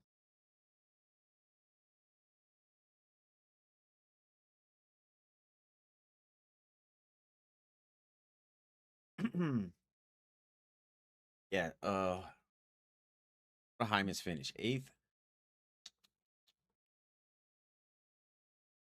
What was my podium? Davies, Ryder, then Juju or something like that. Davies, Juju, or Ryder.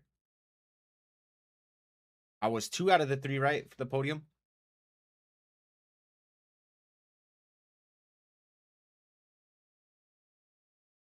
Gangsta. The Pro Motocross Championship is fueled by Monster Energy, Unleash the Beast, and by Honda and the dominant line of CRF motocrossers. Joe might be the worst passer I've ever seen. It's over at High Point and a dominant day. Could be sheep on those green hillsides the way it looked like all New Zealand. 1-1 for Cole Davies, taking the victory. Let's go to the podium. Cole Davies, I know you've been waiting for a day like this. Fastest qualifier, you go 1-1. You really couldn't do much wrong today. Tell us what it means to get this first perfect pro motocross day. No, I mean, it's good. I feel like I've sorted my starts out. That start was incredible. I was gone, but yeah, no. Big thanks to the whole Martinez Star Racing Yamaha team. My mechanic Lockie. Yo, even bigger would be for Davies to win the outdoor title too. No, I feel great. First perfect day on motocross, so yeah, no, I feel good. Great job, squarely back in this championship fight too. Thanks, JT. 4 winners in 4 rounds this year. Here's the Monster Energy race recap. And like Cole said, got the starts dialed. He was gone. Whole shot this time. Yeah, should have had the whole shot that first moto as well, but Cole Davies got up front, and to be honest, he looked like a different rider even that first moto. So maybe they changed some bikes, so he found changed something on the bike. He found. Here's what happened with Kitchen. That shit's crazy. Moment of the race, the championship possibly. And that handmaker crash, nasty. Just a freak accident. Wasn't expecting the wheel to be on the ground and loops out. Then it was Joe Shimoda doing what he's been doing so far a lot this season, making his way up through the pack, had some great passes, a lot of guys fighting him, had made his way around Levi, as you can see right behind him, and then he got up against his teammate for 4th position. He's gonna have to a few laps go up the inside of Chance. Chance started fading back towards the end of the race, but still for him, solid. I really don't see Chance keeping his ride. Julian Beaumer, who almost It may happen, but I don't see it. Eventually gets around Cade Manier for 2nd place. Cole Davies is too far up front, and then Levi Kitchen working after going backwards. Good fight for Levi, working on Ryder D. Chance Hymas getting back. Muffer, we wasn't really sure how the middle part of that race was going to go as Levi started going back, but for him, solid, not the best, but nobody was close to this dude. Looked like Hunter Lawrence in that 450 class. He's way. Where's this song hit? No Julian's there. This guy was way better than everybody else. Cole Davies, congratulations. Yeah, Beaumare did close it down late, but Davies in complete control, but still an awesome day for the number 13. Julian Beaumare is second. Yeah, man. It's a great example of I get knocked down, but I get back up again. That first moto, I think everyone was really surprised to see coming out with a second overall. Congratulations, Juju. How special is this one? It's special. I remember last year they said I wasn't an outdoor guy, so yeah, we're getting there, and I think I'm in a position to start fighting for some wins. So we're in this thing, and we're gonna go into this off week with some confidence, keep building, and come out swinging a red bud. In case you haven't heard yet, you are third in points, but only 2 points behind Levi, by the way. Perfect. We're in it. Hell yeah. Get him, Juju. Yes, you are. Yes, you are.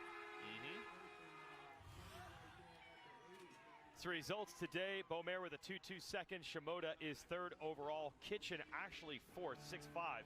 But that match still results in fourth overall. Manier. Oh, I was almost correct with my podium, man. Francesco, Cochran, Moseman, 2 out of 3, I'll take that. Schwartz round out the top 10 today. You do not see Hammaker in the top 10 after that costly crash early in Moto 2, and he didn't finish. Hope he's okay, but that's going to upset the points for sure. So Shimoda thought he was going to leave today in the points lead. He's going to be 1 point off and third overall. Let's go talk to the Honda band at number 30. Yeah, password shit, Shimoda. Well, Joe, third overall in the day. You closed down more points on the championship lead, but that second moto had to be frustrating. Talk us through that battle with Cade Manier, because it was a doozy. His bike is white, and I know that. But yeah, just I think I just underperformed today, to be honest. Just didn't have the pace. Those two guys up front were just ripping. I couldn't really close in, couldn't really do anything about it. So we got to go back and put some more work in. But I like to thank the whole team, my trainer Joe, mechanic Ben, everyone else, family. Thank you so much. Welcome back strong. Great job. We'll see you after the break. He rides a wide bike. He rode exactly how he was supposed to. You just couldn't capitalize. And Shimoda at one point looked like he was going to be the red plate holder, but a couple late passes from Kitchen vault him back into the point lead. That's one from having the red plate to 16 points down. The good thing is, for as bad as it was, he's only 16 points back, so if he's okay, he's still in this. But Levi Kitchen now will have solo possession of the red plate over the weekend off break, and everyone will resume on July 4th at Redbud. That is going to be an epic battle. You combine the Supercross and Motocross points together for the SMX World Championship rankings.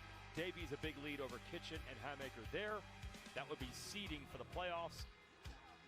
So, puzzling day for Kitchen. Does salvage fourth overall and holds on to the red plate. Romano 22nd. With the number 47. Yeah, as we just said, it was a bit of a puzzling day for you. A sixth with 2 offs, a fifth, and a fourth in the overall here. But you still have the red plate, so that's a good takeaway. What was the roller coaster you were riding? Oh, man, that was a struggle today for me. I was very uncomfortable, I felt like, all day. Practice was good, and then, I don't know, I just couldn't find a flow at all. I was fighting everything, so just happy to be, I guess, still have the red plate, and I really like this stretch of races that we're going to. So, gonna rest up and, yeah, just get after it at Redbud, and I hope Seth is okay. I haven't seen him, so sucks to see him go down. That's Levi Kitchen, fourth here today. This lady sucks at freaking broadcasting. Katie. Off day, but he actually extends the points lead. Katie, you're horrible. I thought it was Here's Will. The upcoming schedule, as mentioned, it's a weekend off, and then Redbud on July 4th. Unbelievable that the calendar worked out for the 250th birthday of America, that the race will take place on a Saturday, which is July 4th. That's going to be wild. Then Southwick, Spring Creek, Washougal, one more break for the stretch run. Speaking of Southwick, remember the Coonan brothers from last week? So Sasha got that dominant moto win 7 days ago. They will be back for that. They've got 2 MXGP rounds over this weekend and next, and then they'll be back at Southwick, and that should be something because riders from Belgium know how to ride sand. So Sasha in the 250 class and Lucas, who was second in the 450s last week, that should be interesting. That's going to be interesting, but these riders from Belgium, They know how to ride everything. Yeah, true. I can't wait for that. See, Lucas was second overall to Jet Lawrence last time out, so that'll be fun in Southwick in a few weeks. Go back to the podium. Caden Minear, what a ride, Moto 2.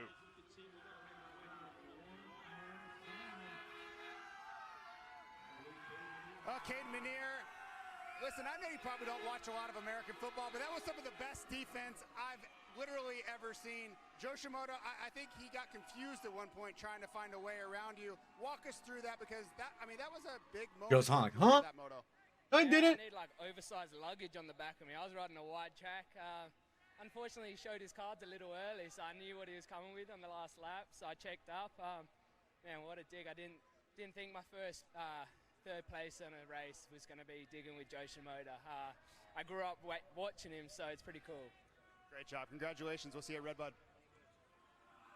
You said it. Yeah. I mean, still got to be able to defend that, and that kid knew how to do it. 10 minutes until gate drop for the 450. Saw it coming, was able to fend it off.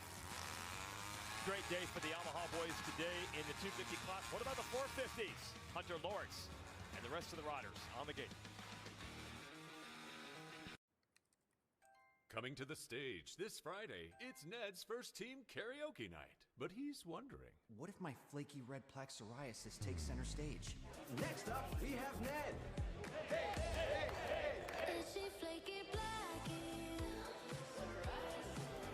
what if Ned knew he could I'm gonna take a piss real quick. I'll be right back. Otezla is a pill that treats plaque psoriasis I'll cut this even in out of this hard-to-treat areas. You can get clearer skin and reduce itching and flaking. Doctors have been prescribing Otezla for over 10 years. Don't use Otezla if you're allergic to it. Get medical help right away if you have trouble breathing or swallowing, swelling of the face, lips, tongue, throat, or arms. Severe diarrhea, nausea, or vomiting, depression, suicidal thoughts, or weight loss can happen. Tell your doctor if any of these occur and if you have a history of depression or suicidal thoughts.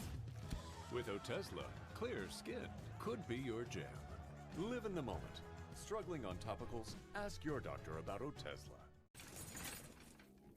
And for the final course, we have the fees. Who will eat the fees? I couldn't possibly stomach the fees. I have a terrible fee allergy. Who will eat the fees? Grubhub will eat the fees. Grubhub will eat the fees? Grubhub will eat the fees. Grubhub will eat the fees. Yes, that's what I said. No delivery fees, no service fees, no more fees on restaurant orders over 50. Here's the cross. Go!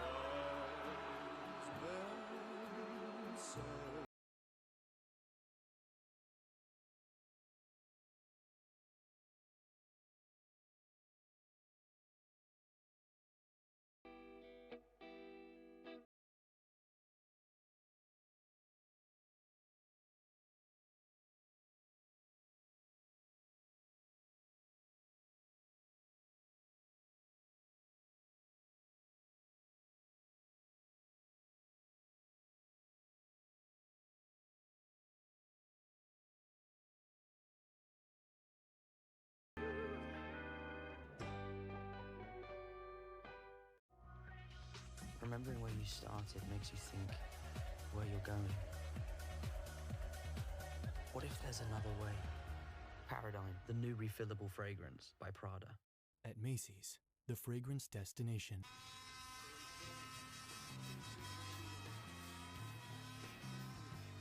The Pro Motocross Championship is brought to you by Fly Racing, Fearless Pursuit, and by KTM, Ready to Race.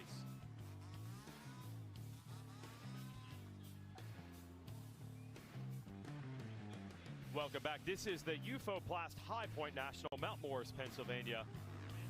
SMX World Championship, Monster Energy here, and this should be interesting. Hunter Lawrence, a big win in the first moto today in the 450 class. Of course, you got to race twice in Pro Motocross, take those results and the ones upcoming to determine the overall winner. See if the 96 can do it in Moto 2 like he did in Moto 1. Riders are out on their sight lap right now. Last chance for them to look at the racetrack. So I mentioned Hunter with that win in the first moto. Here's how he did it. And a great start. That goes a long way. Yeah, great start. I mean, it really came down to who's starting in front of big moto right here. over the brothers. But Early in this moto, Hunter Lawrence got there first, but it was Jorge Prada. A little bump right here allowed Daddy Man Cooper Webb to inherit the lead. Jorge made a couple mistakes, went back. Hunter Lawrence rebounded, ends up getting past Cooper Webb for the lead, and truly, that was kind of the last anybody saw of him this moto. Jet Lawrence didn't get the best to start, but he was able to make his way up. As you can see him, this is for second place here as they're battling Cooper Webb. He's going to make his way down, charge down this hill on Cooper Webb. Cooper didn't put up too much fight. He did that for Jorge half the moto, but Jet Lawrence kept that pace up. Him and his brother, they're kind of head and shoulders better than everybody else. At least that's that first moto. He was able to make his way around Jorge for second place. Put in a couple laps. Hunter was too far gone, and he just settled for second. But Hunter Lawrence needed to rebound for his Fucking thing. dog is just Came fucking out and did Loki. exactly that this first moto. See if he can replicate that this next one. And he said bike changes they made really improved his machine and riding over. 30 more minutes, buddy. This is coming to the line. Prado was trying to hold off Deegan. He upped the pace, got close to Jet. Jet there in that green jersey, only edging Prado by about 2 seconds there at the finish. So a little confidence for Prado. Deegan ends up fourth. Garrett Marchbanks through traffic ends up a strong fifth over Loki, Plessinger stop. and Webb. Harrop and Smith put 2 triumphs in the top 10, and RJ Hampshire was 10th. And That was kind of cleared up over there. 30 minutes and 2 laps of Moto 2 upcoming. Stop. After the moto. So going back a little over an hour ago, we had a big first turn crash in the women's WMX Moto 2, and Mayla Herrick, the rookie, went down in the first turn. She's in the Stop. center of the pack here on the red motorcycle. Gets swallowed up. She goes down. Oh, she wasn't And that buried. led to a red flag restart. We have heard she is awake and alert. She has been transported to a local hospital in Morgantown, West Virginia, Want the chocolate? not too far from here. So Go lay she's in down. good care, and we hope for the Go lay best down. for that young rider in WMX. Try to get you an update, of course, as quickly as possible. That's the downside of racing for sure. 450 riders back on the gate. James, give us the KTM key to the moto. No free laps.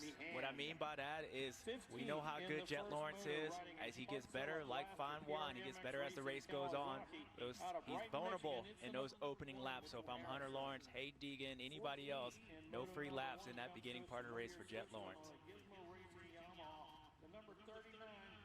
And they were able to get the jump on him in the first moto. Not a great start for Jet there. Shout out again to Freddie Noren, who is moving up the ladder. Should be tied for second now in starts in Pro Motocross in this class with the great Michael Rocco, the 1994 champion of this class. Second all-time to John Dowd. Here's the veteran out of Sweden on that accomplishment. I did not realize actually that I would be timed for second. I know I had that goal of if I finished, I think 10 races outdoors this year, I'd take the overall, which is, it's cool. It also makes me realize I've been doing this for a while. Makes me realize what an amazing career I've had as well. So I'm grateful to be here. It's pretty awesome, and this is a high point here. Is kind of a little bit of a hometown race for me, even though I'm not from America. My wife's from Ohio, so spent a lot of time up here. So I love coming up here as well, and it'd be neat to get into that tied second spot here as well. But no, it's pretty neat. All right, well done, Freddie Noren. Already in the books now because the first moto is complete, so he's officially raced today. We'll get some more stories from the racetrack. We'll go around the berm. Start with Katie. Well, the number 38 of Hayden Deegan was pumped when he got back to the team after Moto 1. He said everyone up there was so close. He said the bike was good. He said I felt like he was struggling on the line choice. The team said, don't you worry, we got lines for you. They are ready to go, and as Hayden Deegan told me earlier, bring it on. JT? Well, Jorge Prado, as they say, the starts go, so shall Jorge. He's got to be up front on these starts. Every time he's been up there, he's been in the fight. I still want to see more, though. I want to see the Paula version of Jorge Prado, where he's got something to fight at the very front of this field.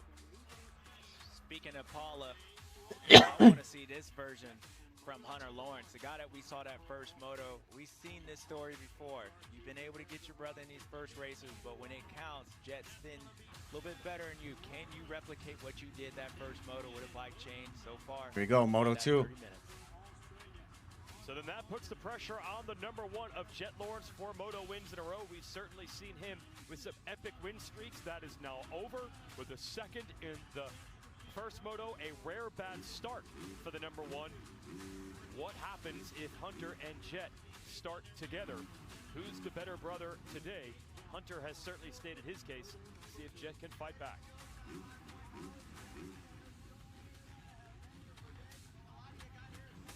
Garrett Marchbanks is one of these guys who finished 4th at Thunder Valley, but he said he wasn't necessarily Like, dude, Garrett's FXR gear has kind of been hitting the last couple weeks. on the podium by his own way, doing his own thing, and not because people got docked. So watch for a little eagerness out 30-second of board up. Marchbanks. He has to get this good start, though. Absolutely, that's been a tough. It starts to be getting better at least for the 36. So here it is, Moto 2. Ufoplast High Point National, 40 riders on the gate. Remember, the live board is a little faster than the broadcast. Card is sideways. Revs are up. Gates down.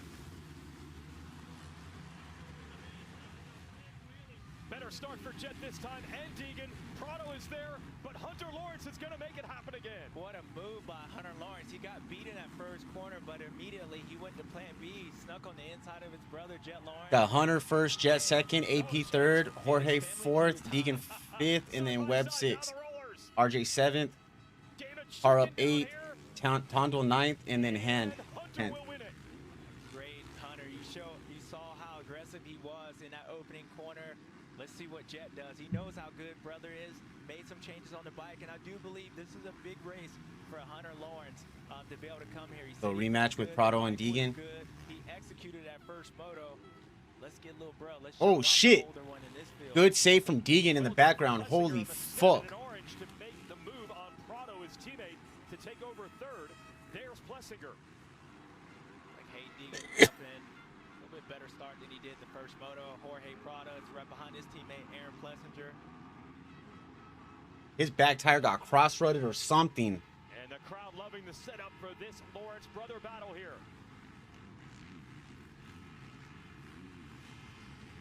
You know, you go back to Hangtown, where Hunter came in with the momentum, winning the opener, and Moto 2 had the start, had the edge on Jet, but there was a red flag restart, and then Jet got the better start the next time around, and Hunter thought maybe that Har up just got by Webb. So he has the opportunity now to show that track position is all he needs. Yeah, I mean, and not only just Hangtown, we saw it before then as Jet loses the Deegan's right on Prado's back tire. Where Hunter is, it really, these finishes come start dependent. Jet's in front of him, he usually holds on. This is a new spot for Jet. And again, we know how good Hunter's been all day long, and so far this season, just think it's a big moment for him, especially with the bike change, how he sounded on that podium. He really feels he can beat his brother best time on a track that Jet's never lost on, be right now. Overall. That would be tough. Really to beat Jet straight up at any track, but Hunter has been able to do it before. Can he do it now? Plessinger hanging tough. I'd say this has been the best ride so far we've seen this season outdoors for Plessinger. Prado and Deegan, top 5. All right, now, as long as these two got the pace, I think Jet probably, if he feels comfortable running this pace, he'll probably just sit here, let Hunter pull him away, open that gap. Because the one thing you want to do, especially if you're in Jet's spot, then if you can't beat your brother, you want to beat everybody else. But you don't want to start fighting Hunter while everybody's, bundled up together and lose a whole bunch of points or positions. So Hunter's got the pace, let it separate, and then you guys go to work. Jet lost the back end again. On the approach to that jump, Hunter getting away.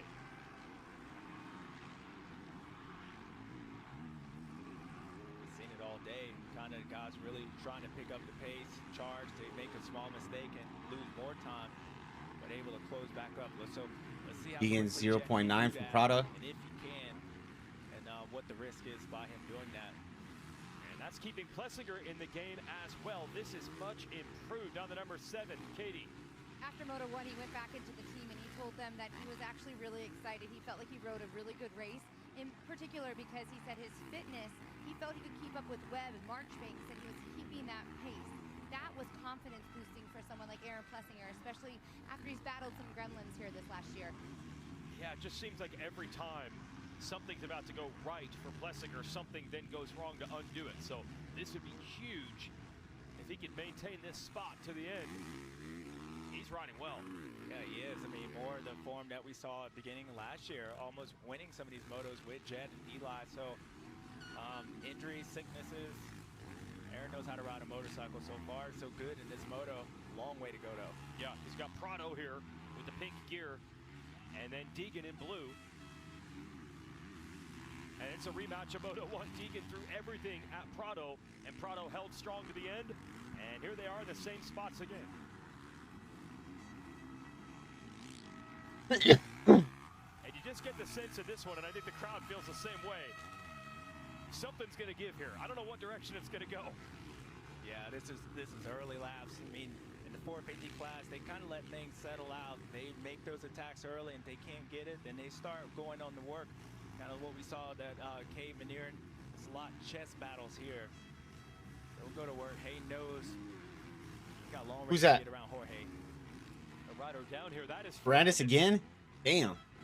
Trying to see what place that's at. Tough day for Dylan. I think we actually have the crash here on a replay. Same section. We saw Timmerman go down earlier. Ooh, somebody took his front tire. Ooh. Both those lines came together. You see. He hit his back hard. But he was banking off that wall going inside. Prado 0.6 from AP. Deegan 1.3 from Prado. 417, yeah. Tondel has been riding well. The rider out of Norway. Man.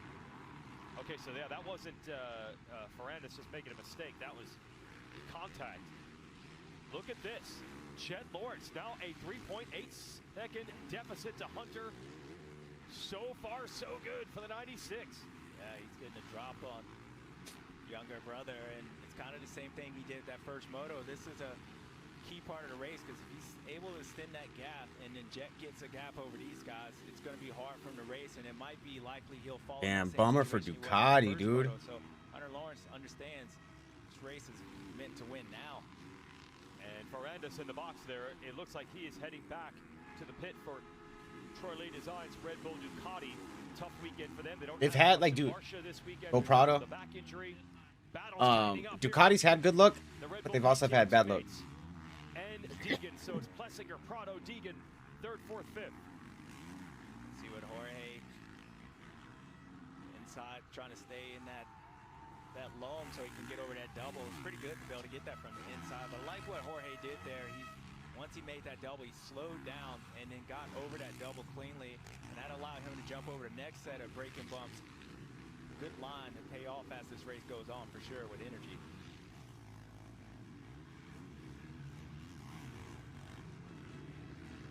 And Deegan still digging back here.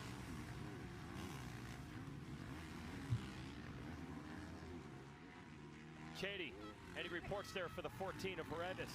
Yeah, tough day for Dylan Ferrandis. The team just told me he wasn't injured at all, but they did pull the bike in. Mechanic hopped on and they drove away. They said the bike seems to be fine too, so they're going to diagnose and see what's going on. Thank you. Yeah, hopefully he's just shaken up. Battle's tightening. Prado just keeps inching closer and closer to Plessinger. Jorge, see Hayden Deegan hanging around there. Aaron's riding really good today. Zero. Okay, Prado just passed AP. The old Aaron Plessinger here, but he's going to have to hustle. Prado wants him, and Prado does not want to have to deal with Deegan. Doesn't want to get stuck here. They both make mistakes coming up that hill. It's so tough. Inside line now for Prado. Yeah, Aaron helped him out just a little bit as he's going to be down the inside. But, man, did you see Jorge evasive maneuver? Trials ride that bike through that inside, that corner. That was so beautiful. Tough. Yeah. But Plessinger is going to hang on. Can he get back to the inside? He looks over. No, Prado gets there. Yeah, that was a little teammate love, kind of understanding that maybe Jorge's moving forward. You don't want to end up slowing all you guys down because just bringing a 38. So Aaron, he fought him, and then he let his teammate go by. Okay, so Prado back to third, about 6 seconds off of Chet Lawrence. And now Plessinger versus Deegan.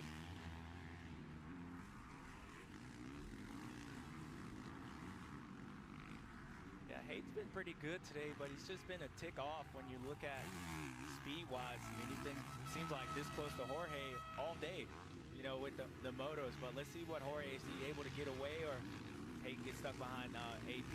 JT? Yeah, I mean, Hayden's riding well, but I just don't know that this track on a 450, the way Hayden wants to ride, necessarily works. You know, we've seen how effective Hunter Lawrence has been, and Deegan and Hunter Lawrence are really antithesis of each other, the way they want to go about their craft. So, yes, Hayden's in the fight, but I just think he's kind of fighting an uphill climb here, technique-wise. Well, we're about to find out as he is all over Plessinger.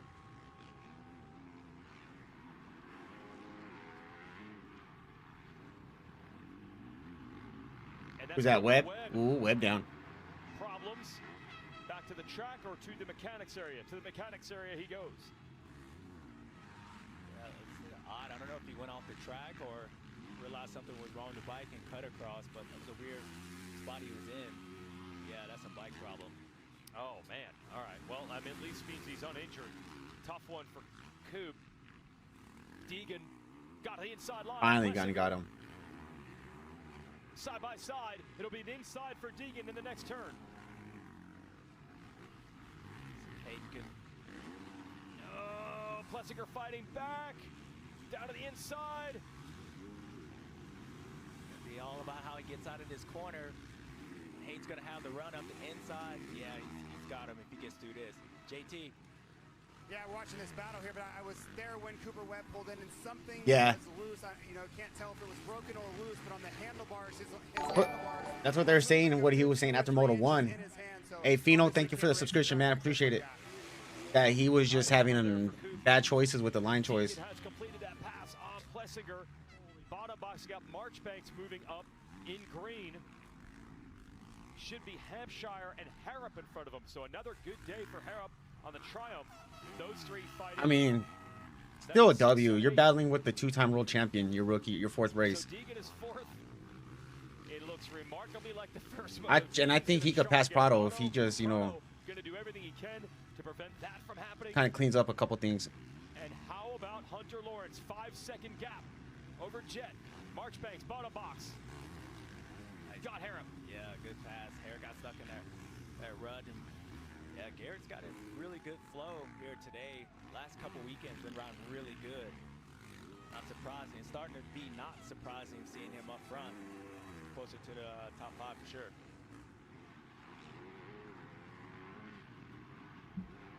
Deegan 2.5 seconds off of Prado. There you see Prado in the pink gear up ahead. Lawrence brothers are too good. They're good as fuck, dude. He's had pressure all day long. I honestly still put Hunter and Deegan tier 2 and Jet in his own tier. I like how Jorge's been responding. But days like this kind of make it hard to say shit like that with Hunter. That belief, and you heard him on the podium saying he's good moto result. Start trying to get closer to the leaders up there. But now back in the battle. Yeah, I think that's the battle. Obviously, the battle everyone wants to see is the Lawrences and Deegan. That's the hype for sure. But it would be interesting to see where Deegan as a rookie would fit into this field against a guy like Prado. They have zero history racing against each other. It's a bummer that Sexton is now out for the rest of the season with a torn ACL. And also we lost a great Eli. He's riding the 450 a lot better than like what we see at Paula. Okay, so outside after fly is the word from Brent Duffy, the mechanic. Section of the track is that they're giving him some lines. Yeah, I'm assuming he's talking about that fly, big tabletop jump. Hunter is just as good as Jet. Like I said, having days like this makes it hard to argue it, but I still put Jet above Hunter. Well, and remember, Stu, at Poor Danger Girl, dude, he's fucking riding with the. I don't see the hate. I'm not hating on it. Badass riding from the brothers, from this fool, from Prado. AP even riding good too.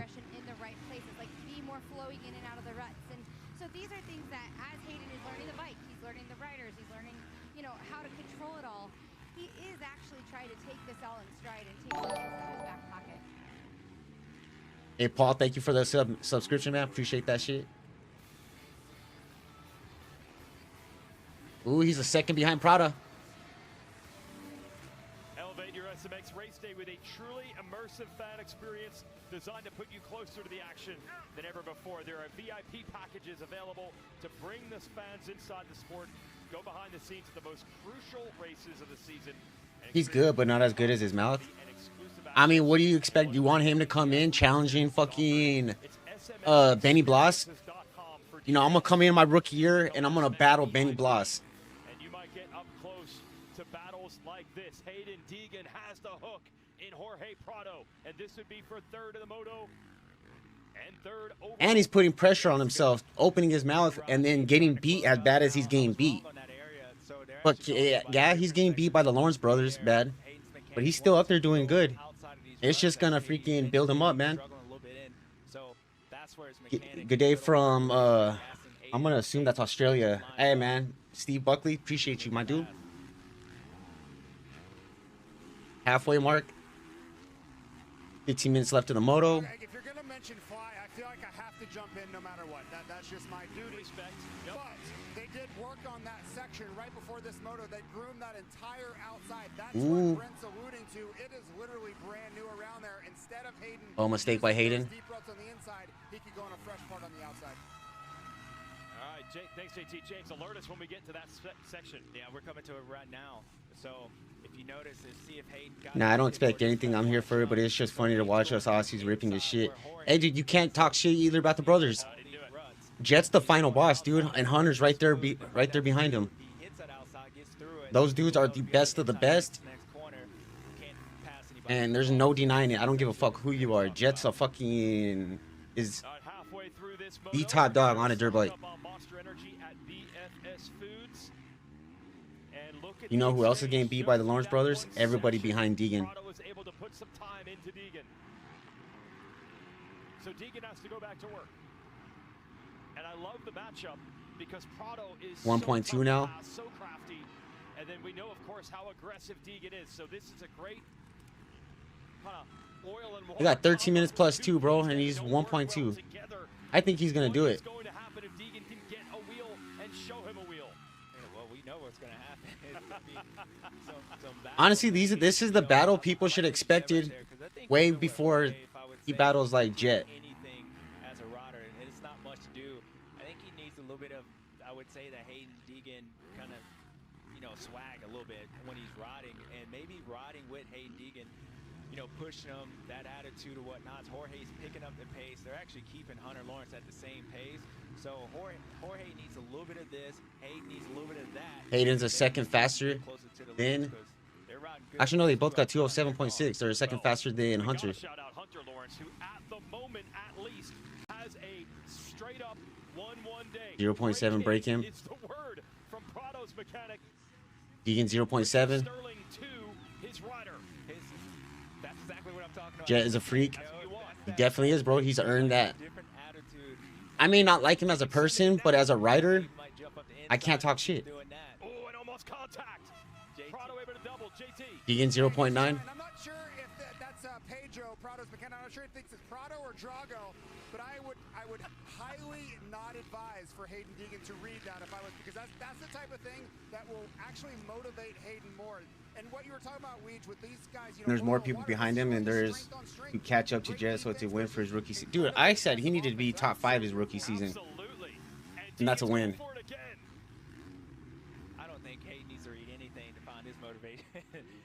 He's top 3. He's literally the 3rd best guy right now. And you're right, JT. Defense versus offense, and a little bit easier to be in Hayden position. Deegan 0.4. Knows how to block those lines and make Hayden have to work, and maybe he'll make Hayden make a mistake and be able to ride away. We find out. And you see on the left side of the track, Hunter Lawrence. Nice scrub. Maintaining that big gap over Jet could be Hunter's best performance. 1-1. He did it in the opener, but today he's doing it against his brother and trying to wrestle got him. Back in the championship. Back to this. Deegan. Outside becomes the inside. This could be it. Yeah, he got him at that point. Jorge was kind of lazy on the throttle getting out of there, so not really sure. I thought maybe he would put up a little bit more fight. He's going to try to dive down inside as Hayden checks that down. He's got to respond. He shut it down in 2 different sections, the 38.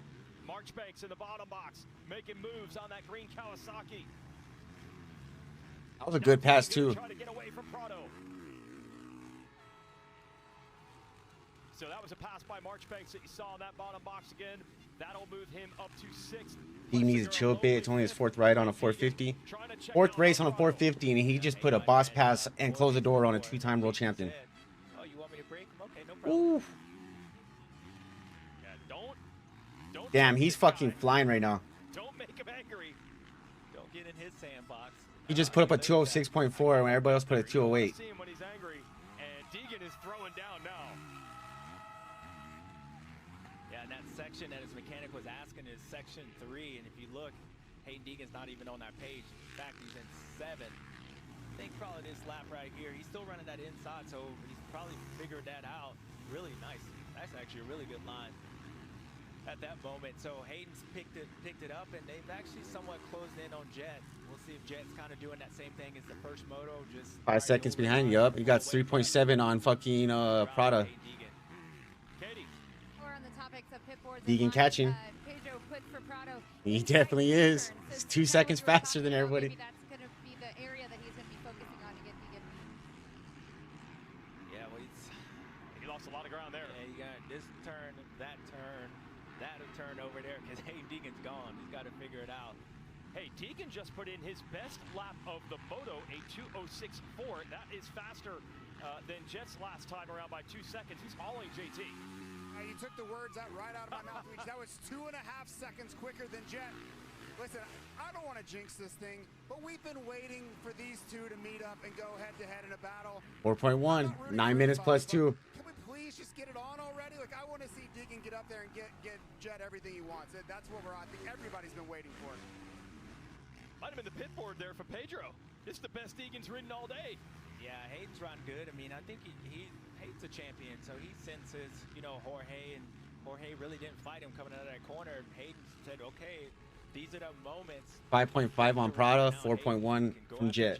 Or he can basically hang out where he's at in his 3.4 from Jet. That goes back to my point with Jorge. That's a little bit of that Hayden Deegan kind of thing I was saying with Jorge, because Jorge's been faster than Hayden all day long, right? That first moto, Hayden was there. He was able to fight 3.5 from Jet.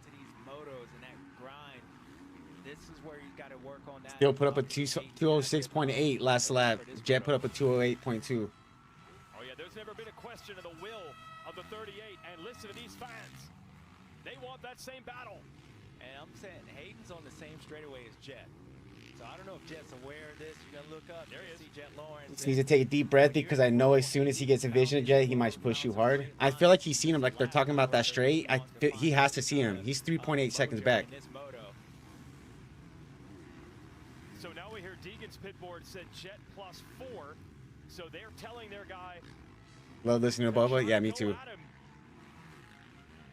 He's 4.2. Made a mistake probably. For the 96 today, not from Jet Lawrence, not from anybody. It is Hunter Lawrence's day if he can hang on to this. An incredible ride by the 96. Say probably one Dude, he broke Prado, bro. 211 last lap. I was faster, I felt better, but in the moment, this is the Hunter Lawrence that we saw answer in Supercross. The guy that said, man, I don't think they ever raced. Hold on, Loki. Almost. This guy, that 7 plus 2, buddy. How important this weekend was. Oh, fucker. How important that start was. He executed both of them, and he's doing something to Jet Lawrence. I know we got 7.5 minutes left. He's doing something to Jet Lawrence that I don't think anybody's ever done in his career. Up front and just pulling away and making it look easy. He had to make a mistake because now he's 5.3 seconds back. Really no challenge. Just Stop, Loki. Wait. Jet got to second in the first moto, not able to close. Second in this moto, they started basically together, not able to close. Hunter Lawrence, he needed it. 2 great races in a row for Jet. 4.7. Did Hunter. Oh, let me let my dog out real quick. It's not going to be that simple this year. No, wait, just wait. And I think, Jason, this goes back to what I was saying in the opening show. When you 3.8. How many races Jets won? 9 seconds on Prada. I think Hunter Lawrence doesn't have a chance, and most would think that as well. Stats would say that, but Hunter Lawrence has been trending in the right way. And when I went back to a true racer, you're gonna look at the last results, and Hunter would see Deegan put a 208.5 the last lap. He had to make a mistake. And I've done 2 of those. So Hunter and Jet put up a 207. just as good. I've gotten better this year. I figured out something on my motorcycle, and that's the only way you can come out and actually execute that. No matter what you tell yourself, to be able to execute that, he actually believes this. And 3.6. Huge. I mean, huge. Jet. Going into this off break for a performance like this, if you can hold on another 5.5 minutes. 3.2. Uncharacteristic last week for Hunter. Then he told us after that first moto win they did some work, trying to get that feel in the front tire that he wanted. Obviously that has paid off in spades. And you're right. We've seen a couple of moto losses, really only a couple for Jet in his 450 Pro Motocross career. Fuck, dude, 3.4. Done a few times, but 2 times in the same day and 2 times where, I mean, honestly, he couldn't even get a wheel in.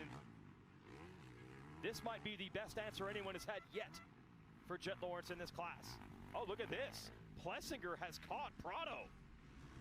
And that's Marchbanks. Yeah. Garrett's 3.5. Damn, see. Just shows Prado you broke. A little bit of whatever they're working on, that Kawasaki, it's starting to work. Garrett's starting to find his form. They're starting to believe. And it's not like he's getting great starts. He's making his way up here. He's been doing it a couple weekends in a row. He might have an opportunity to be top 4, getting 4th here. Plessinger down to the inside. There's Marchbanks in green, lurking. This is exactly where they paddled at the beginning of the race. Yeah, Aaron's like, Hold on, look. 5 more minutes plus 2. You gonna hook me up here? 2.7. I don't think Prado plays that way. Last lap, 208.9 for Jet. 207.1 for Deegan. Yeah, Aaron, Prado, he closes him off now. See how much he fights him. He's making it tough. Yeah. A lot tougher than Aaron made it on him. Yeah, next time, that's only allowing the 36 to get close. Oh, so tough on Plessinger right now, and there's Marchbanks. See Hampshire not too far back as well. Yeah, I can tell Aaron's probably not going to be that happy about this one. Well, there's that outside line. It's too far. Yeah, it's too far, and they figured out a good inside line. I don't know if they're able to get out of those ruts, but that inside is actually quicker now. 2.6. Yeah, and if you're Aaron, you're seeing how quickly you caught Jorge, and now he's picking up the pace. They're starting to pull away from Marchbanks. Little motivation, that little teammate battle right there. Fuck! 3.2. My bad for yelling. It was question with Jorge after he watched the Lawrences get away, especially after that first moto. Then Hayden got him. It'd have been easy for Jorge just to throw in the plug right here. You see your teammate, that's that little bit of motivation that maybe keeps you going for the end of this race. But good response by the number 26. Yeah, but think of the difference, man. He was there with Deegan. 206.4 for Deegan. 206.5 for Jet. Wrapped it back up now. And Plessinger has to go back to work. Yeah, but I think that gap a little bit is more a little bit of mindset of the whole. Jorge's here for a winning championship. He wants to win the race, and if at the least he wants to be on the podium. So when he's in a position to do that, and that's gone, it could be 50 seconds to him. I don't think that's a speed thing. Just AP really gonna mindset. fucking be, yeah. He's able to pick up the pace, hold his teammate off. Still got 2.5 minutes left to get this done, though. Aaron's run great.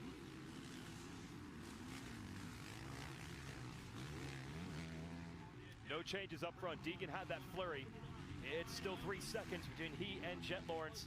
Hunter maintaining a gap of around 8 seconds. 2 minutes and 2 laps to go. Plessinger again.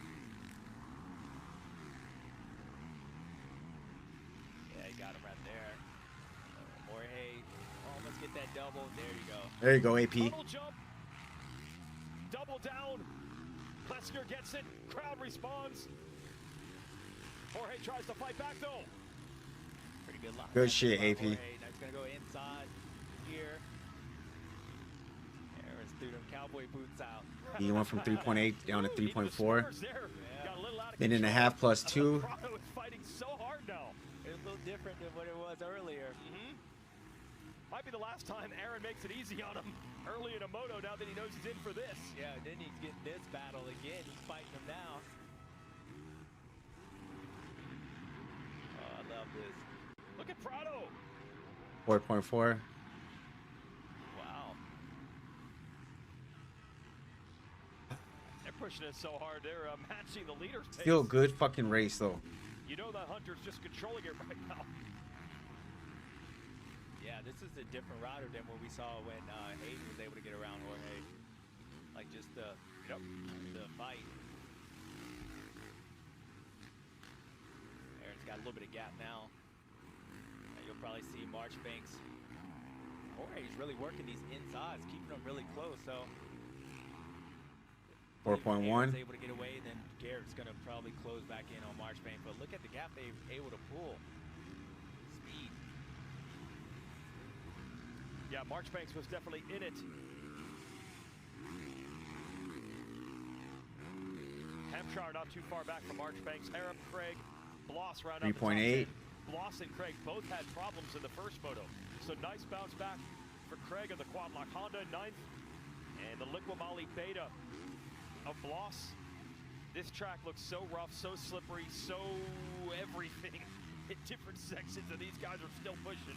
I was looking at that rear tire, looked like a tractor pull. Out there, bike wasn't going nowhere, catching those ruts. Come on, man. Those bumps. These High Point fans sticking around to the final moments. 2.5 to go.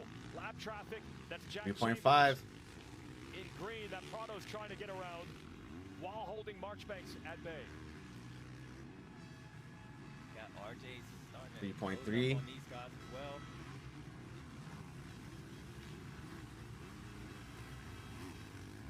It's not done. Nope.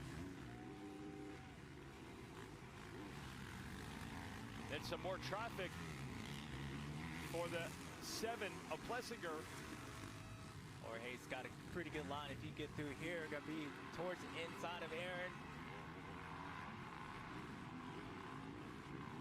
What a race. Yeah. Prado's still right there. Almost I mean, 3 more laps, absolutely Loki. Sending it now. It's appreciated. Come on, Can he get almost. out here downhill? Now raced back to the top. Happened. Watch this inside line by Jorge. Aaron. He couldn't get there. Yeah, he couldn't get there. Aaron was in there. Jorge's just going to go around the outside of him. Oh, man, that's that bump that we saw Dylan go. 2.7. Inside. 2 laps to go. Hold on, Loki. Side by side downhill. Marchbanks got to be saying, man, I caught these guys easy, and then what the heck happened? Now they're going crazy. I think everybody's saying that. Aaron's saying that. Jorge's proud of his mechanics probably saying that. What's going on? But he ain't going to roll over that easy.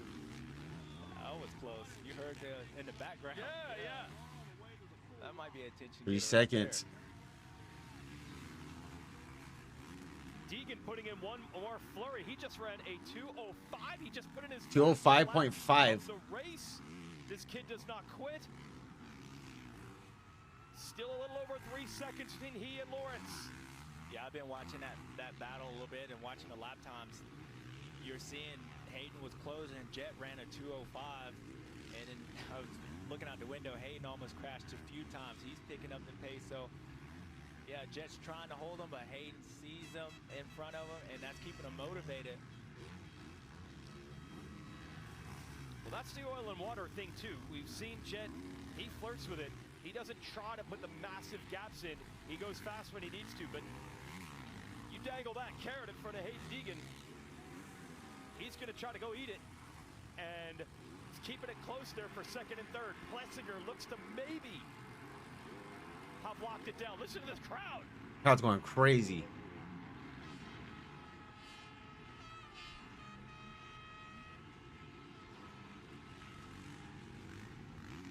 Whatever you got left in the tank for those air horns, empty it out, everybody. Yeah, empty him out. Jorge's emptying it out right here.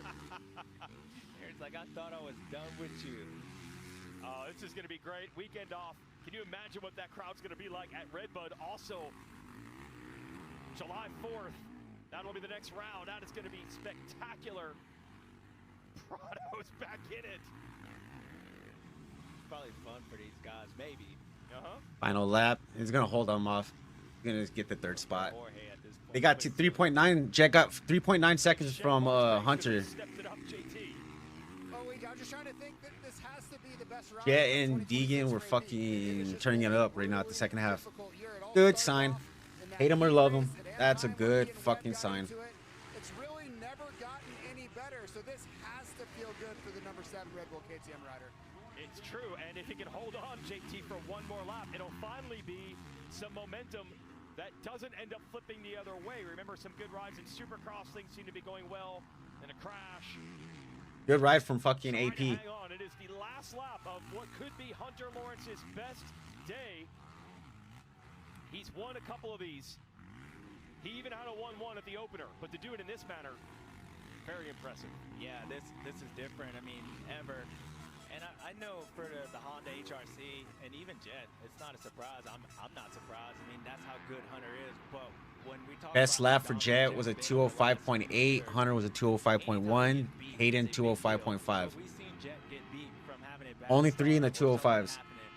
I don't think we've ever seen Jet be beat by a guy that actually had the whole shot, got past, and then just got pulled away from, and it looked fairly easy. That's never happened with the number 1, so it's a massive deal if you ask me.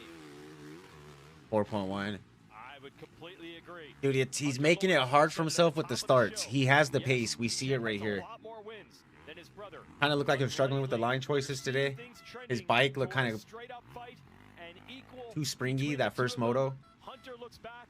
Now Jet's hustling because Deegan is charging. Hunter doesn't have to. The gap's down to 4 seconds, but he had it at 8 pretty much the whole way. No stopping him this time. Hunter Lawrence has arrived as maybe the best. 3 seconds. Motocross. He wins High Point with a 1-1. Hunter Lawrence. What a race. What a race. Jet Lawrence second. Deegan, never a question of his fitness. He fights to the line. He'll end up third. And good ride from those 3. Even AP. Never-ending battle between he and his teammate. He finally got away from Prado in the last lap. That is huge for the 7. Yeah, Aaron, he probably need to thank Jorge because that allowed him to pull away from a hot streaking Marchbanks who caught them all. That's right. That's going to put him 4th overall. And it'll hold Marchbanks to 6th. Hampshire, Harrop, Craig, and Bloss top 10. And the Lawrence brothers do it again. But this time, it's all about Hunter.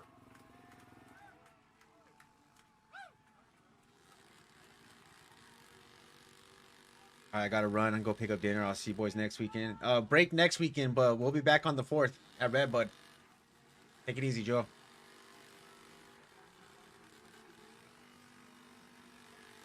Huge from D. Dude, that was massive. Seems like every time Hunter Lawrence gets a big win, somehow it's still... Look at that. Like the fastest, best laps from the race. 205.1 from Hunter. Second was a 205.5 from Hayden. Third was a 205.8 from Jet. Let's go look at some data real quick. Deegan had the 2nd fastest lap, the 7th lap, third fastest lap. Let's say this. He had the fastest laps in lap 9, 10, 12, 13, 15.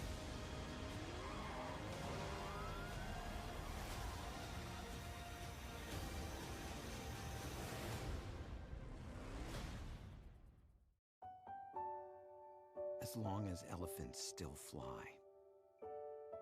and heroes assemble, as long as the night shines bright with joy and hugs warm our hearts.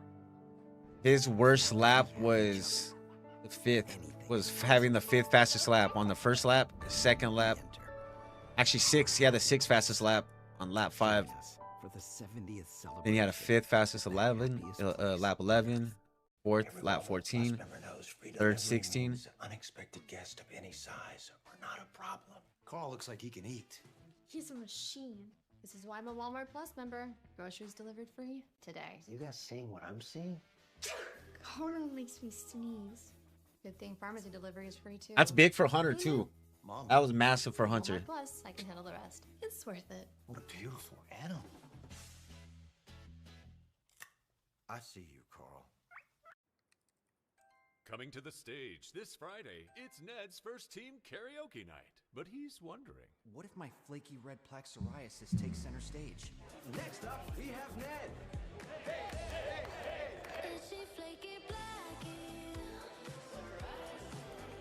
what if Ned knew he could treat differently?